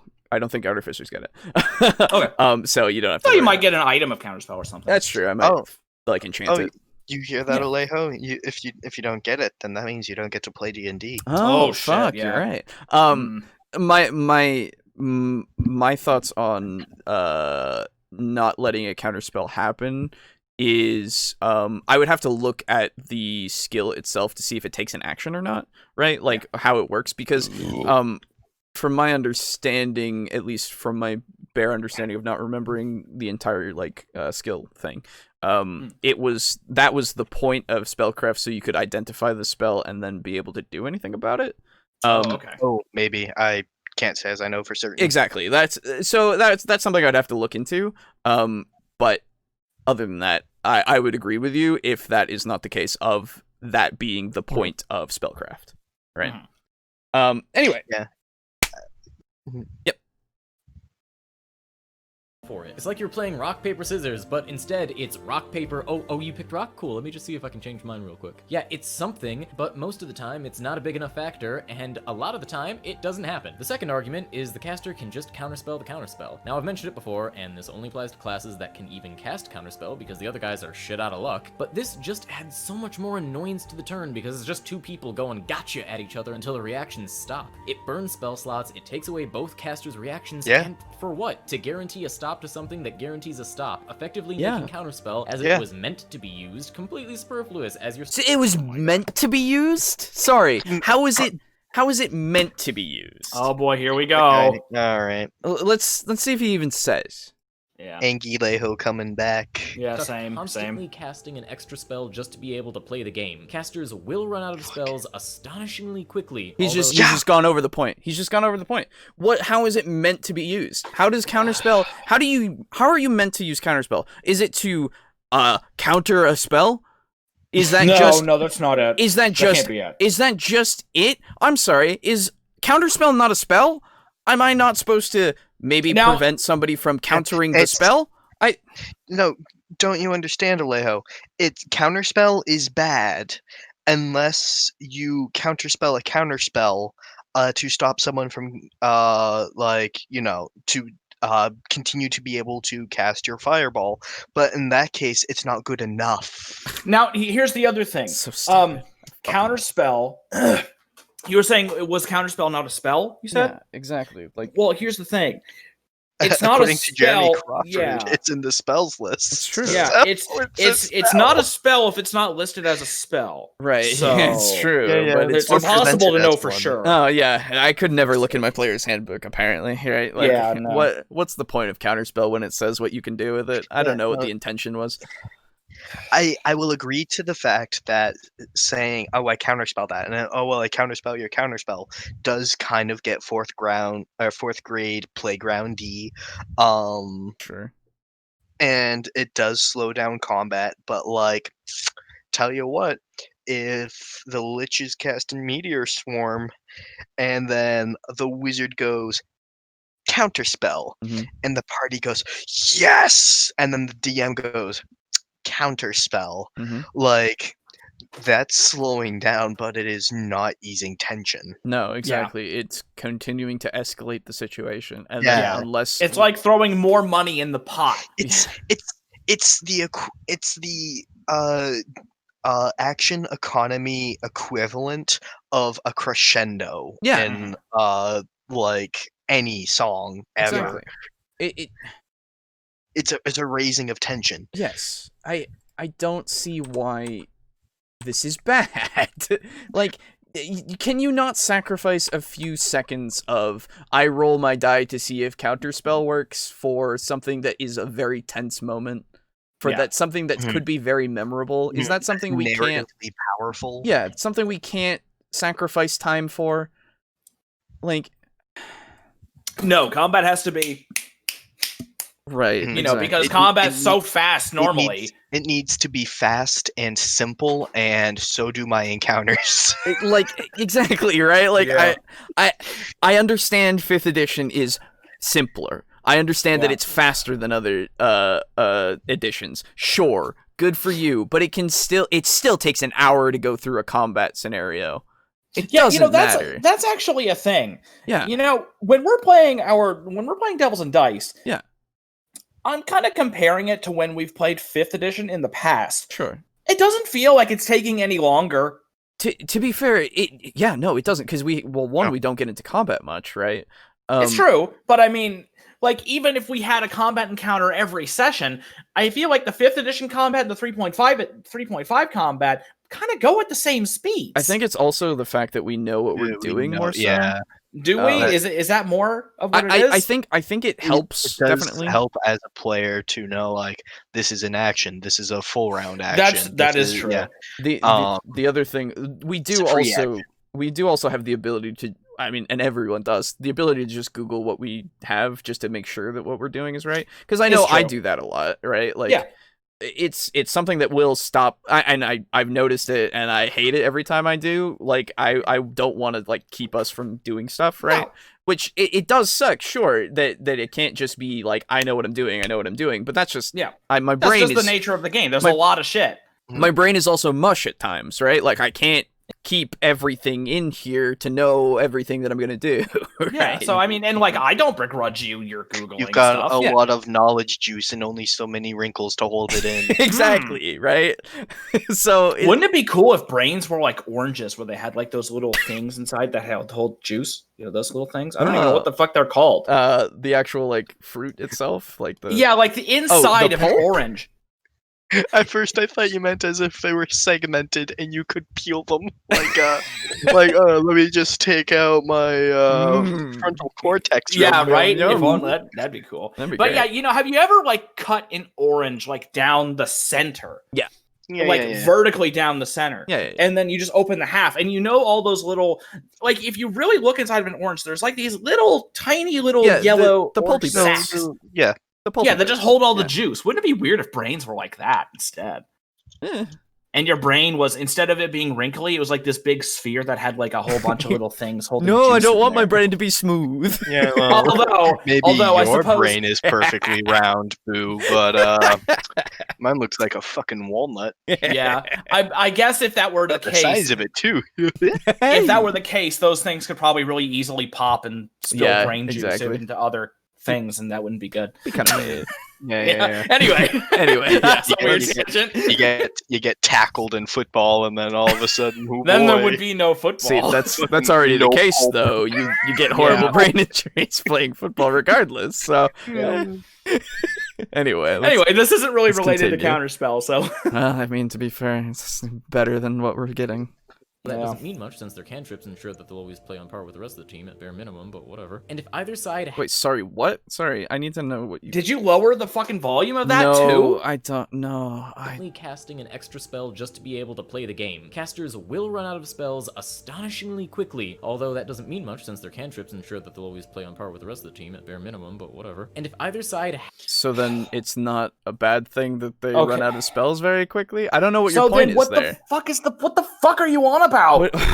Like, yes, you go through spells very quickly because you have limited spell slots and situations call for spells, and if you're not careful and manage your spell use, then you will run out of them very fast. Yeah, it's almost as if the archer fires all of his arrows, he'll be out of fucking arrows. Yeah, exactly.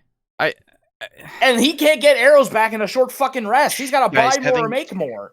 Guys, having consumable resources is bad, okay? Yeah, exactly. It's so strange. If your system is bad, it's bad. I have a sword, and guess what? If I get that sword rusty, man, it's gonna be broken. Like No, actually, you'll do an additional poison damage. Oh, tetanus. Happens to have 2 people with counterspells, then it's game over. Suddenly, not only will your counterspell not counter the actual spell, but it won't even be able to save you from losing your place in the game, because the other guy's friend will just have an Uno reverse card as well. Welcome to the game of, oh shit, there are 2 guys in robes and wizard hats? Gotcha, I'll go make lunch. Third, the caster... This is so reliant on you being the wizard and only you are there. Yeah, right. Like your party. God fucking forbid you have someone run up and distract the fucking wizard who then can't fucking take the time to. God forbid get his fucking head lopped off by the barbarian. God forbid that you have 2 magic users in your party. God forbid that the DM has to contend with the fact that people take counterspell. Fucking, we don't have 2 casters in our party. I can't handle that. Oh, wait. Yeah, so strange. 2 summoners. So strange. I don't understand. You can just stand 60 feet away. And this is totally true, until it's not, because sometimes you don't get the luxury of where a fight breaks out, or how, or when, or even who gets to be in it, because the truth is, a lot of dungeons don't like to respect the wizard's personal space, and if it does, then you can bet that the other guy is taking advantage of being far away too, and at that point, the spell just becomes useless. This is the prime example. So Counterspell is useless just because you can't be in range all the time.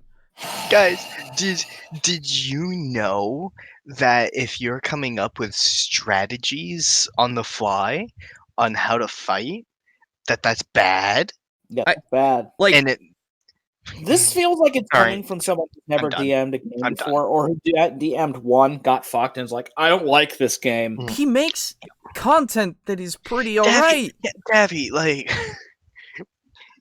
Davy is one of the few I put up there with like RuneSmith usually. Davy's usually really fucking good. Yeah, But when was this posted? This was pretty recent. Was it April 1st? Because the Dispel Magic was recent, and this is a response. Yeah, to that, this is basically. no. This is before that. Let me check. Was it? Let me check. Yeah. Let me check. This one came out April 25th. Okay. Yeah. Okay. A So month ago. it's and in no way, and I've watched Oh this my before. God. In no way does he say that this is a joke. Like, By the way, I went to the actual video page, yeah. and the fucking description is, if you disagree with me, I cast Counterspell. Oh, fuck off. Yeah, right? Fuck off. What the fuck? You know what? All right. My gripe with the spell, which is that it either works too well or it does not work at all, like me when I'm trying to write a video. If you and your I like the fucking... I love the comments Mhm. on here. There's like, one of them, who hurt you, Davy? Tell us the mean character's name. Yeah, And right? then- Like, Oh, okay, but Scanwin's 9th level Counterspell, though. And then this is the one that made me laugh. Sorcerer laughs in subtle spell. Ugh. that's really good. So he makes a comparison with his own work, which is really annoying because he's now said that Counterspell is, and I will play it again because it's important to see what he says, but either works too well or it does not work at all, like me when I'm trying to write a video. If you So just because Counterspell works too well, quote unquote, or doesn't work at all, it is bad. And too well is only defined by him, right? Yeah. And not enough is also only defined by him. Like, See, here's the thing. I think we should make a video Mhm. where it is fighters are bad because when they miss, they're bad, but when they hit, they're really OP. it's true, yeah. Hey, you know what? That would go in really well with the guy who randomizes all his dungeons. Because Oh, remember, fighters are too good. That's right. Yeah. Everything's too good, and you got to make it so fast, and always have that number that you roll for the entire dungeon. Yeah, good idea. Really good. Really good. What the fuck is this video? It's 2 more minutes. Can we rush through it? Yeah. and your opponent both have counterspells, then you're either using it to drain each other's spell slots, or you're minding each other's privacy because both of you would like to play the game. If one of you does not have counterspell, then the other caster... Whoa, wait, no, I can't understand him if you do that. Okay. No, There you go. no. It's done. Yeah. If one of you does not have counterspell, then the other caster gets to just push you away as far as they'd like, or else you run the serious case of no fun allowed. And if you're a caster that prefers to get in physical, like a ranger, a paladin, an eldritch knight, half of the cleric subclasses, half of the bard subclasses, or the blade lock, then you don't get the luxury of falling back anyway. You have to charge forward and kill that wizard, who has, if they're following basic party combat structure, annoyingly placed themselves behind all the things that would you mean love correctly. for you to Yeah. Tactics are bad. Tactics are bad. Tactics are bad. Tactics are bad. I'm a child. Because I can't deal with your tactics. Because I can't come up with tactics on my own either. I like it. It's just, it continues. It's just fucking. Here's something. I mean, I want now, to know how he in would fairness- react. In fairness, Alejo, that has also been your reaction to him. But I'm coming up with points. I'm not just saying bad. I'm also saying this is bad. This is not bad because Mr. DM, help me. My brain is as smooth as a D4. it's just I have no ridges, and So I must make videos. So here's the thing. Have this can be a really interesting encounter even for a low level party. Okay. All you got to do, you can just tweak the levels of these monsters a little bit, and this doesn't really even need counterspell. If your players are smart, they can, if they have any fucking sense of battlefield tactics whatsoever, they can do this easily. And even if they don't, they can most likely get through it. Party of 4 hobgoblins. Okay. 3 fighters, and a wizard. Okay. Or a caster, whatever. Right. Then you have, since hobgoblins are extremely militant, have them form a mini shield wall in front of their caster. Sure. So easy to deal with. So easy. Then here's what you do. If you have players that, if you are shitty at coming up with tactics, have simple tactics. It's not hard. It's really easy. It's not hard to say, like, even, like, I'm not trying to say, like, tactics aren't hard, right? Because sometimes it can be, sure. But what I'm saying is, it's not hard for you to think, the caster is in the back, there are 3 guys in the front, I need to somehow make it so the caster does not is not able to cast, right? Or at the very least, that we can get to him. Yeah, like, suffering minimal losses. How am I to do that in a way that is the most efficient and that I won't get hurt or my party won't get hurt? And then you start thinking about that.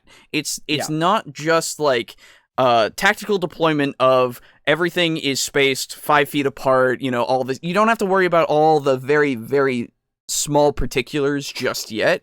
You might not even have to at all. You just need to know, I need to get there. This is in the way. How do I contend with this with the least amount of damage? Yeah, and then I'll give you 2 free ways to get through that fucking fight as well. Say you have a party of 4 people. You have a wizard, a rogue, a fighter, and a wizard, rogue, fighter, cleric. Cleric or archer. I was going to go with archer. Sure, archer or ranger. Yep. Very, very simple. It would actually work better with the cleric, so we'll go with that. You have your fighter and your cleric advance and go to either side of the shield wall, and then they will either split their defense or they'll form like a half circle or something. There are 2 options at that point. If they split their defense, where 1 guy is going for your cleric or fighter and 2 are going for the other one, you now will have a much easier time hitting the wizard with either a spell of your own or an arrow, or having the rogue go back there and butt fuck him with a saw blade. And then the other option is, if they form that tighter shield wall and they group up even harder, now they're all grouped up. Now you hit them with an AoE spell, and you've hit all of them. Sure. So they're 2 very easy options that don't really require much thought. The other option, of course, is if you can see them, you can use something that is like sight based. It's not reliant on a attack roll. It's reliant on them making a save. Right? Yeah, exactly. That too. That's something that you can do that makes it so that it doesn't matter, that they're in front of them. Just gotta point and go, ha. And so there's 2 things that encounter accomplishes. 1, it allows you to use very, very simple tactics to gauge how tactical your party is. Sure. If your party is not very tactical, you can kind of slowly, gently move away from tactical monsters and have more like all-out slugfests until there is an important fight where tactics are more necessary and more thematic and necessary. Sure. I think I said necessary twice. You did. I apologize. 2, if they are more tactical, it tells you that they are tactical. And that way you can prepare. It's like, okay, these guys are tactical. They're good at coming up with solutions. We know more or less how they'll fight. That I put into a fight. Yep. And so you can either, 1, you can shy away from that and be a coward and not give them that kind of tactical, intelligent gameplay during those fights, or you can use those tactics and you can be proud and happy that your players made it through, and you can congratulate them on that. It's like, well done, you guys really thought that out. You did great. That's what I did with fucking the Mexnir fight. You guys threw out thing after thing after thing. I had to constantly adapt what he was doing. It got to the point where Boris threw, in the very first turn, Boris threw glass, or attempted to throw glass into Mexnir's eyes. Mexnir stopped him and said, hey, let's not do that, and I'll just close my eye for the rest of the fight. Hey, he asked me to try to kill him. Oh, I know. And it was something I wanted to say before the fight had started. I was going to say, try not to use any items because that would be a waste here, and we'll just pretend that you used them. That kind of thing. So, like, if you used, like, a throwing dart, and then you like hit. It's like, ah, God, you hit me. Ah, good job, or something. I don't fucking know. But he just didn't want. He didn't want to lose his eyes. 2, he didn't want you to waste the valuable like crystal dust. Anyway, so you tried to blind him. You tried to blind him, and he closed his eyes. And then you started doing auditory distractions. Yeah, you attacked from range behind a tree to cover yourself from the spell. And you spread out. You all used tactics that I was actually really impressed, because you all used tactics that were all your own, and yet they each complemented the other so well. Yep. It was like after watching an anime training montage. It was like that moment where Sasuke, Naruto, and Sakura were fighting Kakashi. It was like that scene where they were trying to get the bells. Yeah. So I really liked that. And so that was why he went out and got you that fucking crab. Yep. Because you did really well. It was a great fight. And so let your players be tactical. It's fun. It's a fantastic cast on Brogan's part. Oh, yeah. That was brilliant. Yeah, it was. That was great. That was the reason why I had to open his eyes. Yeah. I was like, it's like he can't do anything at this point. And the way I blind and deaf, and then you go for the trip. Yeah. And then I didn't say it aloud. I should have said it aloud. The way I rationalized him opening his eyes was I considered it to be less like you threw glass in his eyes, more like you threw sand in his eyes. Yeah. Yes. Sure. Yeah. So he would have been blinded for like 3 rounds anyway. So yeah, like let your players be tactical. Present them with a situation that would reward them for using tactics, and then be happy when they do it. You don't have to make a how to put this. Making an encounter memorable is not solely on you. Yeah. You can let your players absolutely go in SWAT style and absolutely kick the enemy's teeth in. And they're going to remember that as a fantastic encounter. And it's not even because, like, oh man, I came up with this super clever counter to what they could do. They were like chewing their fingernails. I am good DM. Yeah. Like, you can absolutely allow them to teleport through Beetle's shadows. Yeah. And let them fucking start making essentially a shadow raft. Yeah. And let them fucking climb up a beetlehemoth's leg and slam dunk an enslavement shackle onto its teeth. It's cool. Yeah. That was fucking sweet. Again, it's one of those things of rule of cool and rules as written. You can have a good balance. You can figure out what's neat, and if you want something to go pretty cool and everybody's pretty pumped about it, you can give it to them. It's definitely rules as written, there is no skill for climbing a beetle's leg, but you can see in a situation it's justifiable to go like, this makes sense. Go ahead and make me a climb check. Yeah, because beetles have like they have spikes on their legs to help them hold on to like rocks and limbs. It's one of those things where if you stop thinking about how things are going, if you stop having your critical thought and you just go, this is a goblin, this is a human, and now they are fighting.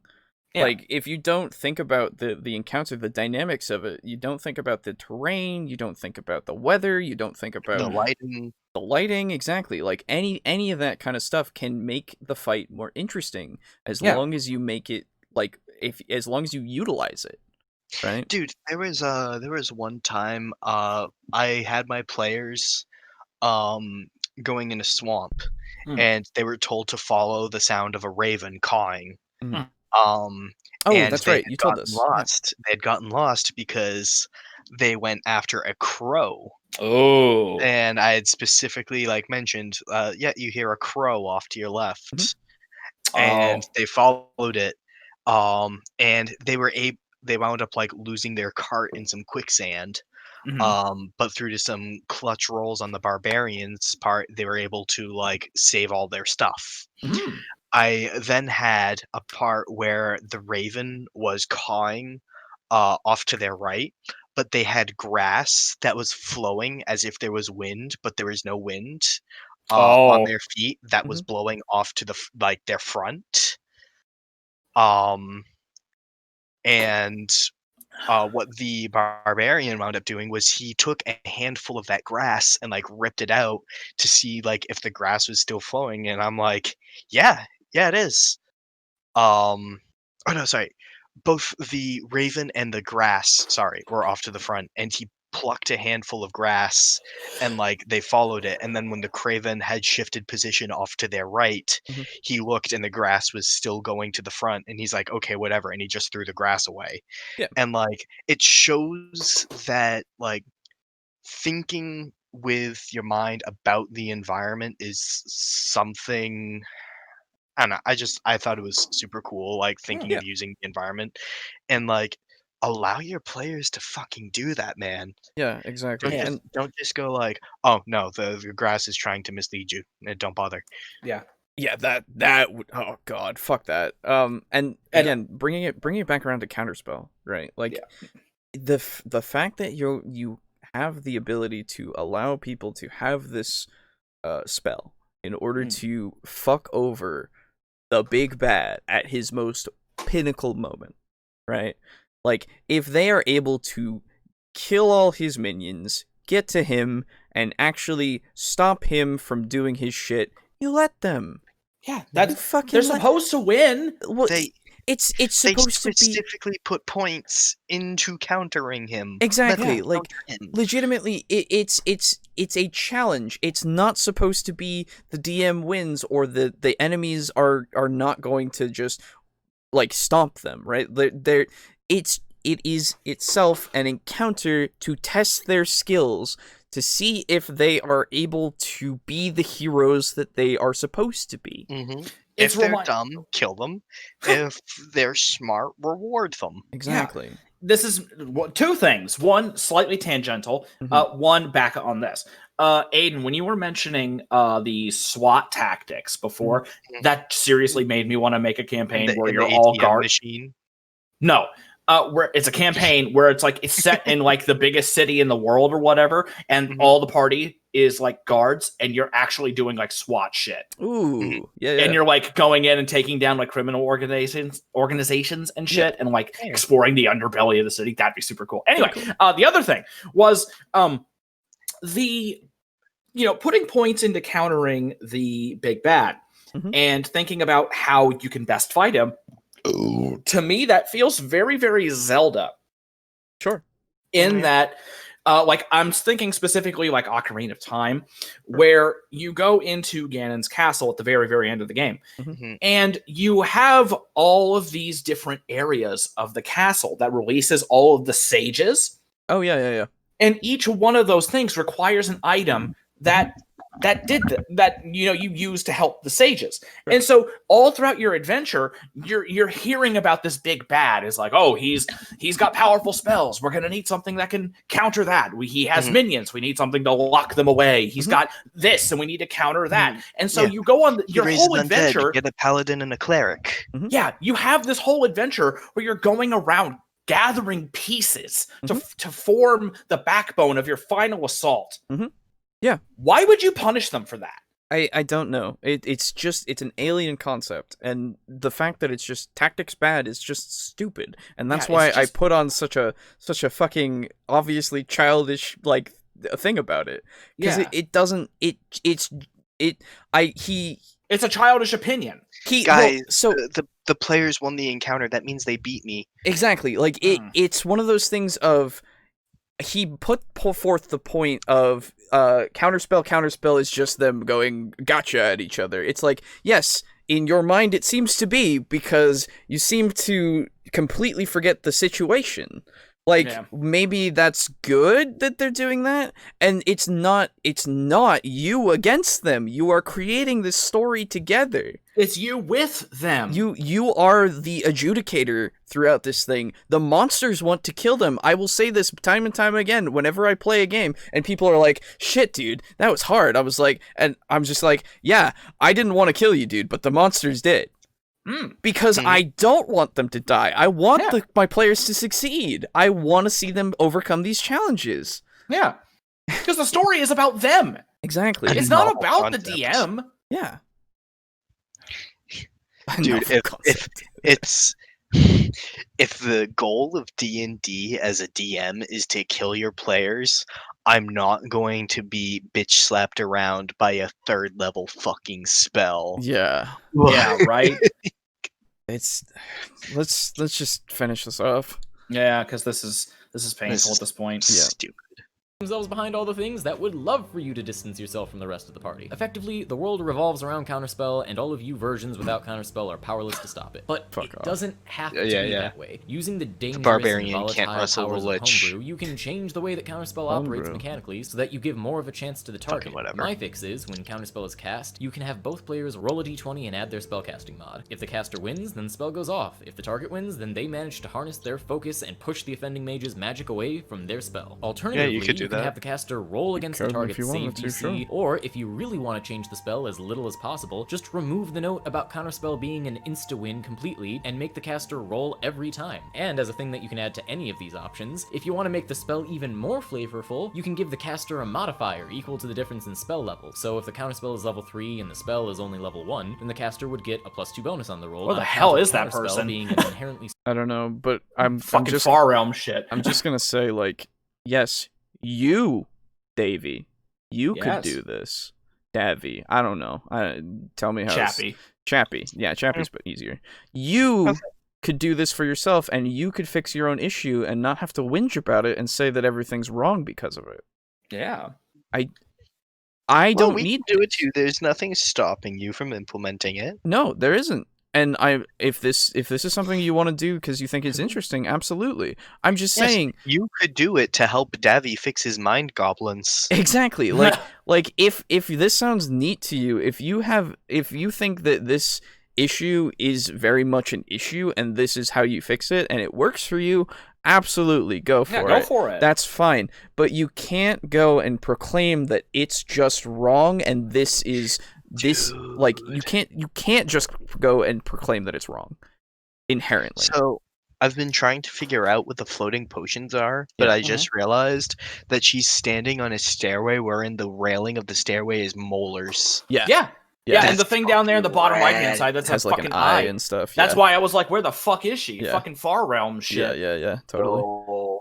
So But like, dude, Counterspell's not been an issue for me ever. Yeah, me neither. I either. If it's ever a problem, I'll fix it.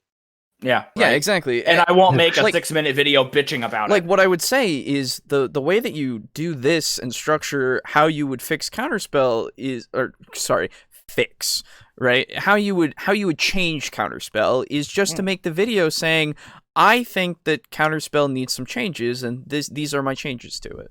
Yeah. Right? Like you don't have to just say it's bad or wrong. You could say that you think that it's this way, sure, but it's not set in stone that this is bad.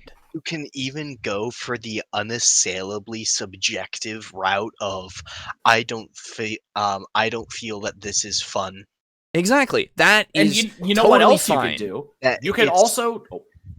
Sorry. I was saying it's so unassailably subjective that no one can prove you wrong and say, no, you have fun doing this. Exactly. And you can just say, I don't have fun doing this. This is how we do it. Adopt it if you wish. Yes, Yeah. that would be perfect for this. Because You know what else? I The other thing that would be great would be if you said all that shit and then you didn't say, if you don't have Counterspell, you're fucked. yeah, Yeah. the just immediately, bar none, doubling down, in fact, on thinking that just because Counterspell isn't in your party that you're not going to have fun.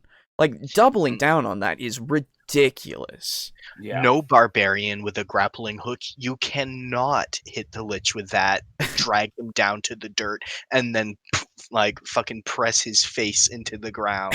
Exactly. He counterspelled you. He counterspelled it. Oh, Exactly. So, he used Gust of Wind. yeah, right? Like, That's his Counterspell. Then have the wizard counterspell that. yeah, exactly. It's A like, good use. stronger Fun spell. fact, But if the too. spell is You could do something like oh wait, no, actually Rose has written that wouldn't work for Glyph of Warding. Never mind. Okay. Never mind. currently stronger spell. But if the spell is level 5 and the counterspell is only level 3, then they would get a -2 because they're trying to use weaker magic to try and unweave a more complicated one. These changes to counterspell help evoke the feeling of opposing mages using inner strength and understandings of the flow of magic to defeat another. As if you're counterspelling a counterspell does not provoke the fact that you are besting their magical potential. Yeah, fucking Christ. Like, let's just stop. Let's just let it go until it's over. I'm Guild done. Spellcaster. They help weaker or less practiced mages stand a chance against mages who had the benefit of long bouts of training, and I hope that this video gives you a new perspective on the dangers of adding a fail not mechanic in a system where random chance and dice rolling make up the cornerstone of the game. Okay, thank God. That'll about do it. I hope you enjoyed this video. alright. Ugh, I didn't enjoy awful. the video. I did not enjoy the video, Chappie. In fact, I will quite literally, with the TableTalk fucking YouTube account, dislike this video. Oh shit. I Counterspell is bad. There you go. That's the one. Is the best spell I saw is the second thing. Please tell me he posted that one. I don't think so. They fucking better not have. I'll see. So I'm gonna I'll take see a page if I'll see who posted. Like, it was a search result. Yeah. I would shit my own ass. Is the best spell. Counterspell the best spell? It's not. No, none of him. Ah, man. Although Dawnforge cast says most broken spell in Dungeons and Dragons. Of course they do. It's trendy to hate on Counterspell. This was a year ago. Spell is so powerful, so insanely potent, is mind-boggling how it possibly got through playtesting and into an official book. That's the description. Oh, fuck off. No, Alright. come on, fucking acumen. No. Alright. Do you boys have any final thoughts? Because I'm Fucking No, they were both shit. Counterspell's fine. It is you who is bad. Dispel Magic is also fine. It is you who is dumb. I like it, and like I will say, now that you've like said that I was kind of being childish, I guess I'll say I'm sorry that I was being childish, because apparently that is the case. Nah. I do want to. I want to have at least the thing out there, because if I was being childish, because I don't know. I mean, I would recommend next time not peeking the mic with that. That's fair. Yeah. So it's definitely when you're in a fit of rage, you do things that you do not recommend. I will definitely go in and put it down. Yeah. Oh well. But yes, read your player's handbook. And your spell book. Just It's in the player's handbook. it is. It's like legitimately, I'm like so drained right now from all this. Yeah. That's how I felt after the RPG Pundit video. I was just like, I just want to go to bed. Yeah. I apologize for it being low energy at this point. I've used all mine, and I honestly, like, my legs hurt. I just want to go to bed. I'd say read your player's handbook, wear a fucking face mask, stay safe, wash your fucking hands. Counterspell is fine. Come up with creative designs. Yep. It's snowing on Mount Fuji. Thanks for listening to the podcast. You can find it on YouTube at 4 p.m. Eastern Standard Time on Fridays, and then again on your podcasting service of choice at 12 p.m. Eastern Standard Time. You can also find us playing Devils and Dice, the campaign that Boo is running. It is going up on Wednesdays at 4 p.m. Eastern Standard Time. There is also the Twitter that you can tweet at us on. That is TableTalk D&D. That's D and D, not D and D. It's Dan. now that I've thought about it. And you can also send in, obviously, comments to tell us that we're all fucking horrible people that should die or whatever. Yep. And we should all die in about 70 years. okay. Cough in our general direction. You can cancel us if you want to. Send in an email at tabletalkd@gmail.com or send in a voice. But just know that if you try to cancel us, it will only make us stronger. Yes. Cancel us if you want to. You can leave logic behind. Friends don't roll, and if they don't roll, then they're no friends of mine. Nice. And don't forget to share this with people who you think would enjoy it, because it'd be cool to see more people listening in. Yeah. Help us fight the algorithm, because the algorithm hates us so much.